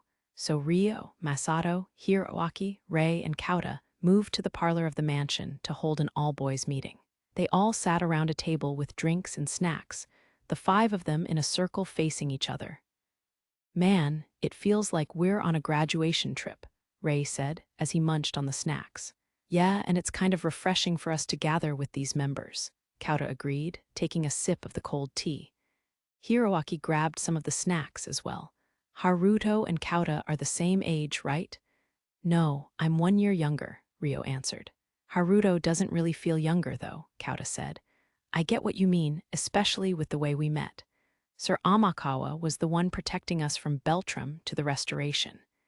It's already been months since we first met him at Celia's place. Rei and Kauta looked into the distance as they recalled those days. I've said this before, but I'm younger than you, so you don't need to use titles with me. Rio scratched his cheek awkwardly. Yeah, but I'm technically a Viscount of the Restoration. It won't look good for me to treat an honorary knight equal to Count status so casually. Rei also scratched his cheek in embarrassment. Who cares about that? It's not like anyone's watching here. He talks casually to Masato, who's a hero now, no? Hiroaki pointed out. Well, I suppose that's true, but it's a little embarrassing to change it up now. Rei and Kauta exchanged looks with each other. But if you're okay with it then, Haruto, Rei asked shyly. Of course, Rio said with a happy nod. That aside, weren't you a baronet before? When did you become a Viscount, Rei? Oh, it was when I became Hiroaki's aide a little while ago. They promoted me then. I told them to treat him properly, since he's working for a hero, Hiroaki said with a smirk. Kauta's also became Hiroaki's aide. They tried to give him a rank, but Kauta put the offer on hold for now. Right, Rei said, throwing an arm over Kauta's shoulders. I was originally thinking of becoming an adventurer, but for some reason I ended up helping in the production of Hiroaki's light novel. Before I knew it, I was an aide, Kauta explained. His art is really good, you know. I've seen it before. It was amazing. Rei and Masato had nothing but praise for Kauta. I'd love to see it as well sometime. Next time there's a chance then, Kauta said with an embarrassed nod. And hear this, Haruto. This guy finally got a girlfriend, Rei said with a grin, exposing Kauta's recent developments. Hey Rei, Kauta turned bright red. Hiroaki watched on with a smirking grin. Really? Rio asked, eyes wide. I don't think you've met her. Her name's Mikola Belmond. You've met my fiancée Rosa before, right? She's her friend. She also attended Celia's lectures in Redania. Really? Then I should have invited those two as well. Rei grabbed more snacks while humming in thought. Nah, they wouldn't feel comfortable in this mansion with so many people. All the princesses and ducal family daughters are here today. That's true. They're both from barons' families, so they don't normally come into contact with royalty, Kauta agreed with a grimace. I've been telling him to introduce her to me. I've met Rosa before, but I haven't seen Mikla yet. Hurry it up, Hiroaki said to Kauta. That's right. We have to ask Mikla how someone as timid as Kauta ended up dating her, Rei agreed, nodding. Masato raised his hand, eyes sparkling. I want to meet her too. So you don't know how they ended up together either? Ryo asked, looking at Rei and Hiroaki. That's right. I've only heard a little through Rosa. It was you who confessed first in the end, right? Hiroaki smirked at Kauta. That's enough about me, Kauta said, evading the question with a red face. No, graduation trips are all about gossiping about love. Right, we're not letting you sleep tonight until you tell us. Rei and Hiroaki refused to back down, reaching for more snacks on the plate. And more importantly, aren't you two eating too many snacks? You said you were too full to eat another bite earlier, Kauta said, forcefully changing the topic. I have a separate stomach for sweets. Right, Hiroaki? Yeah. It tastes good too. This world has so many sweet snacks, but the ones here suit the Japanese taste better. Goes right down with milk. Hiroaki drank his glass of milk, then grabbed another snack and stared at it closely. That's because these were made by Miharu. Of course they'd suit the tastes of a Japanese person, Masato said casually. Wait, you mean this is handmade by Miharu? Tell me that sooner. Rei jumped up and grabbed more of the snacks. Rei, you have a fiancé, Kauta muttered, glaring at Rei coldly. Idiot. That's what a separate stomach is for. Miharu's super cute, you know? She would have been the top girl at our school. No, she'd be better than an idol? Rei insisted firmly. Kauta sighed wordlessly. I know what you're thinking, Kauta. Your childhood friend Akane is cuter, right? Hiroaki said in a teasing tone. If I was still hung up on Akane, I wouldn't be dating someone else right now. And Miharu is cuter, Kauta replied with a frown. Oh, he said it. Hiroaki grinned and threw his arm around Kauta's shoulder. Don't touch me. You know, I always thought highly of you for getting together with Mikla. I've never been a fan of the heroine from Earth trope in Isekai stories, Hiroaki said cheerfully, keeping his arm around Kauta. Personally, I don't care if there's a heroine from Earth in Isekai stories, Rei said, raising his hand to declare his stance. I wasn't asking for your opinion. But Hiroaki swiftly brushed him aside. That aside, Haruto and Masato are so lucky. They get to eat Miharu's homemade meals and snacks every day, Rei whined, pointing at Ryo and Masato. Lucky. This is Haruto's mansion, Kauta said tiredly. You can just come visit again then, though it might not be Miharu who does the cooking. Isn't that right, Haruto? Masato said lightly. Yeah, Ryo nodded with a chuckle. More importantly, isn't Miharu in love with you? Hiroaki asked, glancing at Ryo's face. The sudden change in topic left Ryo troubled, unable to deny or confirm those words. Oh, no beating around the bush with you, Hiroaki. Rei was the one who smirked this time, leaning forward in his seat. Well, I had to witness that passionate kiss with my own eyes. Now I have to ask about it, Hiroaki said enthusiastically. So what happened after that? We've decided there'd be no formalities between us, so there's no need to hold back anymore. Rei pressed Ryo for answers, his indecent curiosity in full view. Nothing happened. The entire thing was an accident that happened against her will. There's nothing that will happen, Ryo answered with a strained smile. No, you definitely feel more aware of each other after that, no? Well, I guess it's a little awkward now. How did the other girls react? It didn't seem like they were on edge or anything. They all seem normal to me, Ryo said, answering all of Rei's questions. Really? Does it look that way to you, Masato? Hiroaki asked with a dubious look. They didn't seem different to me, but we went to the castle today, so we weren't with Miharu for very long. Masato gave the same answer as Ryo. They might be having cat fights behind your back. You never know. That definitely wouldn't happen. Ryo denied that with a wry smile. I've never seen them fight before, Masato agreed. So the world of Yuri anime really exists. Kauta made a face at Rei's keen murmuring. Yua, it's more harem than Yuri, to be honest, Hiroaki pointed out. Good point. Say, do you ever get into any lucky accidents living with so many young girls under the same roof? Ray asked Rio curiously. None, none.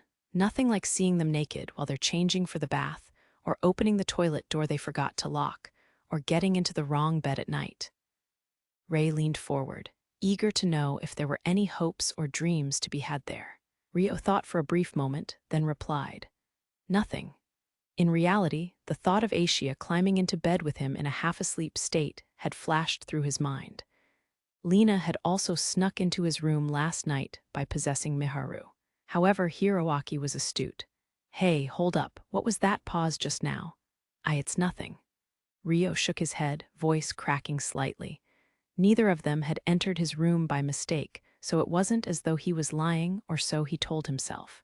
What, so there is something? It's really nothing. Ray was leaning so far forward, Rio had to lean back. What's the truth, Masato? Hiroaki turned to Masato instead. Masato held his chin in thought. Asia sometimes goes to Haruto's room when she's still half asleep, I guess. See, that isn't nothing. Ha, ha, ha, Rio laughed awkwardly, cornered by Hiroaki. But both Haruto and Masato have it great, getting to live under the same roof as so many cute girls every day, Ray said with jealousy. Most of the time I spend in the mansion is with Gouki and Shin, though. Really. It's a little stifling being in the same space as so many women. Especially as the only man, Rio said, describing the actual conditions with a grimace. I know who Gouki is, but who's Shin? Hiroaki asked. He came from the Yagumo region with Gouki. I think he lived with Seiyu in the same village that Haruto stayed in for a while. He's the same age as Kauta, Ray explained. Huh, I see, Kauta said, sounding interested. Come to think of it, there was a guy around the same age as us. You should call him here too. We might get to hear more candid stories about Haruto, Hiroaki suggested. Shall I go call him then? They might end up teasing Rio about his relationship with Seiyu, but he had no reason to refuse their request to expand their social circle. Although he was a little reluctant, Rio headed out to call Shin. While Rio and the others were having their boys' party in the parlor, a large-scale girls' party was being held in the dining room of the mansion. Out of the residents of the mansion, Miharu, Aki, Satsuki, Celia's mother Monica, Latifa, Charlotte, Asia, Sora, Sarah, Orphea, Alma, Komomo, and Seiyu were in attendance. They were entertaining the guest lineup of Christina, Flora, Rona, Liliana, Lyslot, and Arya. All 20 of them could have surrounded a single table, but in order to have more intimate conversations, they decided to split into 4 groups. As a result, they made the following groups of 5. Group 1 consisted of Celia, Sarah, Alma, Christina, and Arya. Group 2 consisted of Asia, Sara, Orphea, Monica, and Komomo. Group 3 consisted of Latifa, Seiyu, Flora, Rona, and Lyslot. Group 4 consisted of Satsuki, Miharu, Aki, Charlotte, and Liliana. Using 2 long rectangular tables, Groups 1 and 2 sat at one table, while Groups 3 and 4 sat around another. First, at Group 1, I see, so the professor had such an era too. Yes, she may act mature now, but in her lower elementary years, she was the most careless scatterbrain. She was always tripping over nothing, and she could get so immersed in her books she'd be late to class. Arya was telling Christina about Celia's days as a student. Hearing the unexpected side of her teacher's past made Christina giggle in amusement. Celia's still a little scatterbrained now, like when she was looking everywhere for something that was in her hand all along. Yes, just the other day she got the shampoo and body soap in the bathroom mixed up. Sarah and Alma also revealed some of Celia's daily slip-ups. Enough already? Celia shrank back with a red face. Meanwhile, Asia, Orphea, Sora, Komomo, and Monica had gathered in Group 2. Hee, how adorable. When Celia was this little, she was already attending the Royal Academy, so we were living apart. Monica had Sora on her lap and was patting her head. Sora's physical appearance was that of an elementary school student, so Monica seemed to be making up for the time she had missed out on with Celia. HMPH. Sora was like a sulking cat. She had an embarrassed pout on her face, but remained still without complaint. It's rare to see Sora like this. She won't let us touch her head, so I'm jealous. Sara was generally irritable around everyone who wasn't Rio, so Komomo and Orphea were both watching her in surprise. Don't get the wrong idea. Sara is just following Master Haruto's orders to be nice to you all. What a good girl you are, obeying your instructions. Here, have a sweet. Yum. Sara ate the sweet Monica picked for her with her small mouth. She might be happy she gained a mother, Asia guessed, watching her chew enthusiastically. Asia, Sora yelled, face bright red. Then, at Group 3's table with Latifa, Seiyu, Flora, Rona, and Lyslot. I'm glad we can talk again, Lady Seiyu, Flora said to Seiyu cheerfully. Indeed, Flora and Seiyu were lightly acquainted. When Seiyu first began to live at the mansion, Flora had visited the mansion and was introduced to her as Rio's friend. However, that had been the only time they had been able to talk properly. Why yes, it's nice to see you again, Princess Flora. I'm honored you remember me. Of course I remember. I told you before that I'd love to be your friend. Did you forget? Flora asked with a sad face. And no, of course not. I just didn't think it was proper for me to be friends with a princess. I'm not even sure I should be here right now. Seiyu was living in the mansion as Rio's friend, but she devoted herself to working in the shadows whenever guests came over. She appeared to be Rio's servant, and she originally came from a small village, so she couldn't help feeling inferior before the princesses. That's because I requested it.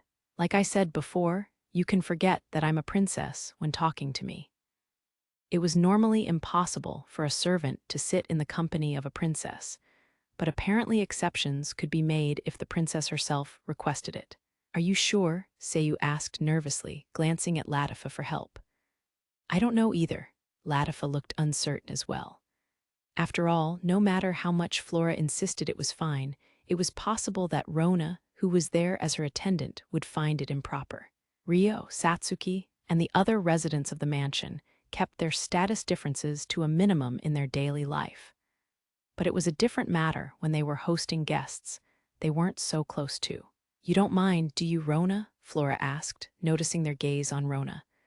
I'm fine with it, but only within Sir Amakawa's mansion.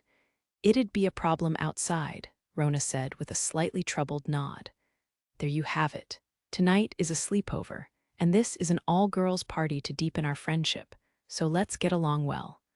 I also wanted to talk to Lady Susanne and Lady Lyslot, since we were seated separately during dinner. Flora clapped her hands together and smiled as bright as the sun. I did too. Oh, I haven't greeted Lady Rona properly yet. I'm Oniai. I'm Haruto Amakawa's little sister, Susanne Amakawa. Latifa introduced herself to Rona, who was seated diagonally to the right of her. She seemed to be happy to be introducing herself with the Amakawa last name, as she was blushing shyly. I'm Rona Fontaine. It's a pleasure to meet you, Rona said with a bow. Seiyu realized she was yet to give a proper greeting as well and hurriedly bowed to Rona and Lyslot. And I'm Seiyu. It's nice to meet you, Lady Rona, and you, Lady Lyslot. It's a pleasure to make your acquaintance, Lyslot replied brightly. Oh yeah, Seiyu hasn't met Lyslot properly either. Please be friends with her as well. Is Seiyu also a sibling to you and Sir Amakawa, Lady Susanne? Rona asked, looking between Latifa's and Seiyu's faces. And no, I could never. Seiyu waved her hands in denial. Seiyu is Oniai, my brother's friend. Unable to shake the habit of calling Rio Oniai-chan, Latifa corrected herself. I don't think I'm worthy of calling him a friend either. I merely had the fortune of meeting Sir Haruto during his travels. I see. I noticed there's a lot of people with black hair in this mansion, including Sir Gouki and Lady Kyoko. Are they all here because of that? Yes, we all serve Sir Haruto. I see now, Rona said in understanding, but there was a thoughtful look on her face. Oniai-chan considers them his friends, not vassals. Some things cannot be allowed. We're living in his mansion, so we can't risk making any blunders when there are guests visiting. I should be the one saying that. Tell me if I make any mistakes here, Lyslot, Latifa said, quietly looking at Lyslot to her right. Ha, you'll be fine, Susanne, Lyslot said, giving her stamp of approval. You two seem quite close. Rona expressed interest in the relationship between Latifa and Lyslot. Yes, we were just saying today how we're basically sisters. Isn't that right, Lyslot? Yes, Suzune and I have gotten along since the day we first met. Latifa entwined her arms with Lyslot, who accepted it as though it was completely natural. It was an exchange that showed how close the two were. That must be nice, Flora muttered enviously. What is Princess Flora? Latifa asked, tilting her head with a blank look. I have an older sister, but I've always wanted a younger sister. If it's okay with you, Lady Suzune, would you be willing to treat me like a sister as well? Flora found her courage to make a request of Latifa. Why don't you try it? Since tonight is a sleepover, Lyslot said encouragingly. So, just Flora, Latifa said hesitantly. What a sweet sound that was. Flora basked in happiness before replying. Flora, Flora. Yes, that's me. Flora, Latifa repeated once more, this time sounding more natural. Thank you very much, Lady Latifa. Overcome with emotion, Flora thanked her. At the other table, Christina was watching her little sister with a soft expression. Lady Suzune, could you call Rona in the same way? Flora requested more. Emmy, Rona was taken aback by the sudden focus on her. Yes. You don't have a little sister either, right? Apparently to Flora, not having a little sister meant she had to be in want of one. And with it coming from the royalty she revered, Rona had no reason to refuse. Then can I ask the same if you don't mind? Rona said shyly. Sister Rona, she was silent at first. What do you think, Rona? Flora asked excitedly. Well, I can certainly see the appeal. It seemed the desire to be an older sister was there after all. Rona looked embarrassed as she blushed. Right. Having shared the joy of being an older sister, Flora looked triumphant. In that case, I'd prefer it if you didn't call me Lady Suzune anymore. It feels a little silly, ha. This time, Latifa was the one to make a request. But what can we call you instead? You can call me Suzune like Lyslot does, or if there's another name you've always wanted to call your little sister, you can do that too. The ultimate question. My sister calls me by my name without the title, so maybe I could do the same. What should I do, Rona? Let's see. The sudden question left Flora shocked. Rona also hummed in contemplation. After thinking for a while, Suzune, Flora said, calling Latifa by her name. Okay, Flora, Latifa replied brightly. And while Group 3 steadily deepened their friendship, beside them in Group 4, which consisted of Satsuki, Miharu, Aki, Charlotte, and Liliana. There's something I've been wondering about, Charlotte said out of the blue, grinning. Are you and Sir Masato interested in each other, Princess Liliana? She looked at Liliana, who was sitting across from her. You sure don't hold back, Char. Satsuki had a feigned tone of reproach in her voice, but she had probably been wondering about it herself, since she had a curious grin on her face. Lady Suzune once said that all girls' parties are about love-related gossip. Lady Aki must be interested in her little brother's romantic life too, no? Well, I'm not completely disinterested, Aki said, glancing at Liliana's side profile. Miharu also followed her gaze in curiosity. Liliana shrank back in discomfort. What are we talking about? Love stories? Overhearing their topic, Latifa jumped into their conversation. Please tell us too, Flora said, joining the conversation with eager interest. With that, Satsuki's and Latifa's groups instantly merged together. And that wasn't all. It seemed everyone was starved of love-related gossip. Monica also sensed the waves of love in the air and leaned towards them from the other table. Before they knew it, Celia's group had joined them in a tight encirclement, enthusiastically discussing Liliana and Masato's romantic rumors. Why don't we just bring Masato over? Wah, Lady Suzune. There was no time like the present. Before Liliana could stop her, Latifa had run out of the dining room.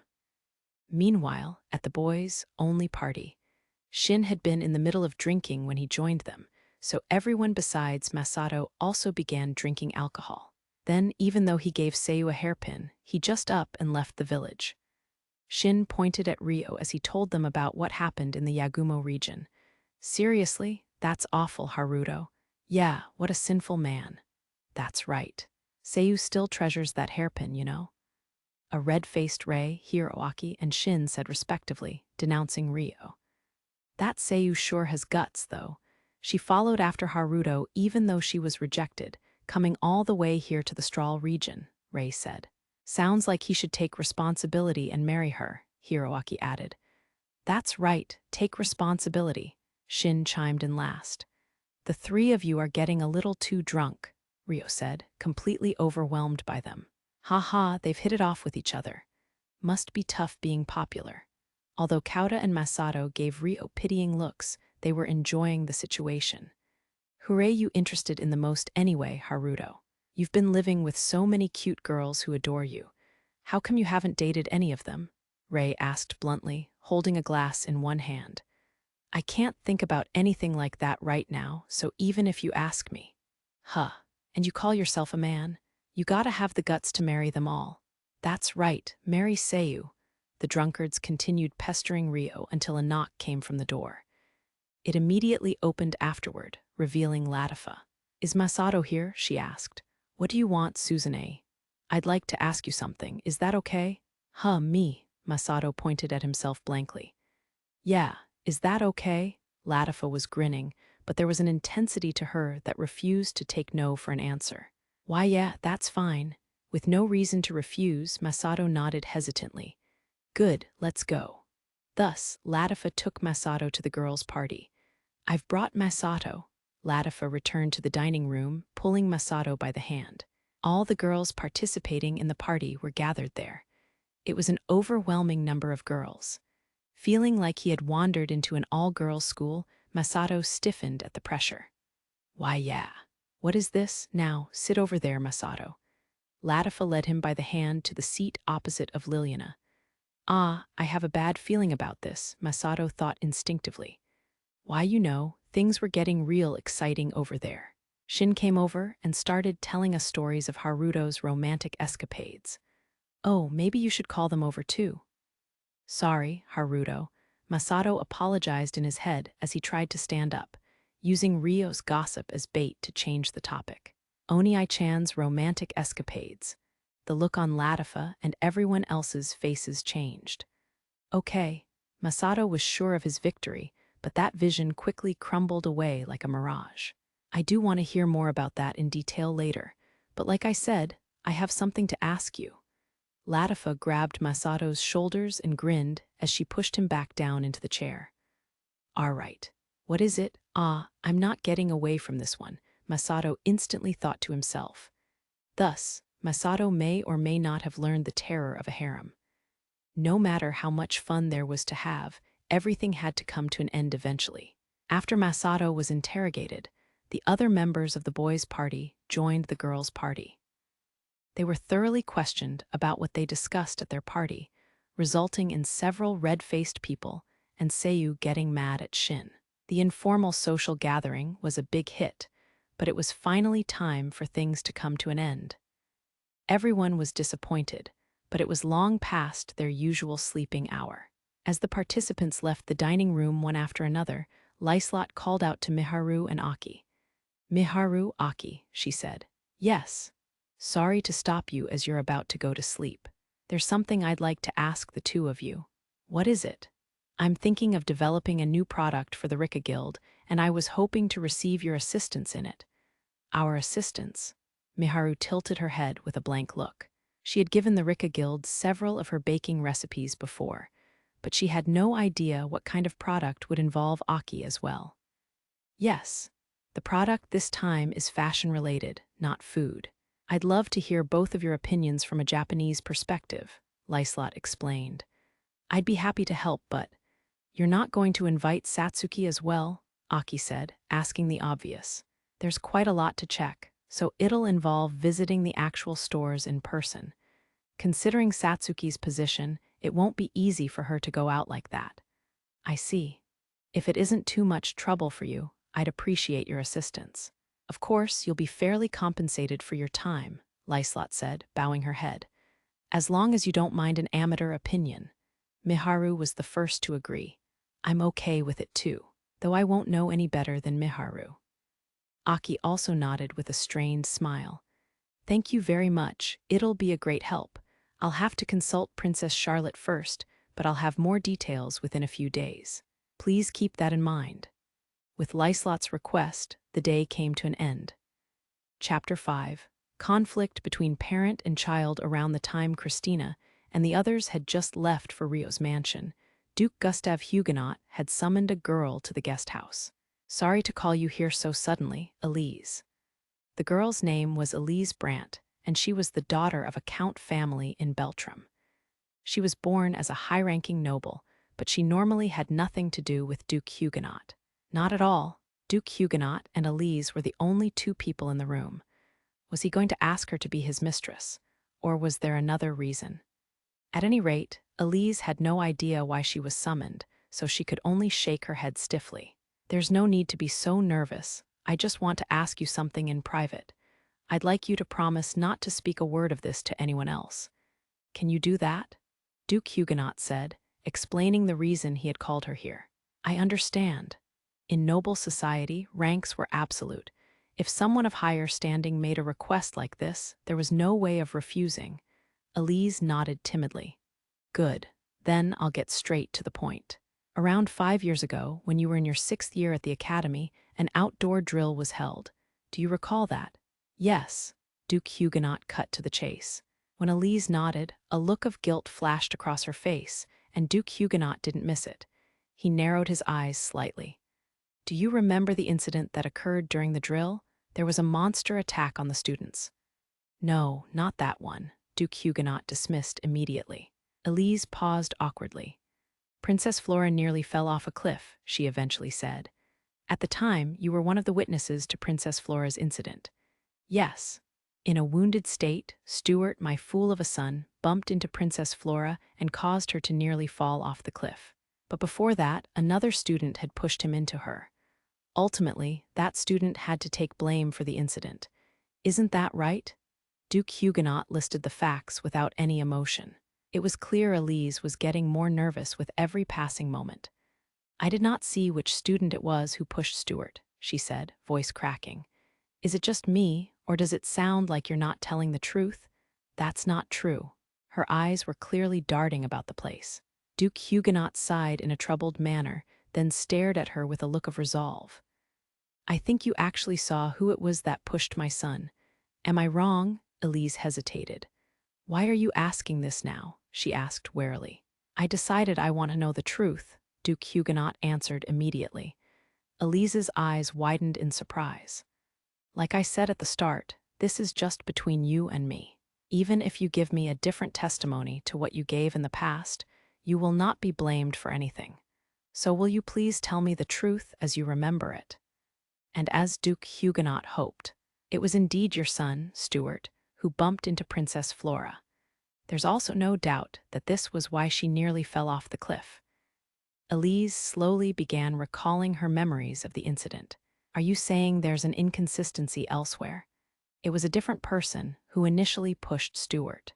Stuart insisted it was the black-haired commoner who shoved him, but it was actually a different male student who did it."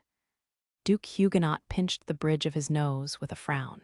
"Who? No, please tell me everything you remember." Everyone was in a panic because of the monster attack. Stuart was wounded in the process and grabbed another male student to ask for his help. But that student thrust him aside because he was in his way and ended up throwing him into Princess Flora. "So the commoner student shouldn't have been blamed for the incident, you say?" "Yes. All he did was save Princess Flora, falling off the cliff in her stead." "So how did he end up shouldering the blame?" "Because Stuart claimed the commoner was the one who shoved him." The hand Duke Huguenot was covering his eyes with was shaking. But no matter how much he hid his eyes, it was clear at a glance that his mouth was twisted in an enraged frown. The student who pushed Stuart agreed with Stuart's claim. Stuart was really menacing at that moment, so I couldn't speak up. Elise explained herself in a panic, either out of guilt for revealing the truth so late or out of fear of Duke Huguenot's fury. "No, you're not at fault here. I'm sorry my son has caused so much trouble." Duke Huguenot took a deep breath to calm down, then removed his hand from his eyes. "Once again, I must remind you not to tell anyone else what you told me today. As soon as you step out of this room, forget everything," he emphasized. "Why, yes, sir." "Good. You may leave now. Please excuse me." Elise bowed nervously, then got up out of her chair and hurried out of the room. Once the door closed, Duke Huguenot was alone once again. Silence stretched for a long moment. GRR, Duke Huguenot swung his right hand down and slammed the table in anger. A dull thud echoed through the room. For someone normally so calm, it was a show of extreme emotion coming from him. That moron, a fatal trap, had been sleeping somewhere he had never expected. Just how many times was he going to drag the family name through mud? Duke Huguenot gritted his teeth. The orphan named Rio, who had vanished from Beltram after being falsely accused of a crime, and the mysterious honorary knight named Haruto Amakawa, who was climbing in power in Galark. Just yesterday, he would have never connected the two, yet today he was facing the possibility of them being the same person. While it isn't confirmed yet, it's extremely likely. During the battle with the golem, the man named Haruto Amakawa had been referred to as Rio. Celia, who for some reason was close to Haruto, once taught the class Rio was in. The way Christina was oddly reserved when it came to Haruto, and how she was once classmates with Rio during her time at the Royal Academy.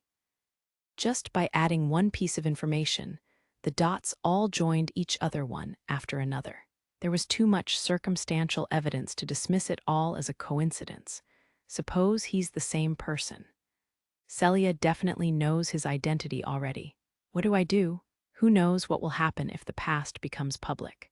The biggest problem was how deeply Duke Huguenot had been involved in blaming Rio for the crime he had never committed. Stuart may have created the problem, but Duke Huguenot himself had pulled the strings to clean up the mess.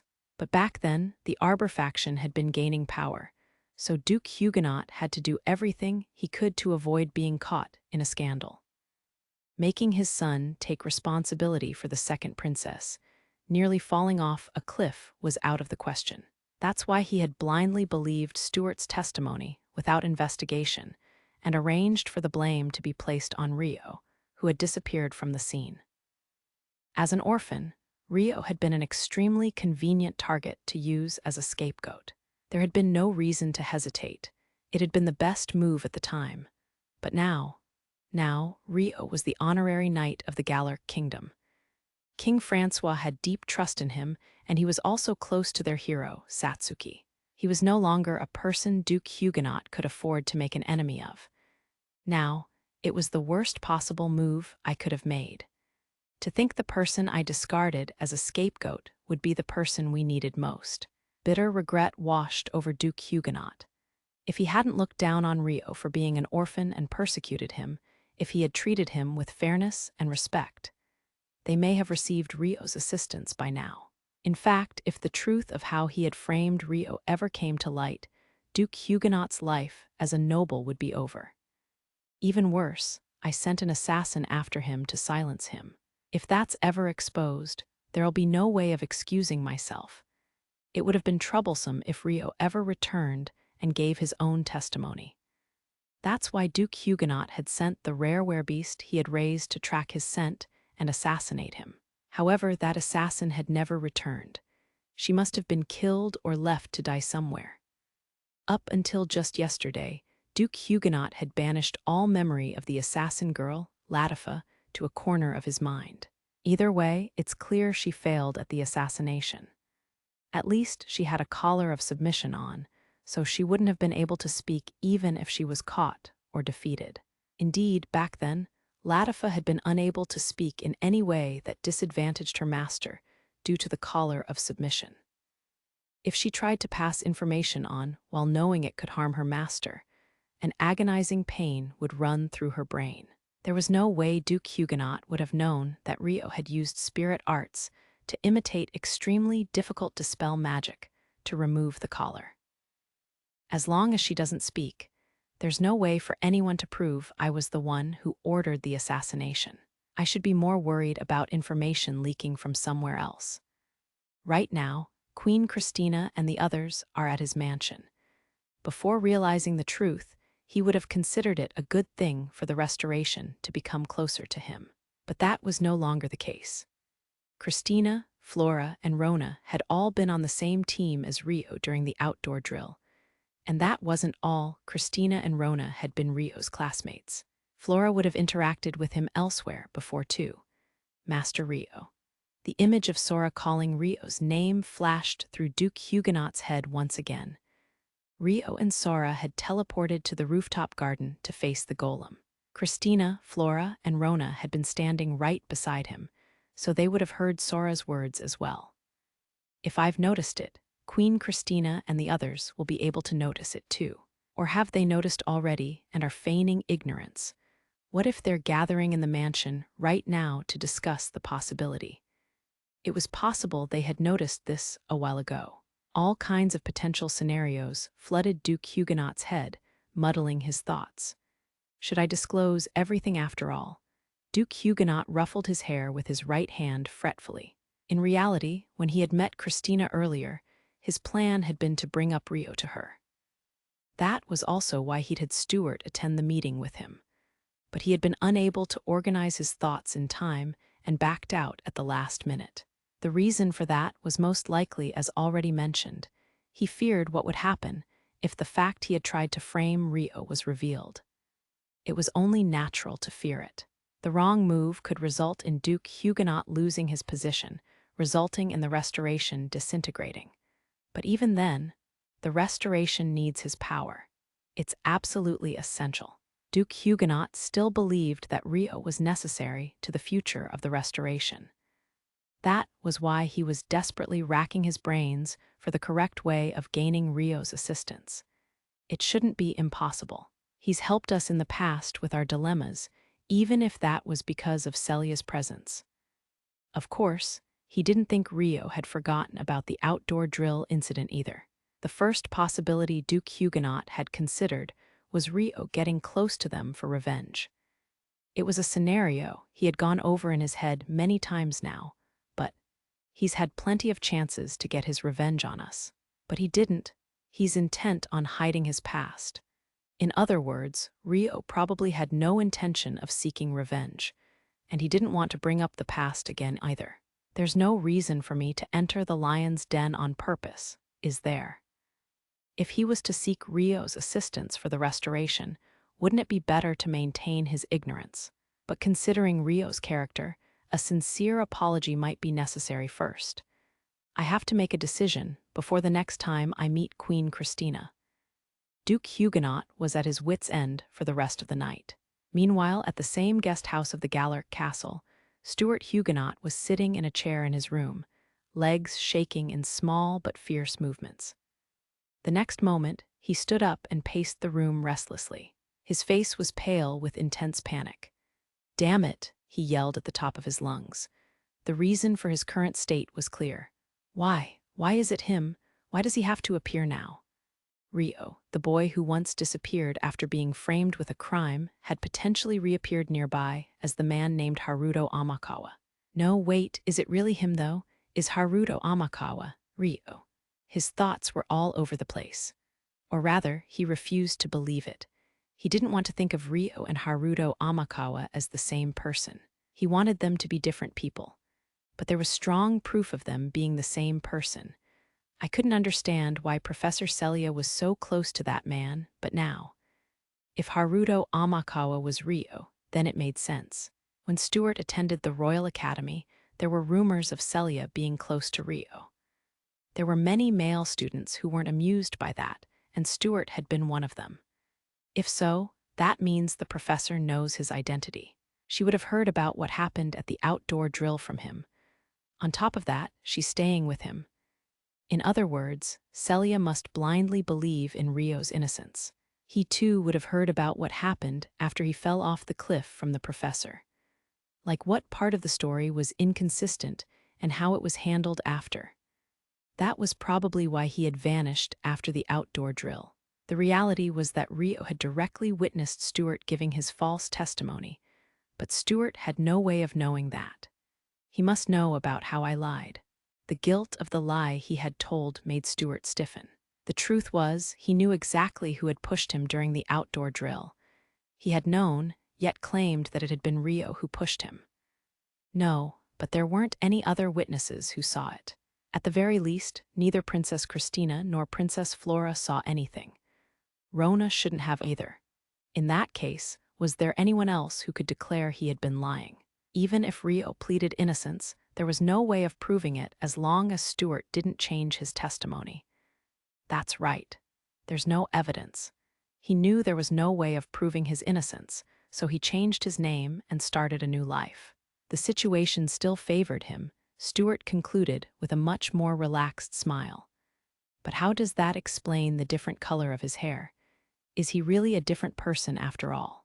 Or is it the effect of an artifact that can affect other people's perception? Stuart didn't know that Rio had an artifact that could change his hair color. Christina had traveled from Celia's house to Redania with altered hair color too, but there were very few people in the restoration who knew that. Whatever, either way, I just have to insist he was the one who pushed me. Even if he pleads innocence or claims that I'm lying, nothing will change. Stuart tried to reassure himself he was fine, but his expression was still stiff. What was that lowly commoner even thinking? Not only did he have the nerve to appear before us so boldly, he even invited Queen Christina to the mansion. It was hard to believe these were the actions of a man who had committed a crime in the past, Stuart thought in disbelief. But that thought only lasted for a brief moment. No, that's just the scum he is. He's so desperate for validation, he couldn't hold back his craving for the limelight.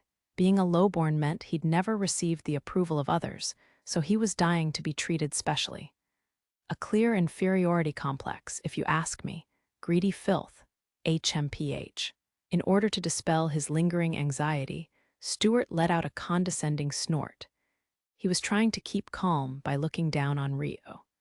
He probably changed his name because he wanted to hide his dirty past as an orphan of the slums. But once he got a taste of the higher world at the Royal Academy, he yearned for nobility. That's why he started gaining fame in the Gallic Kingdom, because he couldn't resist his need for validation despite his shameful past. Stuart sneered, convinced that this was the truth. However, but he really is a shallow fool. He doesn't understand how small noble society truly is. He must have thought he wouldn't have to face any of Beltram's nobles if he left the kingdom. Then, of all people, it had to be us. Stuart suddenly gasped as though he had realized something. Wait, was it really a coincidence? When we were attacked by monsters in Amend, he appeared before us. Was he following us on purpose? What if he held a grudge for what happened at the outdoor drill?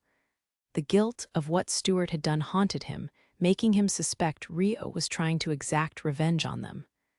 That's right. Alphonse vanished immediately after he appeared in Amend. And at the Ricca Guild's restaurant, he made me get on my knees and bow to him. Had he been waiting for a chance to get revenge the entire time? The Huguenot faction's downfall from the Beltram kingdom would have been the perfect opportunity. As Stuart recalled the events of the past, the humiliation he felt rose once again. Damn it. Are you saying that the lowly commoner made me bow to him? He yelled furiously. He must have been ecstatic. How dare he look down on me? Stuart shook from head to toe with rage. The humiliation he felt was intense. You're below, I'm above. That had been the unmistakable status. But it had now collapsed, and their positions were reversed, something which he couldn't bear. An artifact that can alter people's perceptions and memories. Wouldn't it have been easy for him to use that and control Alphonse, making him cause trouble in his drunk state? That was something that would be impossible to prove, but that has to be it. He's trying to get revenge on us. It has to be his fault Alphonse vanished from Redania. No, what if he was killed? Convinced that was the truth, Stuart looked horrified. Father has noticed his other identity. Otherwise, he wouldn't have asked me about him. But is he seriously trying to gain his assistance? He might be targeting Queen Christina and the others, not to mention me. There was no telling when he would be stabbed in the back. The fact that Rio had a motive to do so made Stuart shudder. No, even if we gained his assistance, I'd never be able to trust him. Who knows what vulgar demands he'll make in return? In the otherwise silent room, the twitching of his legs echoed loudly. Wait a minute. What if he requests I be punished as revenge? Stuart's entire body froze. Would father abandon me? He had been excited when Duke Huguenot had allowed him to sit in on his meeting with Christina. thinking he was finally redeeming himself. But what if he had been terribly mistaken? Stuart's face paled further. Shouldn't he need evidence to do that? Just like how I need evidence that he resents us and killed Alphonse with his own hands. But if I don't get rid of him, he will get rid of me. If he could find proof that Rio had killed Alphonse, Rio would be unable to do anything about the incident at the outdoor drill. But how do I find any proof Alphonse was killed by him when it happened so long ago? Back then, Alphonse had gone to investigate the forests near Amend with the other knights of the Restoration.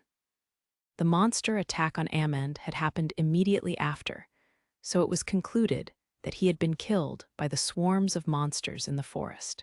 But no corpse had been recovered, so he was still technically missing. "Damn it," Stuart yelled again, losing his temper. "It's impossible. There's no way of finding proof. Even if I ask to go to Amend, I'll never receive approval." So what could he do? Is there anything else, like a weakness of his?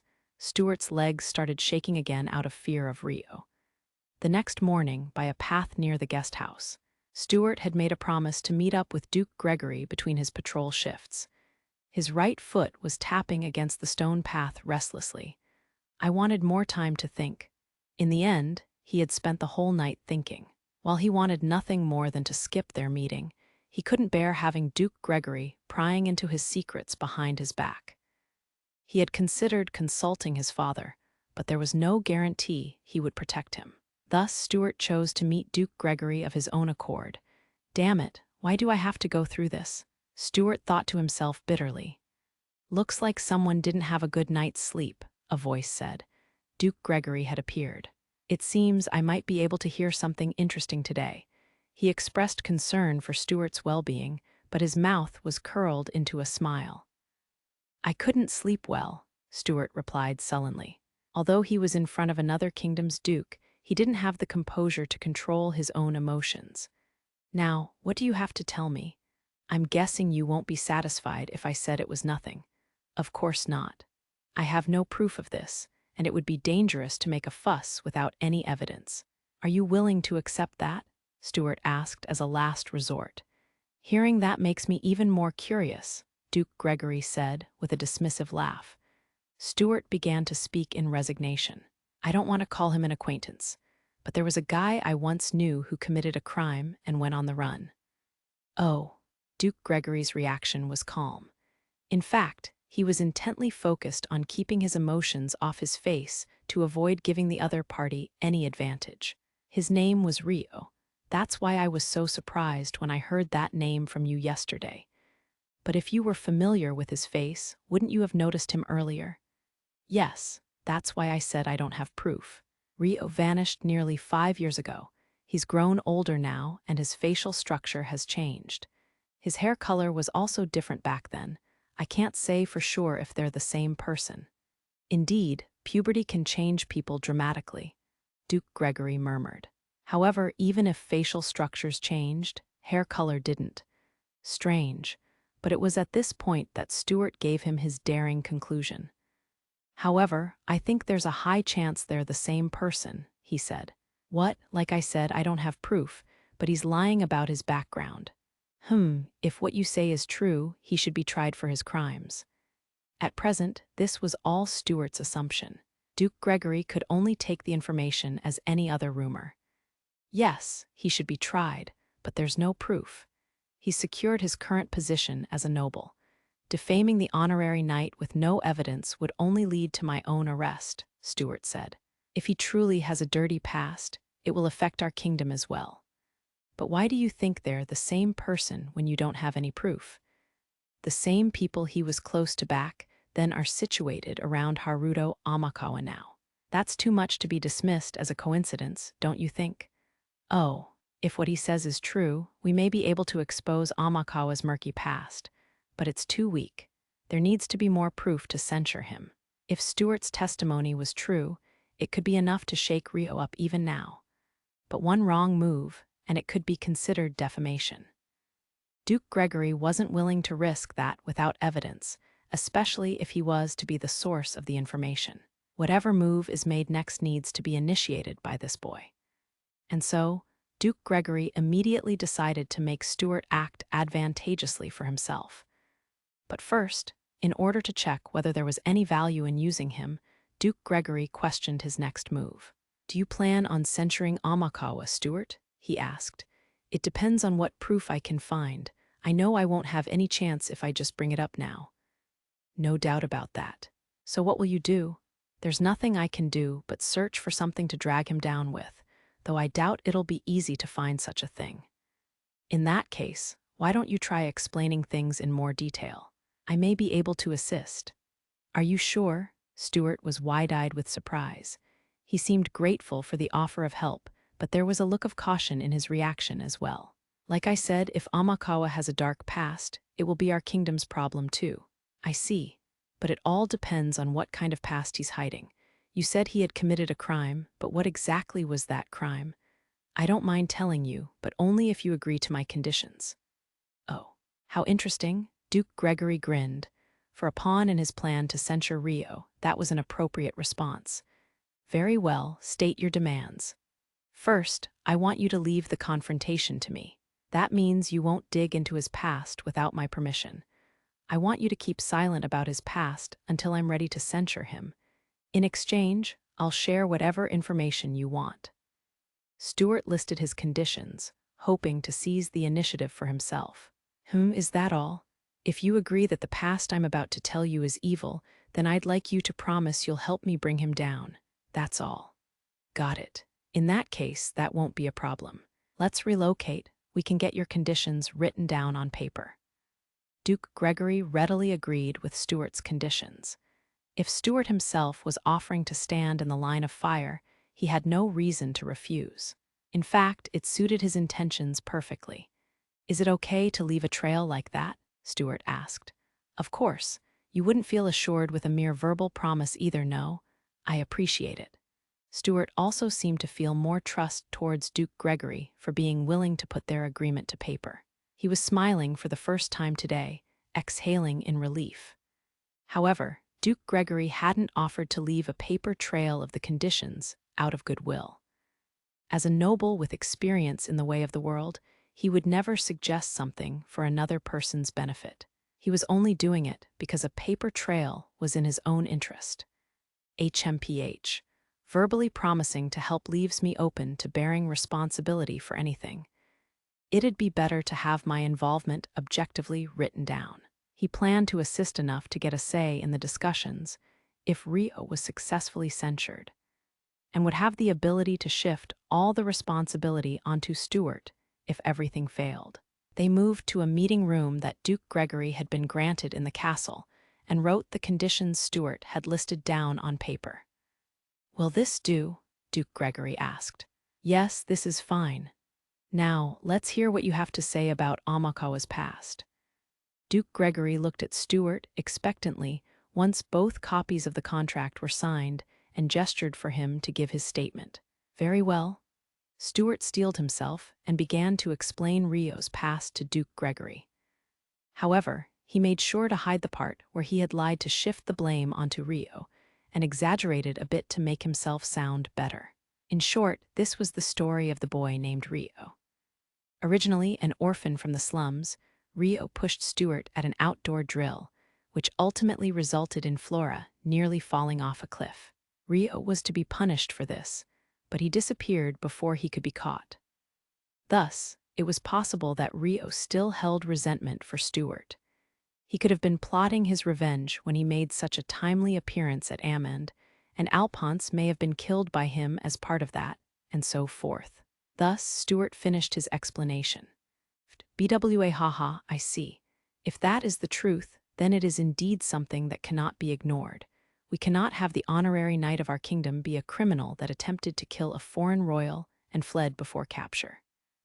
Duke Gregory imagined the fallout of such a truth being exposed and was unable to hold back his laughter. "And yes, I am happy to actively assist you. Thank you so much. It's too early to thank me. Like you said at the beginning, we're lacking critical evidence to prove that the two are the same person. Creating a fuss now would only stir the rumor mill. At worst, you could be accused of defamation. If the goal was to bring him down from his position, then they needed undeniable proof. Duke Gregory emphasized this calmly. I know, Stuart had a bitter expression on his face. Creating bad rumors about him isn't enough. I need to create an incident big enough for people to lose trust in him, something that can at least get him banished from the castle. Unless he could get rid of the risk of Rio claiming he was falsely accused, Stuart wouldn't be able to sleep soundly at night. If possible, I'd like to obtain proof Alphonse was killed by him. Killing a foreign noble out of revenge was something that couldn't be overlooked. That's too difficult to be reasonable. He may have had a motive, but a corpse was never found, no? Duke Gregory said. Even if Rio had killed Alphonse without a corpse, there was no way of proving it. Pursuing that route would require locating the corpse first. That's true. In a way, Amakawa himself is the greatest evidence there is. If we can prove he is the same person, his past crimes will naturally come to light. Why don't we pursue the path of proving that Rio is the same person as Haruto Amakawa instead? Duke Gregory suggested. The grim look on Stuart's face was probably because he knew that proving them to be the same person wasn't enough to establish Rio's guilt. If Rio claimed he was innocent, an investigation could lead to the discovery of Stuart's lie. That was why he needed more material to drag Rio down in case that happened, so that no one would be able to trust Rio's statement. Is there something you're concerned about? Ah, no. It's just that he's established considerable status for himself now, and those around him trust him a lot. Digging up the past at this point might not result in any significant punishment. Princess Flora herself seems to be close to him, and she has quite the naive personality, so I fear that might be taken into consideration. Good point. But the sin of attempted murder against royalty is grave. Even if the restoration shows leniency to him, the Gallic kingdom will definitely punish him. I won't allow him to get away unpunished. Such unfit behavior from the honorary knight would be scandalous, Duke Gregory said. But in spite of his words, and once he's fallen from grace, it might be amusing to offer him a hand back up and make him indebted to me. Duke Gregory had no intention of completely ending Rio's life as a noble. This was because he acknowledged Rio's abilities. He believed that it was only appropriate for Rio to be valued for his long list of achievements, based on the results. However, that didn't mean he was impressed by the current situation where Rio was the only one achieving all the success. That's why he was so eager to find material that could drag Rio down, and that was why he was trying to use Stuart to his advantage. Unaware of that, Stuart rejoiced at the fact he had found a reliable ally. Oh, how reassuring. I'm glad I consulted you. I'm glad you think that of me, but are you sure you won't consult your father about this? Duke Gregory didn't want anyone else to interfere with this incident, so he preferred if Duke Huguenot stayed out of it. But it could be problematic if he didn't at least confirm things first, so he asked for the sake of the future. Although I was a victim, the fact I hit Princess Flora when I was pushed angered my father a lot. He had to cover for me because of it too. I see. It sounds like his father was forced to use some questionable methods. It's no surprise his father was angered by that. But this also means that if things go well, Duke Huguenot will be indebted to me too. Duke Gregory took a guess at the situation and smiled. But if you expose Amakawa's sins, your father may change his mind about you. He whispered the sweet words Stuart wanted to hear the most. Stuart's expression relaxed, pleased to hear those words too. I sure hope so, he mumbled. However, if this is the truth, he truly is a shameless man, the perpetrator appearing before the victim, innocently pretending to be someone else. The man is conceited and desperate for validation. After all, he started as a lowly commoner from the slums. He probably couldn't get over his admiration for noble society. I see. Stuart spoke of Rio's character with great detest, but Duke Gregory only showed a half-hearted reaction to his description. This was because Duke Gregory had his own image of Rio, and it was notably different from Stuart's. To him, Rio was a man of many mysteries, too calm for anyone to read his emotions or intentions, always eerily detached from the world. That was his image of Haruto Amakawa, and also why Duke Gregory was wary of the questions surrounding Rio. Well, if he truly is as he describes, then that would be interesting too. Somewhat impressed, Duke Gregory smiled. "Are you sure Princess Flora hasn't noticed his identity?" he asked. She didn't care about him in the slightest back then. They barely had any chance to interact. Even I didn't notice until yesterday. Although they had attended the same academy, they lived in different worlds. Stuart sneered. Duke Gregory didn't know how much Rio's appearance and impression had changed since back then, so he could only accept those words at face value. However, he had his apprehensions. The fact that the possibility cannot be entirely dismissed is rather dangerous. That being said, he didn't want Stuart to feel daunted by that possibility, so he purposefully chose not to point that out. "Is there anyone else in the current restoration who knew him before?" Duke Gregory asked. "From the academy, there's Queen Christina and Lady Rona, and I think there was another female student who was in the same group. If there are other people who know of Amakawa's other identity, asking them to testify that he's the same person is one definite method of proof. The more testimonies there were, the more trustworthy it would be. But Queen Christina is currently indebted to him. Princess Flora is smitten as well, and Rona will always obey those two. If I ask them for help, they may crush our chance of exposing his sin in advance. So we need someone we can silence if we're to seek assistance from others," Duke Gregory said. "Come to think of it, you said there was someone he was close to back, then situated around him now. Who might that be?" "Celia Clare. She was a professor at the academy back then." "Oh, that woman. If I recall correctly, she currently lives at his mansion." "Yes, I'm almost certain she's chosen to be with him despite his identity." "I see. If Haruto Amakawa was really Rio, that was a natural conclusion to make. Back then, he used his position as a student to take advantage of a kind teacher. Professor Celia is being deceived. She just doesn't know his true nature." Stuart growled bitterly, having respected Celia as his own teacher. If she's staying silent despite knowing his past, that would count as assisting a criminal, an illegal matter that should be tried. "Are you suggesting we threaten her? She's a potential candidate. If the threat works, she'd be easy to manage as a witness," Duke Gregory said with a shallow smile. "I think the other female student would be easier to silence than Queen Christina or Princess Flora, and she doesn't live with him, unlike Professor Celia." Unwilling to threaten the teacher he was indebted to, Stuart nominated Elise Brandt, the other student who had been on the scene, as a witness. "Then we'll consider that person a candidate too. It's better to have more options whether we actually approach them for assistance or not. Is there anyone else from that time who knows of him?" Duke Gregory asked. "He was isolated in the academy, and I don't think he knew anyone outside. But I can't be certain," Stuart said hesitantly, unsure of his answer. "Then maybe we can consider the others close to him as candidates." "What do you mean?" "For example, his little sister. A relative of his should naturally know about his past, no? A little sister. As far as I know, the man named Rio didn't have a sister. Please don't tell me you've got him mistaken for someone else at this point." Duke Gregory gave Stuart a dubious look, sending him into a fluster. "Oh, of course not. I'm pretty sure of it. There are just too many coincidences." "How incompetent. We're trying to prove whether those coincidences were inevitable or not.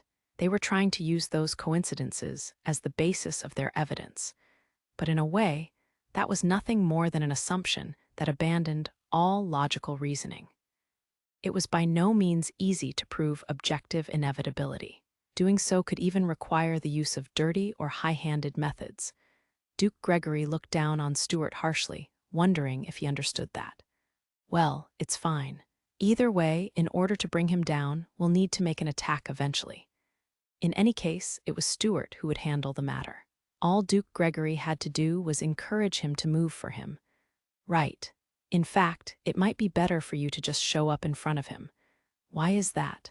"Wouldn't you want to take another look at Amakawa's face? You may find something new if you observe him with the knowledge of his other identity." Good point. Now that he thought about it, Stuart had never paid close attention to Haruto Amakawa's face before. Before censuring him, it would be best to confirm what he looked like at least once. The problem is how to get you near him. Princess Charlotte handles all the public relations of that mansion. It isn't easy to get a meeting request granted. It wasn't impossible to visit the mansion without an appointment, but if they weren't friends with Rio, they would risk incurring Charlotte's wrath. There was significant meaning in the fact that a high-ranking royal was serving as the point of contact for a regular noble. They had built such a strong wall, even a duke like Gregory hesitated to visit unannounced without having a good reason. What do we do then? We have no choice but to wait for him to leave his mansion and make contact in some way. It will require monitoring movements at the mansion, but you can leave that to me. Thank you. Since he left the mansion quite often, Rio was actually one of the residents who was easier to meet. It wouldn't be that hard to track when he went out if Duke Gregory placed a few castle guards under his command nearby to watch the mansion. That aside, do you have a duty at the restoration right now? I need you to be available to move as soon as he leaves the mansion. I'm a knight of the restoration right now, so I assist in the patrols of the castle. My assignment is the area around the guest house, though. In that case, I will arrange to have you transferred to the area around his mansion. I'll also speak to the supervisor of that area to give you the freedom to move around. That way you'll have an excuse to give your father yes. Why yes, I would appreciate that. With Duke Gregory's cooperation, something that would have been difficult for Stuart to do without connections was easily made possible. Also, there's one thing I'd like to ask of you. What is it? The restoration's uniform will stand out, so can you lend me Gallerk's uniform? Stuart asked, looking down at his own uniform with a self-deprecating smirk. Duke Gregory saw a glimpse of the inferiority complex Stuart had over his uniform and nodded with a knowing look. Very well, I will have that arranged, he said. Thank you very much. Stuart thanked him happily for the umpteenth time that day. Chapter 6. Brother and sister in the morning, Christina, Flora, Rona, Hiroaki, Rei, and Kauta set out to leave Rio's mansion. At the entrance of the mansion, Flora drew Latifa into her arms while sadly bidding goodbye. Latifa responded by hugging her back. It's so unfortunate I have to say goodbye to you, Seirei. Don't be unreasonable, Flora, Christina said, gently sliding an arm around her sister's back. Let's have another sleepover soon, maybe even tonight. Is that okay, Oniai-chan? With a carefree smile, Latifa turned the conversation to Rio, who had been watching over things beside her. I'm sure they have their own plans to consider, Seirei, Rio said with a strained smile. He then turned to Christina and the others. But feel free to visit again at your convenience. I wouldn't mind tonight, Flora said restlessly. She must have had lots of fun staying up late, talking to girls her age at the sleepover last night. Flora, show some restraint, Christina said, as though she was looking at a disobedient child. If too much time passes, you'll probably feel reserved again, so I'd prefer it if you came back right away. I want to spend more time with my sister. Latifa said bashfully. Latifa, me too. Let's spend more time together. Overcome with emotion, Flora hugged Latifa even harder. Well, the food at Haruto's mansion was great, so I wouldn't mind coming again, Hiroaki said casually beside them. Me too. Please invite us again. Rei immediately agreed with Hiroaki. You need to show more reserve, Rona said with a sigh. Of course, Rona will come again too, right? Latifa asked, looking at Rona. Flora joined her in staring at Rona. Rona was taken aback by the sudden question, but she folded under the power of Latifa's and Flora's stares. If it isn't a bother then, she said, nodding shyly. Yay, let's chat lots again tonight. Yes, Latifa and Flora rejoiced together. Thus, with their next sleepover decided immediately, Christina and the others left the mansion. After seeing Christina and the others off, Rio was summoned by Latifa and Lyslot. He went to meet up with them in the parlor, accompanied by Miharu and Aki. There, he was informed of their plans to go out. You're going to the Rika Guild? Yup. Lyslot wants to hear our opinions of her new product, Latifa explained cheerfully. I see. Rio looked over at Miharu and Aki. Last night, Aki had casually agreed to help without thinking, but she hadn't expected Rio to come along, so she now looked rather uncomfortable. "And so, we wanted you to come along, Onii-chan," Latifa said. "I'm fine with it. Is it just the 5 of us?" "Yup, are you sure?" Rio asked Lyslot as well. "Of course, we're the ones asking you to come. Princess Charlotte has given her permission already, so if you're not busy, we'd like to leave right away." "I see." Rio glanced at Aki's face once more. Could this be? A look of realization crossed Rio's face as he noticed how strangely gleeful Latifa was, grinning from where she sat before him. "Sure, I can go now. But I'd like to talk a little before we leave," he said with a nod, a look of resolution on his face. Latifa tilted her head. "Talk. Yes, I'd like to talk to Aki properly." Rio's gaze was clearly fixed on her. "With me?" Aki's body shook as though she had been startled, and her expression stiffened. "Yes, about the memories of Amakawa Haruto that I have. We weren't able to talk about it during the banquet." In contrast, Rio's voice was awkward but gentle, as though he had noticed her nerves and was trying to keep her calm. "In that case, it would be best for us to leave," Lyslot said, believing herself to be an outsider who should excuse herself before they started discussing the details. "However, no, I'd like everyone here to listen as well, since you 4 are the ones who knew Amakawa Haruto directly. Is that okay?" "Okay."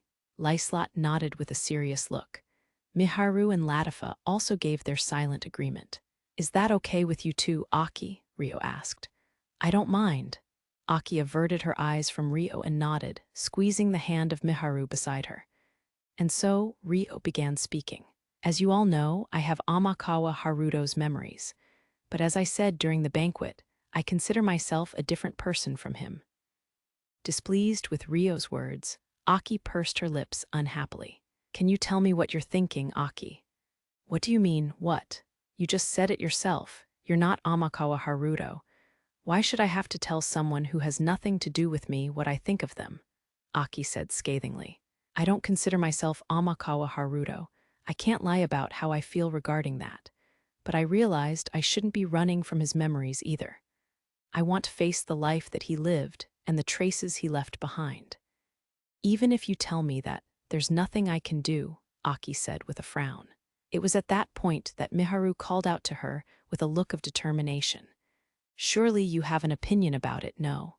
"Miharu, I know you've had conflicted feelings about Haru-kun this entire time. I've been by your side watching you until now. Why don't you tell him those feelings?" Miharu said in a scolding tone. "But Haruto doesn't think of me as his little sister, does he? He already said he's not Amakawa Haruto. Why should I have to express my feelings to a stranger?" "Answer me that first," Aki snapped, her discontent exploding. "For my own satisfaction, I guess. I'm the one who wants to do this. I want to stop running away from you for my own sake. I don't want to pretend I can't see you anymore. If possible, I want to get along with you. I want to move forward together. Get along. Am I being unreasonable?" Aki didn't answer. She fell silent as though she was avoiding giving her reply. "You heard him. Haruto said he wants to get along with you," Miharu said in a rare show of proactiveness. Perhaps she thought it was her duty to mediate between them as Aki's older sister figure. Or perhaps she had her own opinion about the situation. "What about you, Miharu? Are you okay with this? Didn't you love him?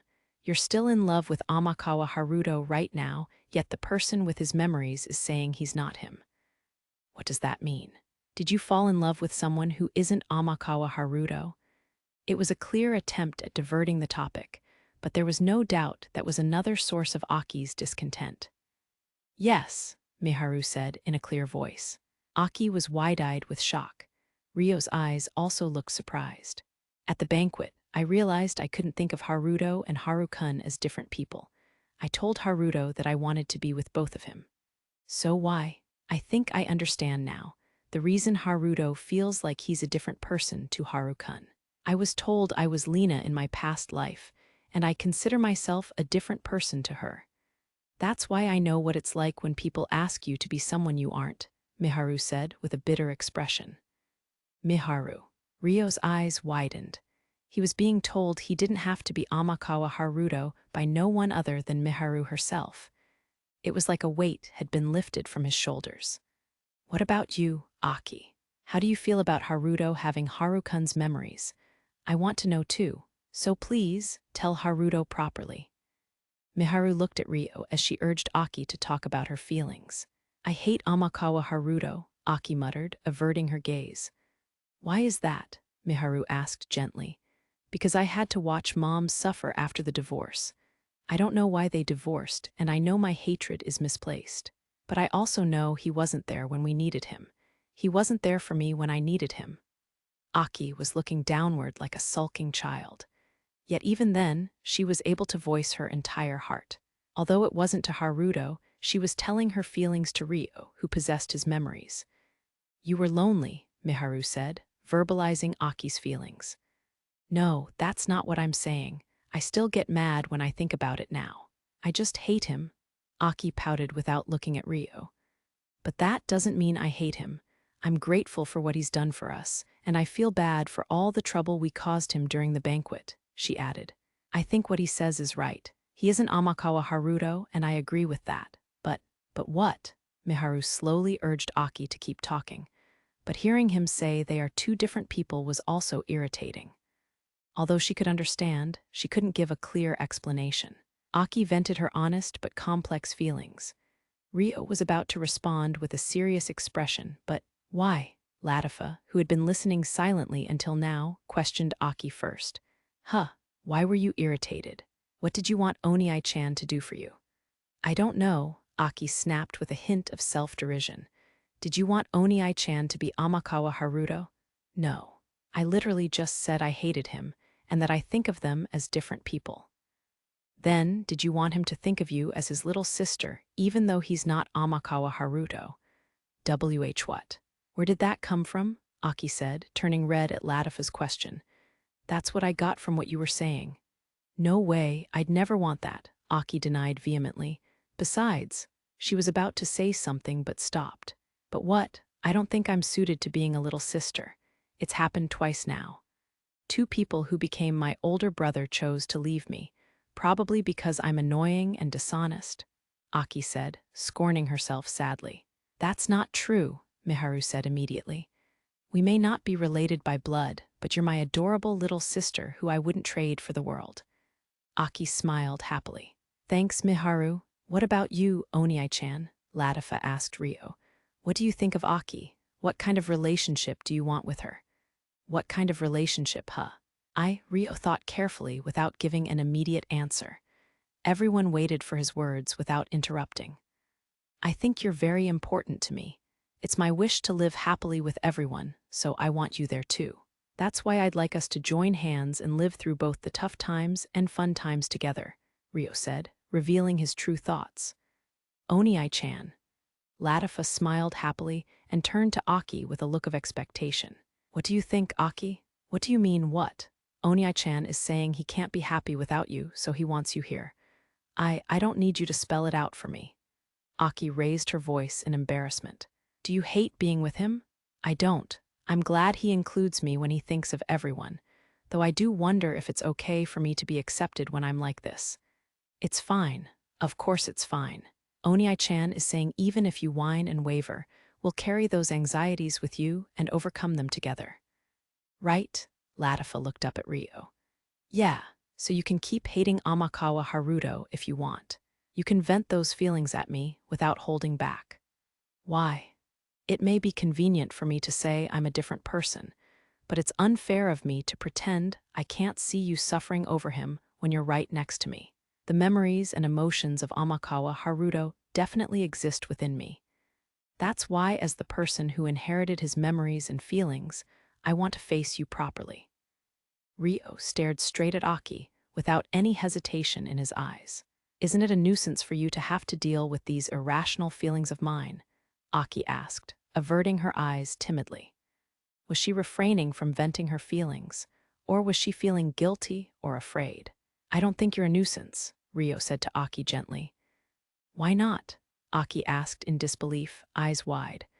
Like I said just now, Amakawa Haruto's memories and feelings definitely exist within me. That's why I can't think of you as a stranger and don't want to treat you as one. You might not like it if I said I considered you my little sister, but that's how important you are to me. I guess that's why, Rio said, looking a little bashful. Aki's entire body flinched. Yeah, that's why I want you to tell me if you're feeling lost or want to whine without holding anything back. Let's worry over things together. That's what I think anyway. Rio was doing his best to express his emotions in his own clumsy way when he suddenly stopped and looked surprised. Wah! Aki had started crying, tears running down her face. Hey, Aki, what's wrong? Are you okay? Latifa asked in a panic. Why, yeah, I don't know why the tears won't stop. Sorry. Aki turned red all the way to her ears. She looked down and wiped her tears. Aki. It's okay to cry, Miharu said, hugging her lovingly. Rio scratched his cheek awkwardly, wondering if he was the one who had made her cry. Did I say something weird? I don't think so, Lyslot denied gently, giggling beside Rio. Yup, as your little sister, I'm proud. You're the best big brother, Latifa agreed happily. Then, several minutes later, I'm sorry for suddenly crying. Aki apologized embarrassedly, eyes still red. No, there's no need to apologize. I'm the one sorry for saying something you hated to the point of crying. Rio bowed his head at her in return. It's not that I hated it. Aki looked away from him while she fidgeted. Onii-chan, what Aki is saying is, Wah, stop, don't say anything weird, Latifa, Aki shouted, stopping Latifa from finishing what she was saying. He. Miharu and Lyslot laughed in amusement. But you know, I have a problem that I'd like Aki to answer properly too, Latifa said to Aki with a slight pout. What? Do you want Onii-chan to think of you as his little sister? And do you want him to be your Onii-chan? Aki reddened. What, that again? Yes, again, because if you become his little sister, that makes you my sister. I'd be so happy if that happens, Latifa said with a bright smile. Huh. Me and you? Yup, that's how it works, even though the three of us aren't related by blood. I see, Aki blinked. She hadn't considered that possibility. That's why I want to hear your feelings about it. What do you think of Onii-chan? I don't care, Aki mumbled inarticulately. What about you, Onii-chan? Since you're the person with Amakawa Haruto's memories, I want to hear how you feel about Aki. That depends on how Aki feels. Rio shrank back at the direct question from Latifa. I think Aki will be able to be honest if you just tell her you want her to be your little sister. Enough, Latifa, I'm already being honest, Aki yelled in a fluster. Fine. What did you call Amakawa Haruto when you were young, Aki? I called him Onii-chan. Then can you still call this person here that? You mean this Haruto? No way, I'd never, Aki said, shaking her head in a flurry.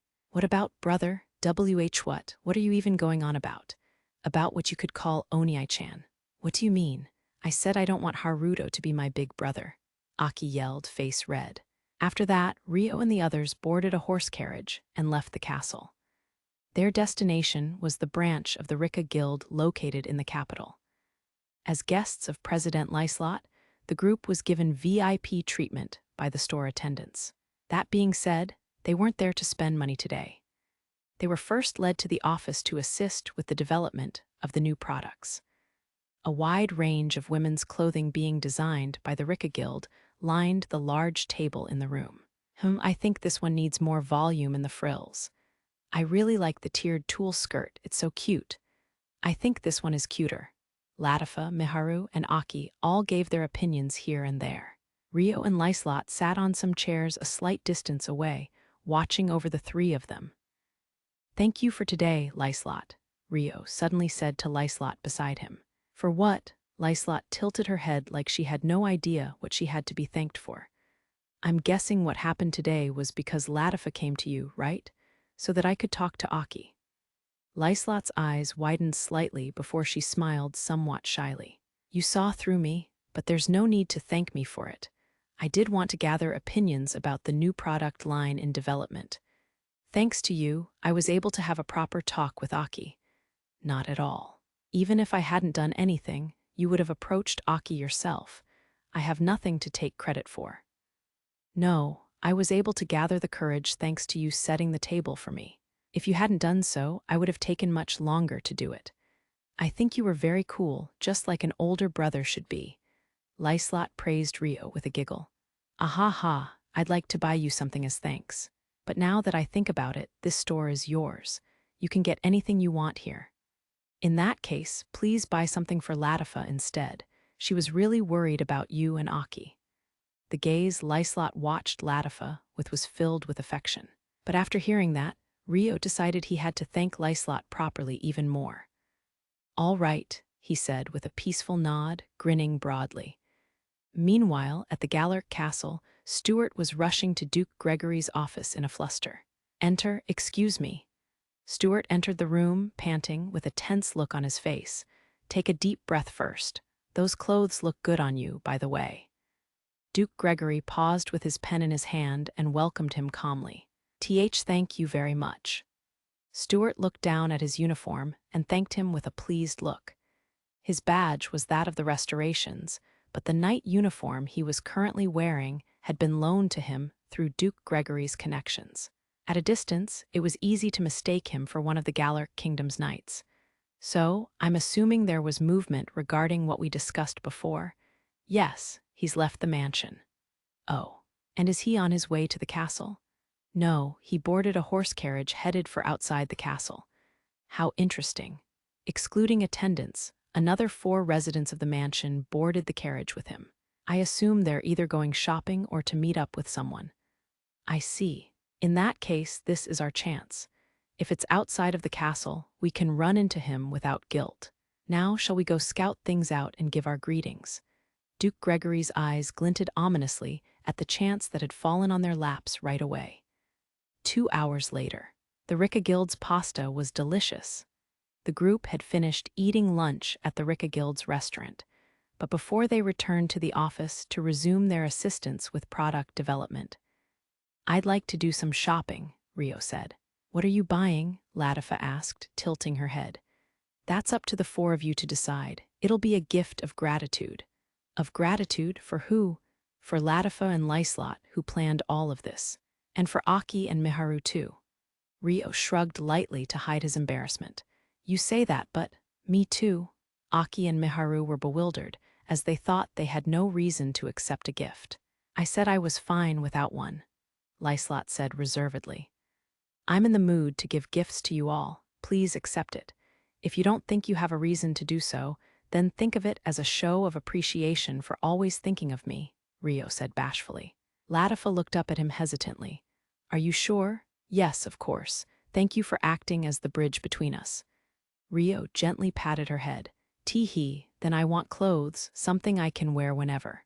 Oh, but won't the others get jealous if we're the only ones who get gifts? Latifa asked, worrying about the others waiting back at the mansion. In that case, we can always come back with the others another day. Maybe even tomorrow or the day after, Rio said. Okay, that's right. It didn't have to be today. The fun days would continue tomorrow, the day after, and further into the future. Latifa nodded happily. I'll lead you to the section for women's clothing then, Lyslot said with a warm smile. Thus, Rio and the girls moved to the women's clothing section of the Ricca Guild. While Lyslot showed Miharu and Aki around and chose clothes with them, Rio kept Latifa company in her clothing selection. Say, what do you think of this one? It's cute. What about this one? That's cute too. And this? Cute. The other 3 had tactfully created alone time for the 2 siblings. Latifa stood in front of a mirror, bringing various outfits up to her body while seeking Rio's opinion. Oni-chan, that's the only thing you've been saying. Do you really think they're cute? She asked with an unimpressed glare. It's what I truly think. You're cute no matter what you wear, Rio said with a slightly guilty grin. I see. I guess I can forgive you. Latifa gave an unnaturally arrogant reply to hide her embarrassment. But still, I want to wear the one Oni-chan thinks is the cutest, she added pleadingly. Rio scratched his cheek awkwardly. I'm not very good at choosing clothes, especially when it comes to women's clothing. But it's a thank you present for me, right? That's why I want you to choose. I see. That makes sense. I'll do my best then. After that, Rio started taking clothes into his own hands and seriously considered what suited Latifa the best. The sight of the 2 siblings chatting harmoniously brought smiles to the faces of the store attendants and passing customers. However, if it isn't Amakawa. The alone time between the siblings was suddenly interrupted by the arrival of an outsider. It was Duke Gregory. "Good day, Duke Gregory. It's been a while," and he was a duke, so Rio greeted him politely, despite the strong sense of wariness he felt on the inside. But what was more troubling was the man beside him. "Stuart Huguenot, long time no see." It was a confident, high-handed voice. He was staring at Rio with unnatural intensity, to the point of rudeness. Although he was the eldest son of a duke, a disinherited child had no business taking that tone against an honorary knight. "Long time no see." Rio immediately moved forward and hid Latifa behind himself. "Yes, it's truly been a long time." Fortunately, Stuart paid no attention to her, as he was busy staring hard at Rio. "He really does seem similar. When I look for the resemblance, I can definitely see it." Whether it was hostility or scorn, either way, there was a blatant negative emotion in his eyes. Stuart had already tried to mess with Rio in the past at Amend, and Duke Gregory was also someone who tended to pick fights with Rio. What's going on? What are they trying to do? Rio immediately sensed something was odd, increasing his wariness further. "What a coincidence meeting you here," Duke Gregory said. "Yes, a coincidence." Rio immediately thought he was lying. There was no way this was a coincidence. It was also strange for two men to come to the women's clothing section of the store, not impossible. But he couldn't see these two coming here to shop. "Are you here shopping with your sister?" Duke Gregory asked, gaze going to Latifa hidden behind Rio's back. His words also directed Stuart's attention to her. Rio was standing in a way that obscured their vision, but does your sister have no manners at all? Ignoring a noble of higher ranking, without so much as a greeting, Duke Gregory scoffed. Rio glanced over his shoulder behind him. Latifa's face was pale, and she was understandably trembling like she was afraid. This isn't good. Rio opened his mouth to wrap up the conversation as quickly as possible. "Hey, stop being rude to Duke Gregory. At least show your face." But Stuart angrily walked around to the other side of Rio to look at Latifa's face. At his sudden appearance before her and the sound of his voice, Latifa was clearly frightened. "Eek, hey Latifa, show me your face. What am I to you? Your dearest big brother, right?" The trauma of her days as a slave that had been sealed deep in her heart came flashing back. "And no, don't come near me." Latifa crouched on the ground, protecting her head with her hands. "Huh," Stuart was taken aback. "Excuse me, what are you doing over there?" Just then, Lyslot noticed the abnormality and came running over. "Why, you've got it wrong. I haven't done anything. She just started acting out all of a sudden." Stuart pointed at Latifa, who was cowering on the floor, and asserted his innocence. "No, no." Nu, still cowering, Latifa trembled from head to toe. Rio had a sour expression on his face. He had realized that the trauma hidden behind Latifa's smile was more serious than he thought. What's with this girl? And where have I seen her before? Stuart was feeling an indescribable feeling of déjà vu. Didn't he know a little girl that feared him like this? The moment Stuart had that thought, a certain girl came to mind. "Eek, you don't come any closer." Stop hitting me, please. Why, you're my big brother." I'm sorry, forgive me, please." Back when Stuart was attending the Royal Academy, there had been a rare werebeast slave kept beneath the Huguenot estate in the capital. Stuart didn't know if his father had been doing anything to the girl, but he had often visited her for his own amusement. Whenever something unpleasant happened at the academy, he would dote on her to release his stress. That little girl had been his toy. The girl on the floor before him had none of the traits of a werebeast, but for some reason he was sure it was her. You could even call it an instinctual sense. Yet at the same time, he was confused. Why would she be here? How did she end up becoming this man's little sister? It made no sense at all. But the greatest emotion Stuart was feeling was excitement. An intense feeling mixed with joy and anger overwrote any other feeling he could have. Stuart swallowed his breath and opened his parched mouth. "Hey, don't tell me. Are you Latifa?" Roughly half an hour later, Duke Huguenot visited Christina's office in the guest house of the Gallic Kingdom. "May I have a moment of your time? There's something I wish to discuss in private. If you could please clear the room." Vanessa was in the room with them, but Duke Huguenot bowed his head and requested her dismissal from the room. Very well. Vanessa, you wait outside the room. Do not let anyone through until we're done, Christina ordered. She presumed there was something important to discuss. Understood. Vanessa bowed respectfully and left the room, leaving the two of them alone. Now, what did you want to discuss? I agonized over this all night. Sir Amakawa is at the root of the matter, but please allow me to confess my own sins first. Your sins? That sounds ominous, Christina said, observing Duke Huguenot's expression. I'm afraid it's a fairly grave matter. If I said it has to do with the outdoor drill that was held around 5 years ago, I think you would understand no.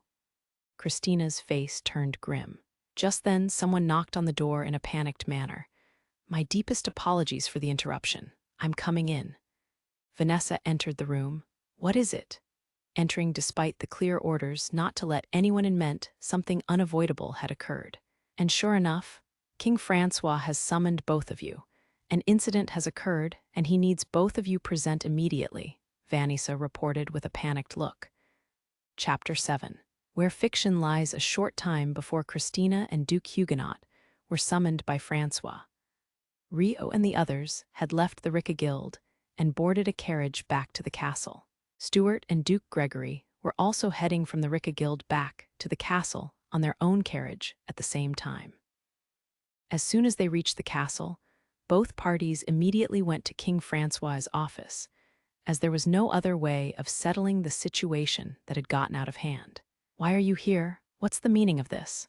This slave belongs to our family. Rio tried to feign ignorance of Latifa's identity, but Stuart refused to accept that. He had been so agitated, nothing Rio said could reach him. Since the situation couldn't be resolved by both parties discussing things themselves, Lyslot suggested they return to the castle and have King Francois make an impartial decision. Duke Gregory agreed with Lyslot's suggestion. The original plan had been for Stuart to check Rio's face, so why was Stuart making such a fuss about this? He wanted to use their travel time in the carriage to get the details from Stuart. Francois, who had been doing paperwork in his office, invited them inside after hearing there had been an incident. Thus, everyone was gathered once again in King Francois's office. Currently inside the room were Francois, Rio, Latifa, Lyslot, Miharu, and Aki, as well as Duke Gregory and Stuart. Rio and Lyslot sat beside each other on the sofa, while Stuart and Duke Gregory were seated similarly across from them. King Francois was positioned between them, creating a U-shaped seating formation. As for Latifa, she was seated on a chair placed behind the sofa Rio and Lyslot were sitting on, with Miharu and Aki seated on each side of her. What on earth happened? Francois asked, immediately requesting an explanation once everyone was seated. We were in the middle of shopping at the Ricca Guild when Duke Gregory and Duke Huguenot's son approached Sir Haruto, Lyslot said, acting as Rio's witness. She too had asked him about the circumstances on the carriage ride over, after which she had deemed Rio and Latifa innocent and decided to protect them. In a rare show of anger, Lyslot's tone of speech towards Stuart and Duke Gregory was notably harsher than usual. Then, Lord Stuart suddenly started claiming that Lady Seirei was a slave of the Huguenot family. He seemed too enraged to discuss things properly on the spot, so I suggested we bring this case to your Majesty for arbitration. Once Lyslot finished giving her summary, she glared at Stuart sharply in objection. Stuart looked daunted for a brief moment, but soon retorted in anger. Oh, of course I'd be enraged. A slave from our family was freed without our permission. Unexpected as it was, now that he had a chance to censure Rio, he couldn't back down anymore. I have never seen a werebeast before, but I have heard that they all have animal ears and tails. I do not see such traits in Haruto's sister Seirei. Do you have any proof of your claims that she belongs to the Huguenot family? Francois asked, glancing at Latifa as he addressed Stuart. The fact that the girl is terrified of me should be more than enough proof. She illegally escaped her slave status and is now trembling at the thought of the consequences, Stuart said smugly. While it sounded like good reasoning at first, that was no more than his own subjective view. He hadn't provided any objective evidence to his claim. Stuart seemed to think that was enough to win the argument, but this wasn't just a verbal quarrel. There was no way an accusation with no evidence could convince Francois. I'm sure you know already, but Haruto is a noble of our kingdom. Defaming his sister's honor is equal to defaming Haruto's. I will ask once more. Do you have adequate evidence to back up your claim? Are you aware you are already defaming Haruto and his sister at this very moment? Will you be prepared to face the consequences if we discover that you're lying? That was what Francois was asking implicitly. Are you accusing me of lying? Stuart recoiled with an offended look.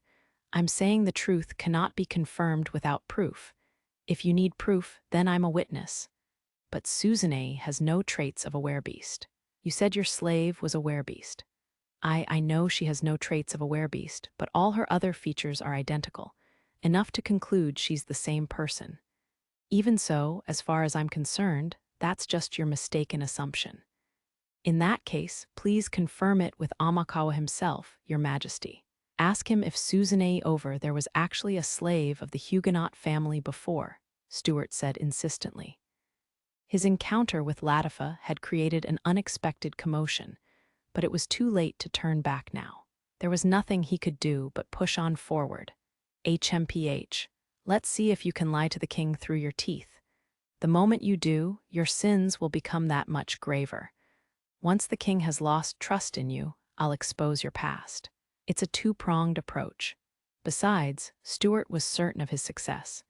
He believed Latifa to be a weakness he could use to bring about Rio's downfall. If this is the truth, our kingdom cannot turn a blind eye to the situation. I advise you not to brush this off without consideration, Your Majesty, Duke Gregory said, speaking up for the first time to support Stuart. Very well, Francois said with a sigh. What is the truth, Haruto? May I say something before I answer the question? Rio said slowly. Go ahead. If this situation grows out of hand, the restoration may be notably affected. However, I do not wish for that to happen. Of course, I have every intention of explaining the full truth to Your Majesty, but could you please resolve the situation with that alone? You mean you want Stuart and Clement to leave the room? Yes, Rio said, nodding. What are you saying? Don't be ridiculous. This is a conflict regarding my family's slave. What gives you the right to make such absurd demands? Stuart flew into a rage. He had been expecting Rio to lie and dodge the question, yet now Stuart was the one being openly excluded instead. If you back down here, the situation can at least be resolved without affecting the restoration. That is what I'm saying, Rio said to Stuart coldly. While he appeared to be extremely calm, there was a horribly angry look in his eyes. It seemed he was putting on a rational front despite his bottomless rage towards Stuart. GRR, that isn't for you to decide, Stuart thought, but he swallowed those words at the pressure from Rio's gaze. Perhaps it would be best to just come out and say it, Stuart. I can explain things to His Majesty if you need, Duke Gregory interrupted. Stuart took a deep breath to calm himself, then nodded. Yes, so it seems. Can you please? What do you mean by that, Clement? Francois' dubious gaze turned to Duke Gregory.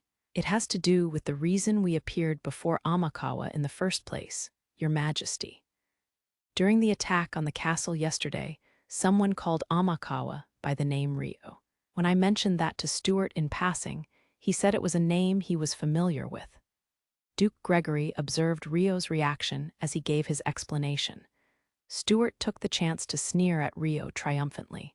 Sora, huh? Rio immediately realized the cause, but he didn't think it was Sora's fault at all. He had told her to call him what she wanted, since everyone's memories would be reset through the transcendent rules anyway. But even if that hadn't been the case, he wouldn't blame her for paying attention to other things during the middle of a battle. When I questioned him for the details, he explained that Rio was the name of a felon in the Beltram kingdom. He attempted to kill Princess Flora and disappeared to avoid trial. Rio maintained an unreadable expression throughout Duke Gregory's explanation. Amakawa's past is unclear enough as is, Duke Gregory continued. If the honorary knight is actually a wanted criminal hiding his identity, this is a matter our kingdom cannot overlook. However, There is no proof that this Ryo is the same person as Amakawa. That is why I asked Stuart to investigate the matter further. There's no mistaking it anymore. Amakawa is the same Ryo that fled our kingdom to avoid his sins. Now that I think about it, our slave vanished shortly after he disappeared too. His former teacher, Professor Celia, is now living with him in his mansion. That should be more than enough evidence that he's Ryo. Stuart stood up from the sofa and pointed at Ryo while giving his long-awaited accusation. Ryo, however, remained silent without any emotion on his face. HMPH. Not even a rebuttal, huh? Stuart smiled in satisfaction, thinking Ryo was panicking. If you don't think I suffice as a witness, then there are others that knew him back then. Queen Christina, Princess Flora, Duke Fontaine's daughter Rona, and Count Brant's daughter Elise were all there. You can ask Professor Celia too. In fact, you can call them all here and make them testify whether Amakawa is the same person as that sinner or not. How about it? Stuart suggested, talking away eloquently. He only mentioned the facts that were convenient to himself and connected his points with fiction strewn about, making himself seem better. Ryo closed his eyes, a rare frown on his face. He was thinking, why was Stuart pulling a stunt like this? Why was he so good at irritating others? Even if he didn't know that Duke Huguenot had raised Latifa as an assassin, why didn't he question why she had remained with Ryo all this time? As someone with a reasonable sense of mind and listening ability, Ryo paid attention to Stuart's words. But no matter how hard he thought about it, he couldn't understand Stuart's point. Was it because he was only thinking of himself? Could he only perceive the truth when it was convenient for him? Did he even consider what kind of effect this situation would have on the restoration if his claim was dismissed? If not, he could only be called a fool. No, it would be better if he was only a fool. If he was doing this maliciously, then there was no way of defending him. Oni-chan, Latifa mumbled anxiously behind him. At that, Ryo made his decision. It's okay, he said, turning around to smile at her gently. Enough. Stuart could do what he wanted. If he wanted to charge towards his own ruin without considering the effect he'd have on those around him, why should Ryo stop that? If what he wanted was downfall, then he could fall as far as he wanted by himself. Ryo's composure had reached its limit. He could have endured it if he was the only one being targeted, but his fuse was extremely short when Latifa was involved. Stuart Huguenot had foolishly angered Ryo. He had incurred the wrath of the man reincarnated from the Dragon King. With Stuart being this foolish, there was no way to resolve the matter without involving the restoration. In this situation, the punishment could no longer apply to Stuart alone. What shall we do, Haruto? Do you mind if those he named are summoned here? Francois asked, deferring to Ryo with a sigh. Do as you please. And so, Ryo stopped thinking about how others would be affected. 15 minutes later, the first to arrive in Francois's office was Celia from the mansion. She was accompanied by Charlotte, who had sensed something had happened, and Gauki as her guard. Shortly after her, Christina, Flora, Rona, Elise, and Duke Huguenot arrived. Vanessa accompanied them as their guard. The moment Duke Huguenot entered the room, his expression froze over. There was so much information to process, his brain couldn't handle it. Why was Stuart sitting across from Ryo? Why was Duke Gregory sitting beside him? And why was Stuart wearing the knight uniform of the Gallic Kingdom? My deepest apologies, Sir Amakawa. Christina had also stiffened, but she must have realized the situation wasn't good. Even though she didn't have a clue what happened, she bowed her head at Ryo and apologized in a fluster. The heir of a kingdom, one who had declared their accession to the throne and was acting queen, no less, had lowered their head to the noble of another kingdom before even hearing an explanation. It was an impossible sight. I should apologize too, Ryo replied, standing up and returning her apology with a frown. Stuart immediately stood up as well and yelled, Hold on a minute. Why are you apologizing to him? Shut your mouth, Duke Huguenot snapped. Stuart flinched, but he still tried to explain himself. Father, I told you to shut your mouth. Why are you sitting there? What is that uniform? What mess have you gone and created? Duke Huguenot marched forward with the intent of grabbing Stuart in anger. "Wait, let me explain the situation first. You may speak afterward," Francois said, stopping him. Duke Huguenot barely managed to stop himself. He silently glared at Stuart with a look that could kill. "Clement and Stuart, vacate your seats. Queen Christina and Princess Flora will take your places. Huguenot, you may sit as well. Charlotte, you take your seat beside Haruto. The others shall remain standing," Francois ordered. Everyone moved to their assigned position. Rio was sandwiched between Lyslot and Charlotte, while Flora, Christina, and Duke Huguenot sat across from them. "Now, Lyslot, give a summary of the situation and issue at hand." "Yes, Your Majesty." Lyslot nodded respectfully and began her logical summary of the events. "And so, that is why you have all been called here as witnesses. At present, there are 2 points of issue to be resolved. First, whether Sir Haruto is the same person as the Rio who once attended Beltram's Royal Academy, and second, whether Lady Susanne is the same werebeast slave that belonged to the Huguenot family. She concluded her explanation with a succinct list of the matters to be addressed. The reactions from the members of the Restoration were all varied. Christina was staring at Rio apologetically with a look of complete resignation. Flora had every intention of defending Rio, so she had a rare look of sullenness on her face. Meanwhile, Rona didn't appear particularly surprised. She may have had a faint inkling that Haruto was Rio already. Either way, she appeared to have conflicted feelings about something, as there was a bitter look on her face. In contrast, there was someone whose eyes were darting about the place in shock. It was Elise Brandt. Her former classmate, one who had been bullied for being an orphan, had achieved astounding success in a foreign kingdom, and was now in a position far superior to hers, making her shock even greater. The color drained from her face. However, there was someone who had been backed into a corner more than anyone else. This idiot, Duke Huguenot. He had just decided to accept his sin and confess to Christina when this had happened. He had even planned on making an official apology to Rio, but now everything was ruined because of Stuart.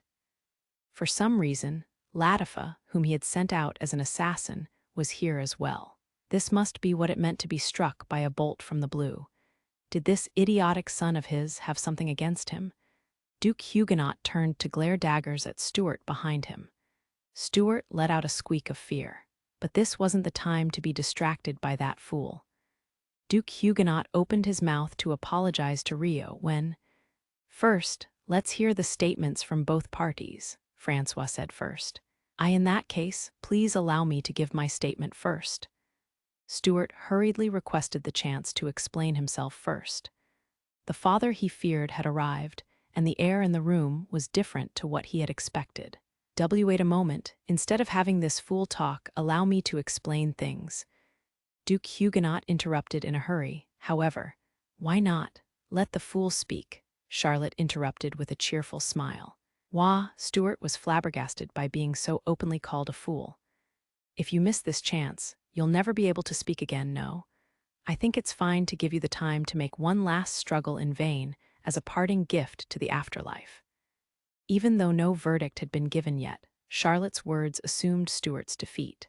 "What do you have to say, Stuart?" Francois said with a sigh, urging Stuart to give his statement. "This person is the criminal who once shoved me into Princess Flora, sending her off a cliff.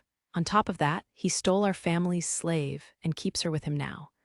These are all reasons for due punishment, are they not?" Unable to understand why he was the one being backed into a corner, Stuart pointed a finger at Rio and ranted in a fluster. "If what you say is the truth, that is," Francois said. "It's the truth. Then let's hear Haruto's statement."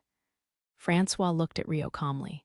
"First, the fact I once attended Beltram's Royal Academy is the truth. Rio is my other name, and my little sister's name is indeed Latifa. Out of fear of a situation such as this, we used fake names for ourselves." Even without testimony from his former schoolmates, Rio readily revealed his own background. Hearing him acknowledge it himself had Rona and Elise swallowing their breaths. "My hair color changed, and this is now my natural color. But previously, I had black hair. I'm sure those of you who were in the same class as me would know this. Latifa's werebeast traits are being hidden by a magic artifact. SC, I was right. Stuart had also swallowed his breath, but the next moment he was cheering with joy. However, seeing how easily Rio had admitted his background made him feel suspicious at the same time. He started to wonder if this really was a favorable turn of events for him.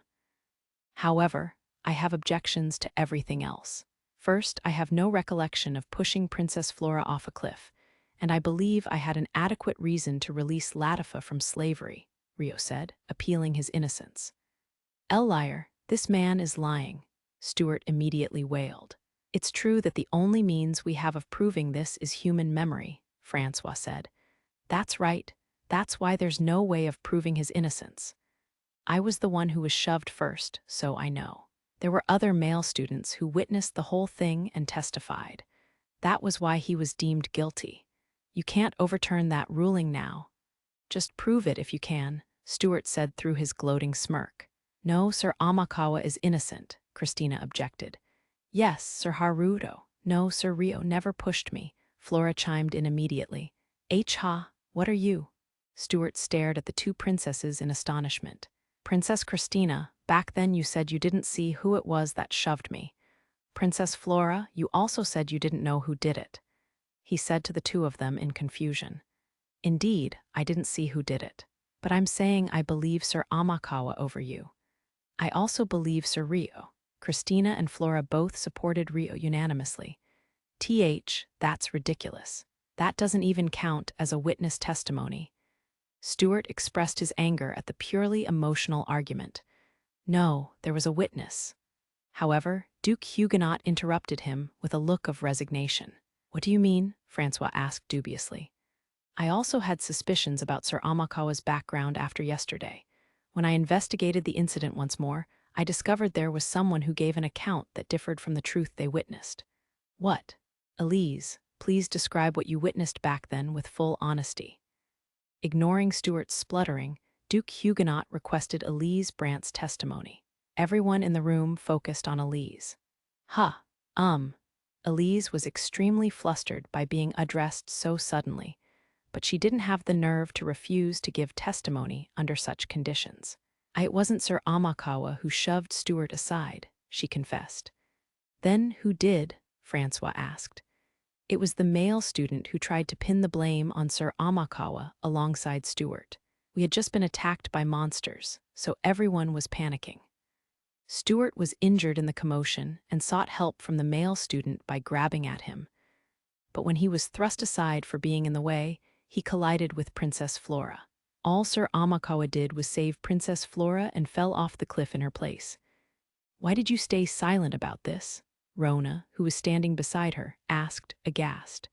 I am so sorry. I couldn't defy Stuart back then, and the male student who was actually the culprit agreed with him, so I couldn't speak up. Elise bowed her head, face pale in terror. You're lying, it's a lie, that's absurd, Stuart yelled. His face was also as white as a sheet. In short, the one who should have been punished was the male student who actually did the pushing, and Stuart, who lied to shift the blame, Francois concluded, slowly turning to Stuart. Vanessa, arrest the criminal, Christina said, ordering Stuart's capture. Understood. Wah. Vanessa pinned Stuart down from behind as she gave her reply.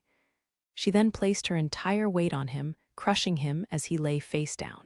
Allow me to assist, Gauki said, immediately approaching to help hold Stuart down. He had no mercy for the man that had wronged his master. He secured his arms behind his back and twisted his wrists. Oh wow, that hurts. Gah, Stuart screamed in pain. Why, you must be kidding me. Why am I being treated like this? Do you know who I am? I'm the son of the Huguenot family. He ranted and raved, raising all hell. This prompted Duke Huguenot to get out of his seat and walk over to where Stuart was being held down on the floor. As of this moment, I declare your disownment, he said. Disownment, in other words, completely cutting off their relation as parent and child. It was a heavier punishment than disinheritance, which only took away the inheritance of court rank. Disownment? Stuart yelped, losing his composure in shock. Why, you're joking, right? Don't say that, father. I wish you had never been born, Duke Huguenot spat in disgust, glaring down at him. Wah, the blood drained from Stuart's face. It would be the end of the line for him. He could not afford to be stricken like this. What kind of parent are you? How could you believe the words of that woman over your own son? He objected, appealing for sympathy. I am not telling any lies, Elise screamed in a panic. You dare speak over me with your lower status? In his restrained position, Stuart glared at Elise for interjecting. Eek! Elise instinctively backed away. Have you all forgotten? That man stole a slave belonging to the Huguenot family and freed her. Do you even intend on addressing that? No longer caring for his appearance, Stuart evaded the question at hand by attempting to bring Rio down. At that moment, Duke Huguenot raised his foot in a rage. He looked like he was about to stomp down on Stuart's face, but changed his mind and slowly brought his foot back to the ground. Then he turned to face Rio. Haruto no Sir Amakawa, please accept my sincerest apologies. Duke Huguenot got on his hands and knees before Rio, bowing with his forehead pressed against the floor. Wah! Stuart was rendered speechless. He couldn't believe he was seeing his father prostrate himself before someone, nor could he understand what reason he had to do so. I will make no excuses for the reason that girl is with you. I accept all the blame to be placed on me, Duke Huguenot said, apologizing to Rio with his head still pressed on the floor. Hold on a minute. What's the meaning of this? Christina asked with a dubious look. She had heard about the situation at the outdoor drill from Rio himself, but she didn't know that Latifa was an assassin that had been sent after Rio. I will explain what happened. Duke Huguenot, please raise your head, Rio said with a sigh. No, I do not deserve to do so. Then I will refuse to speak. Despite Rio's words, Duke Huguenot kept his head pressed against the floor until, raise your head, Huguenot. At Francois's order, he finally stood up. Rio began speaking. Immediately after the events of the outdoor drill, I learned that the crime was to be pinned on me, so I bid farewell to Celia and fled the Beltram kingdom. My destination was the Yagumo region, where my parents were born, but I was attacked by an assassin around Amend. That assassin was Latifa. Christina and the others froze with startled expressions. Since Stuart had already admitted that Latifa was a slave of the Huguenot family, it was clear whose orders it had been. I fended her off and restrained her, but she was wearing a collar of submission and couldn't defy her master's orders. That's why I removed her collar and freed her from slavery. Then how did she end up as your sister? Charlotte asked curiously. Back then, Latifa was no more than a 9-year-old child. As a werebeast, she had better physical abilities than a trained knight, but there was nowhere in the Strahl region for a werebeast child to settle permanently. So I took her with me on my journey, and we developed a brother-sister bond on the way. What a lovely story, as expected of Sir Haruto. Charlotte praised him with a cheerful grin.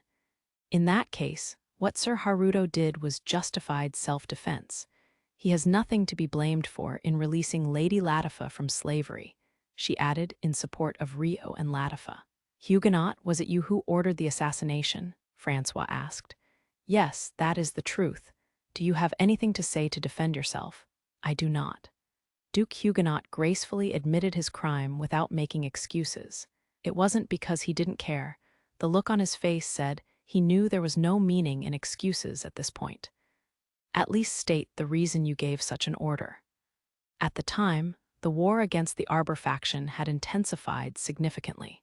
I was aware my fool of a son's testimony was questionable, but I chose to prioritize the stability of the political situation and used Sir Amakawa as a scapegoat. I sent that girl after him to eliminate the possibility of him returning to make an unfavorable testimony, Duke Huguenot explained smoothly. How could you? Flora mumbled in shock, at a loss for words from the events she had been unaware of. Christina also had a bitter look on her face. It's a lie, Stuart shook his head, unable to accept reality. It's not a lie. This was all your no. I have committed the same sin as my son. I will accept whatever punishment is decided. Duke Huguenot was about to direct his anger at Stuart, but immediately gave up and hung his head. No, I won't stand for this. I know he still has a guilty past hidden away. Stuart yelled, struggling in vain. Silence. There isn't a thing in his past that he has to feel guilty for, Christina snapped sharply. It was an anger she rarely expressed with her usual calmness, but Stuart was on the brink of ruin, and he wasn't about to falter at that. You're all lying. I know Alphonse had to have been killed by him. Alphonse. Why do you bring up that man's name now? Shortly after this man appeared before us, Alphonse vanished. The timing was no coincidence. It's obvious he eliminated him to get his revenge against us. What absolute nonsense. This is no nonsense. If you just think about it, you'd realize it. Why do you all refuse to see how suspicious he is? Ah, I see. It's because you're that desperate to borrow his power, isn't it? Stuart scoffed at Christina as though he saw through her intentions. What are you saying? You want to get on his good side now that he's made it in life, don't you? That's why you're willing to discard me, just like my father once did to him. You're despicable, Guh. Stuart, who had been shouting at the top of his lungs, was silenced by the pressure Vanessa placed on his back. He gasped for breath in agony. My apologies. I couldn't bear to listen any longer. I believe the statement just now would also count as lèse majesté. Vanessa apologized with a frown. Your timing is appropriate, Francois said. I cannot imagine him digging his grave further to produce any more sins than this. All that's left is to give a sentence, but an honorary knight is of high-ranking status equal to account. When their honor is defamed unjustly, the gravest possible punishment is the death penalty, Father, Charlotte said, explaining the weight of the crime brightly. Of course, Francois knew that already, but she had said it out loud on purpose to make Stuart aware of the weight of his crime. A light crime wouldn't result in the death penalty, and because of the type of crime it would require Rio to make an accusation as a victim first, but she purposefully failed to mention that, and the result was extremely effective. The blood drained from Stuart's face. Oh, your complexion was fine just a moment ago. Are you suddenly feeling unwell? Please let up on the pressure a little. Charlotte gave an order as though she was concerned, but it was clear to everyone that it was just for show. Right away. Vanessa looked to Christina for confirmation, then loosened her hold on Stuart. Duke Gregory, help me. You promised your assistance, didn't you? Stuart shouted, seeking salvation from Duke Gregory. That was under the premise of Amakawa actually being a criminal. To think you tell so many lies to deceive me. I wish you never got me involved in this. Duke Gregory discarded Stuart with an annoyed look, maintaining his uninvolvement. I will be questioning you afterward, Clement. Naturally. Francois immediately kept Duke Gregory in check, to which Duke Gregory nodded calmly. HMPH. Useless man, Duke Gregory thought as he looked down on Stuart. Stuart started wailing. Oh my, he's crying, poor thing. When someone's this foolish, they become more pitiful than comical, Charlotte said, smiling charmingly in contrast to her words. Since he's so grating on the ears, hand him to the knights outside and have them escort him to jail. Have him await his sentencing in fear. Does the Restoration have any objections? Francois asked in confirmation. I do not, Christina replied, shaking her head without hesitation. Stand up. Vanessa used the rope used for restraint that she always carried on her to tie Stuart's arms behind his back and make him stand up. Damn it. Stop it. Stuart struggled with all his might, but he was dragged out of the room helpless. Once the room became silent again. Now, Haruto, how do you wish for this incident to be resolved? Duke Huguenot's actions were made before you became an honorary knight of our kingdom, and by our laws, we cannot retroactively punish him. It will have to be left to the Restoration's judgment, but, to put it another way, there was plenty of potential to place pressure on them for a heavier punishment. Francois' question to Rio had that meaning hinted implicitly. I've already told Queen Christina and Princess Flora my past. In doing so, I also told them I had no intention of bringing up the past again. I have no personal interest in what punishment is given, but what Latifa thinks is a different matter, as this incident has directly threatened her peace of mind. Rio stood up and moved before Latifa. She had been sitting on the chair with her head down and body curled up, but when Rio came up to her, she looked up. "I'm sorry, Latifa. I didn't protect you properly." "No, you protected me, Onyai-chan. I'm sorry for losing my composure too. What would you like to happen from here, Latifa? Can you forgive him or not? I will make sure whatever you say happens." Rio crouched down to meet her eye level. "As long as I never have to see him again, I don't care. I'll leave it to you, Onyai-chan." Latifa made no attempt to look at Duke Huguenot.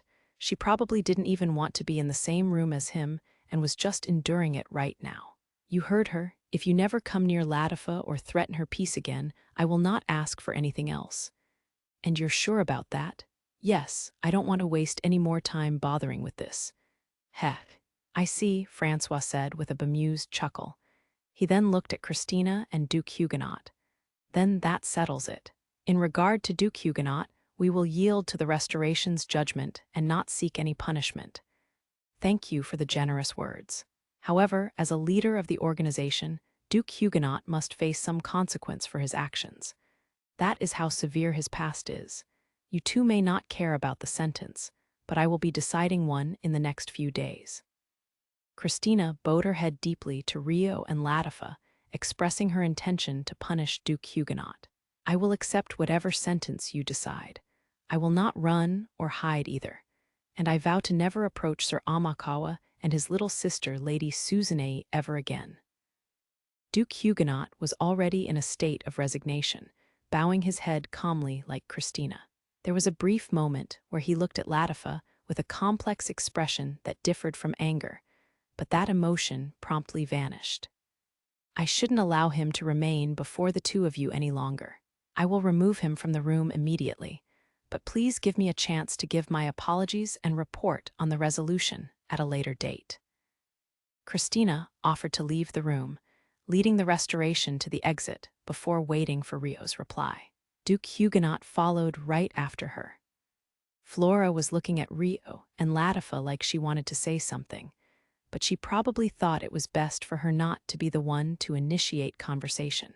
She bowed once and made her way to the door when, "You, Princess Flora and Lady Rona," Latifa called out, having made up her mind. The two paused in their steps. "The sleepover promise. I really hope you'll remember to come. You may hate me for being a werebeast, but everyone else is looking forward to it too." Latifa timidly invited the two of them. I don't hate you at all, Susanne." Flora burst into tears and hugged Latifa. Having expected to be scorned or treated with disgust, Latifa looked surprised. "Thank you very much, Princess Flora," Latifa said with tears in her eyes. "I should be the one thanking you. I'm sorry, Susanne, Sir Haruto. If only I hadn't almost fallen off the cliff." Flora sobbed, bawling at the top of her lungs. She must have been blaming herself in her heart, and those feelings had exploded. Christina had left the room with Duke Huguenot, but returned when she realized her little sister was crying. Please don't cry. If it wasn't for that incident, I wouldn't have met Onyai-chan. If that had happened, I wouldn't have been able to meet you, Princess Flora," Latifa said, giving her thoughts while returning Flora's hug. Susanne. Overcome with emotion, Flora started crying even harder. She was no longer in a state where she could move right away. "I will bring Princess Flora to you later. Please return first, Queen Christina." "You go too, Elise," Rona said, encouraging Christina to move. Thus, the uproar caused by Stuart more or less came to an end.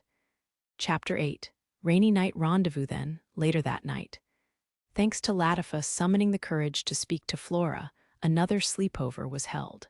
The visitors were the same as yesterday. Christina, Flora, Rona, Hiroaki, Kauta, Ray, and Liliana, as well as Lyslot and Arya. After they were done eating and chatting, it was time to sleep. I was worried what would happen for a moment there. I'm glad it all sorted out okay. Rio was sitting on his bed in his bedroom, lost in his thoughts.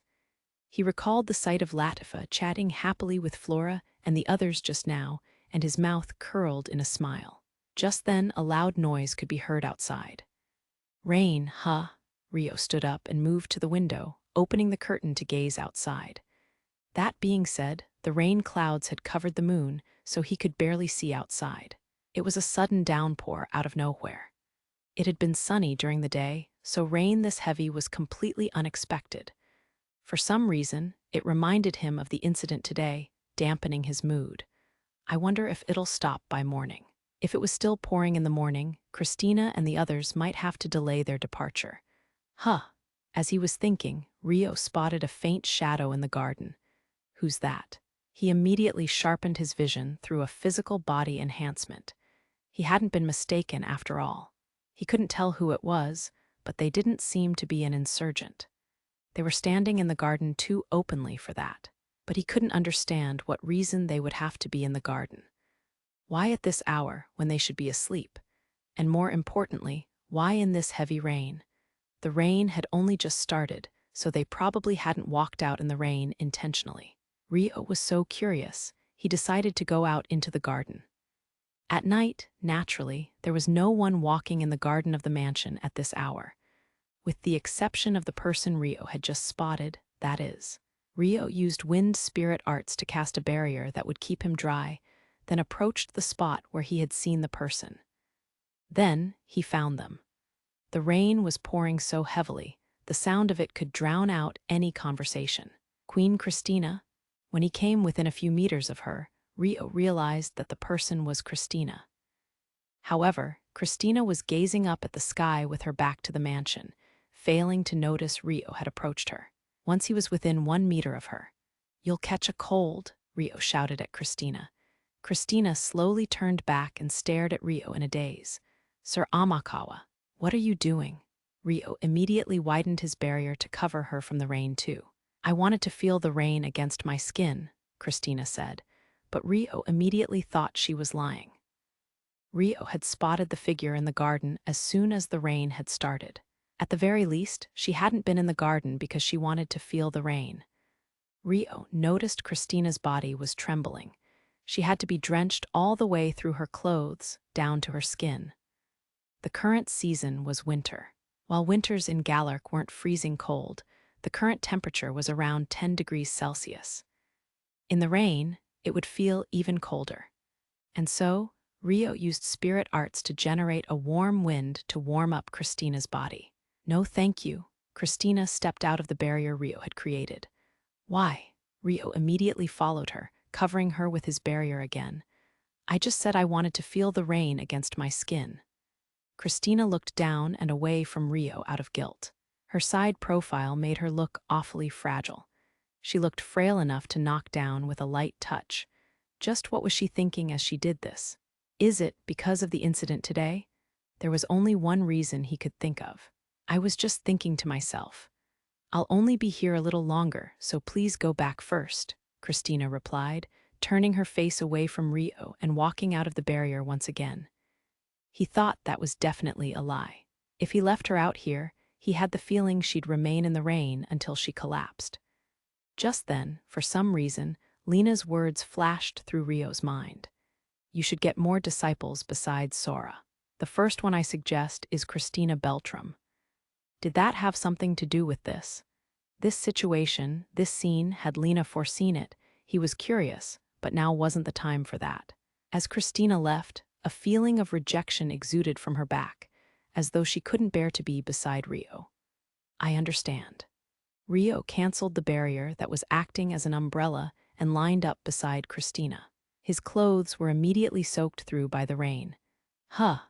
At that moment, Christina's expression showed shock for the first time.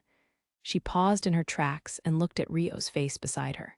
She probably couldn't understand why Rio was getting wet too. "Just a little longer, right? I'll keep you company until then," Rio said with a mischievous smile.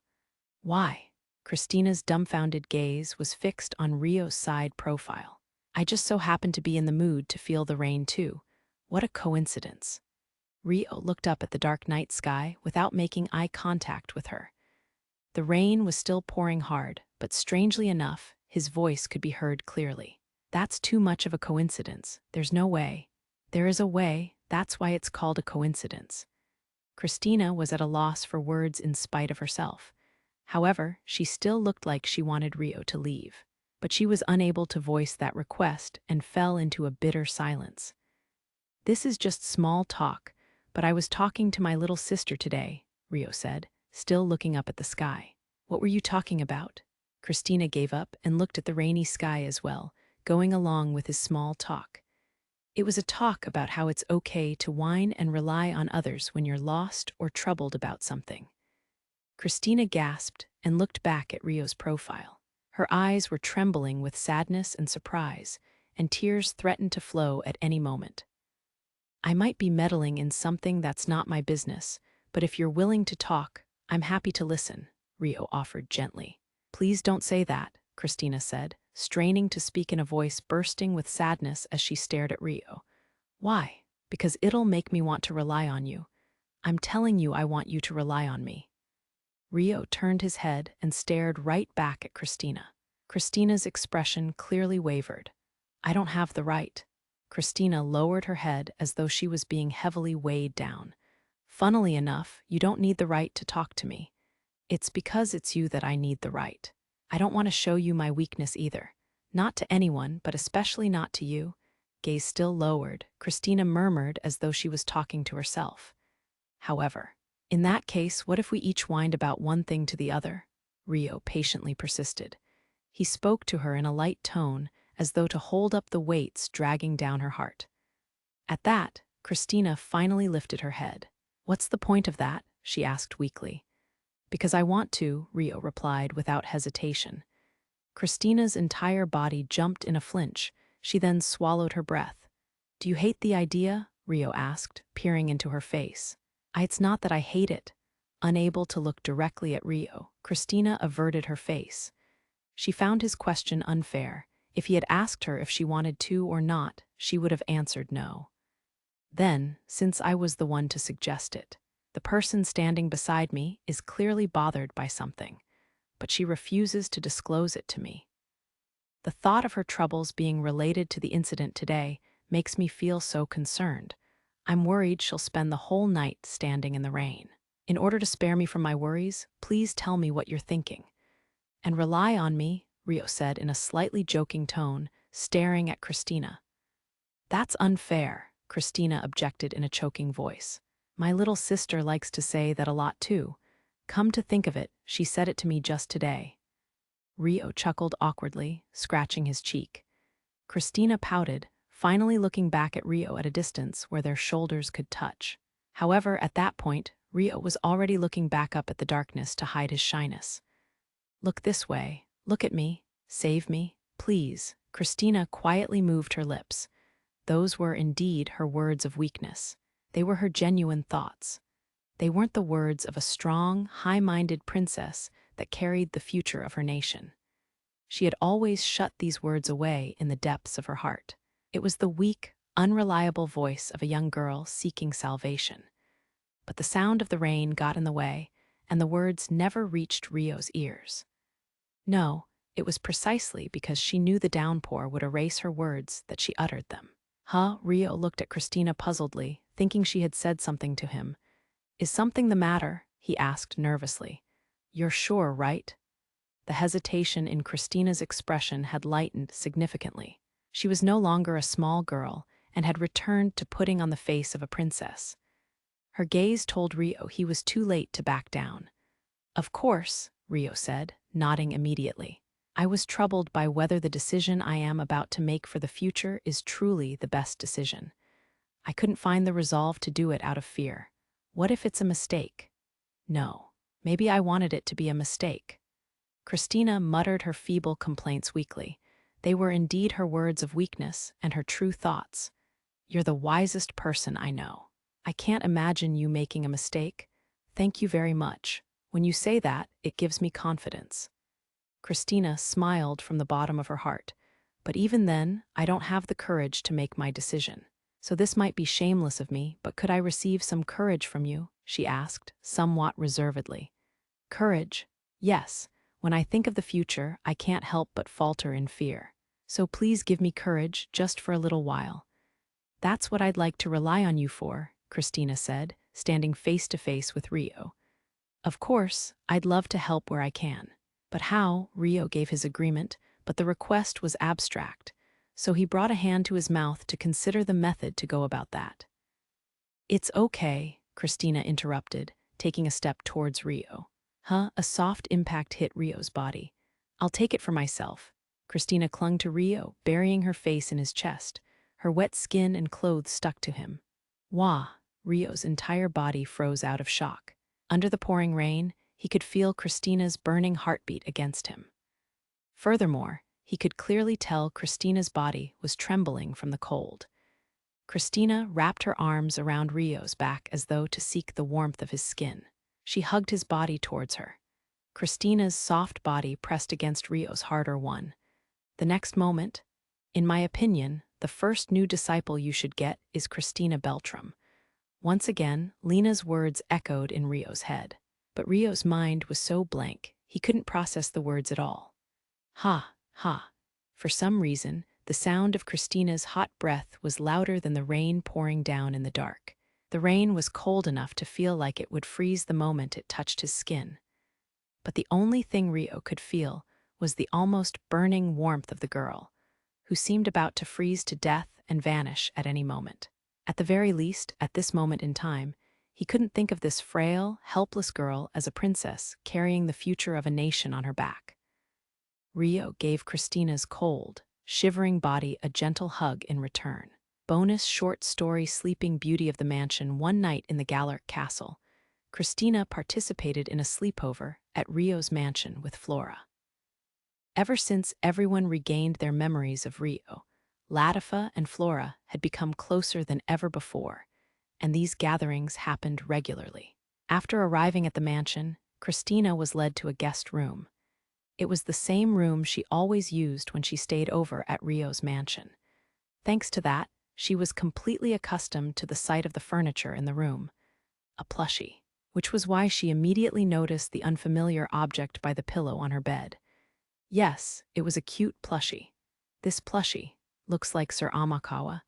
Christina picked up the plushie in both hands and stared at it. The plushie seemed to have Rio's features in a simplified form. Hee, how cute.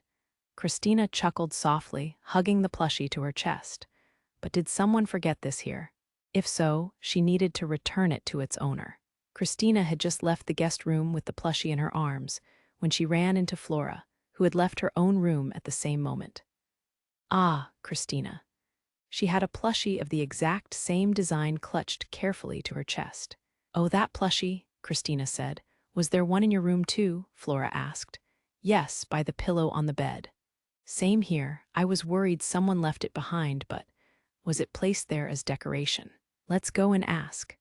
Okay, Flora said with a nod. Just then, Latifa appeared in the hallway and noticed the sisters holding the plushies. Ah, that plushie will give you a better night's rest if you hug it while you sleep, she said. I left it in your rooms to help your sleep quality. We were worried someone had forgotten it by accident, but that doesn't seem to be the case, Christina explained, exchanging a look with Flora and giggling. It does seem like it'll help, Flora said, hugging the plushie gingerly. If you find it helpful, you can take it back with you as a present, Latifa said. Huh, are you sure? Yes. We all made lots of the same plushie together. I'm sure it'll help a lot. I can't wait to go to bed tonight. Right, Christina, Flora said happily, turning to her sister. I'm past the age of going to bed with a plushie, though. Christina thought to herself. Yes, I suppose so, she replied bashfully. Later that night, after getting ready for bed. Good night, Christina. You too. After parting ways with her little sister for the night, Christina returned to her room. She walked up to her bed and made eye contact with the plushie by her pillow. Christina sat down on the bed and silently picked up the plushie with both hands. You're kind of cute, she said. What should I call you, Sir Amakawa? Haruto or even Rio? Of course, the plushie didn't reply. Well, which one? Christina asked impatiently, pinching the plushie's cheeks. Naturally, there was still no reply. How silly of me. I must be tired. Christina giggled to herself in amusement, then lay down hugging the plushie. Less than 10 seconds later, she was fast asleep.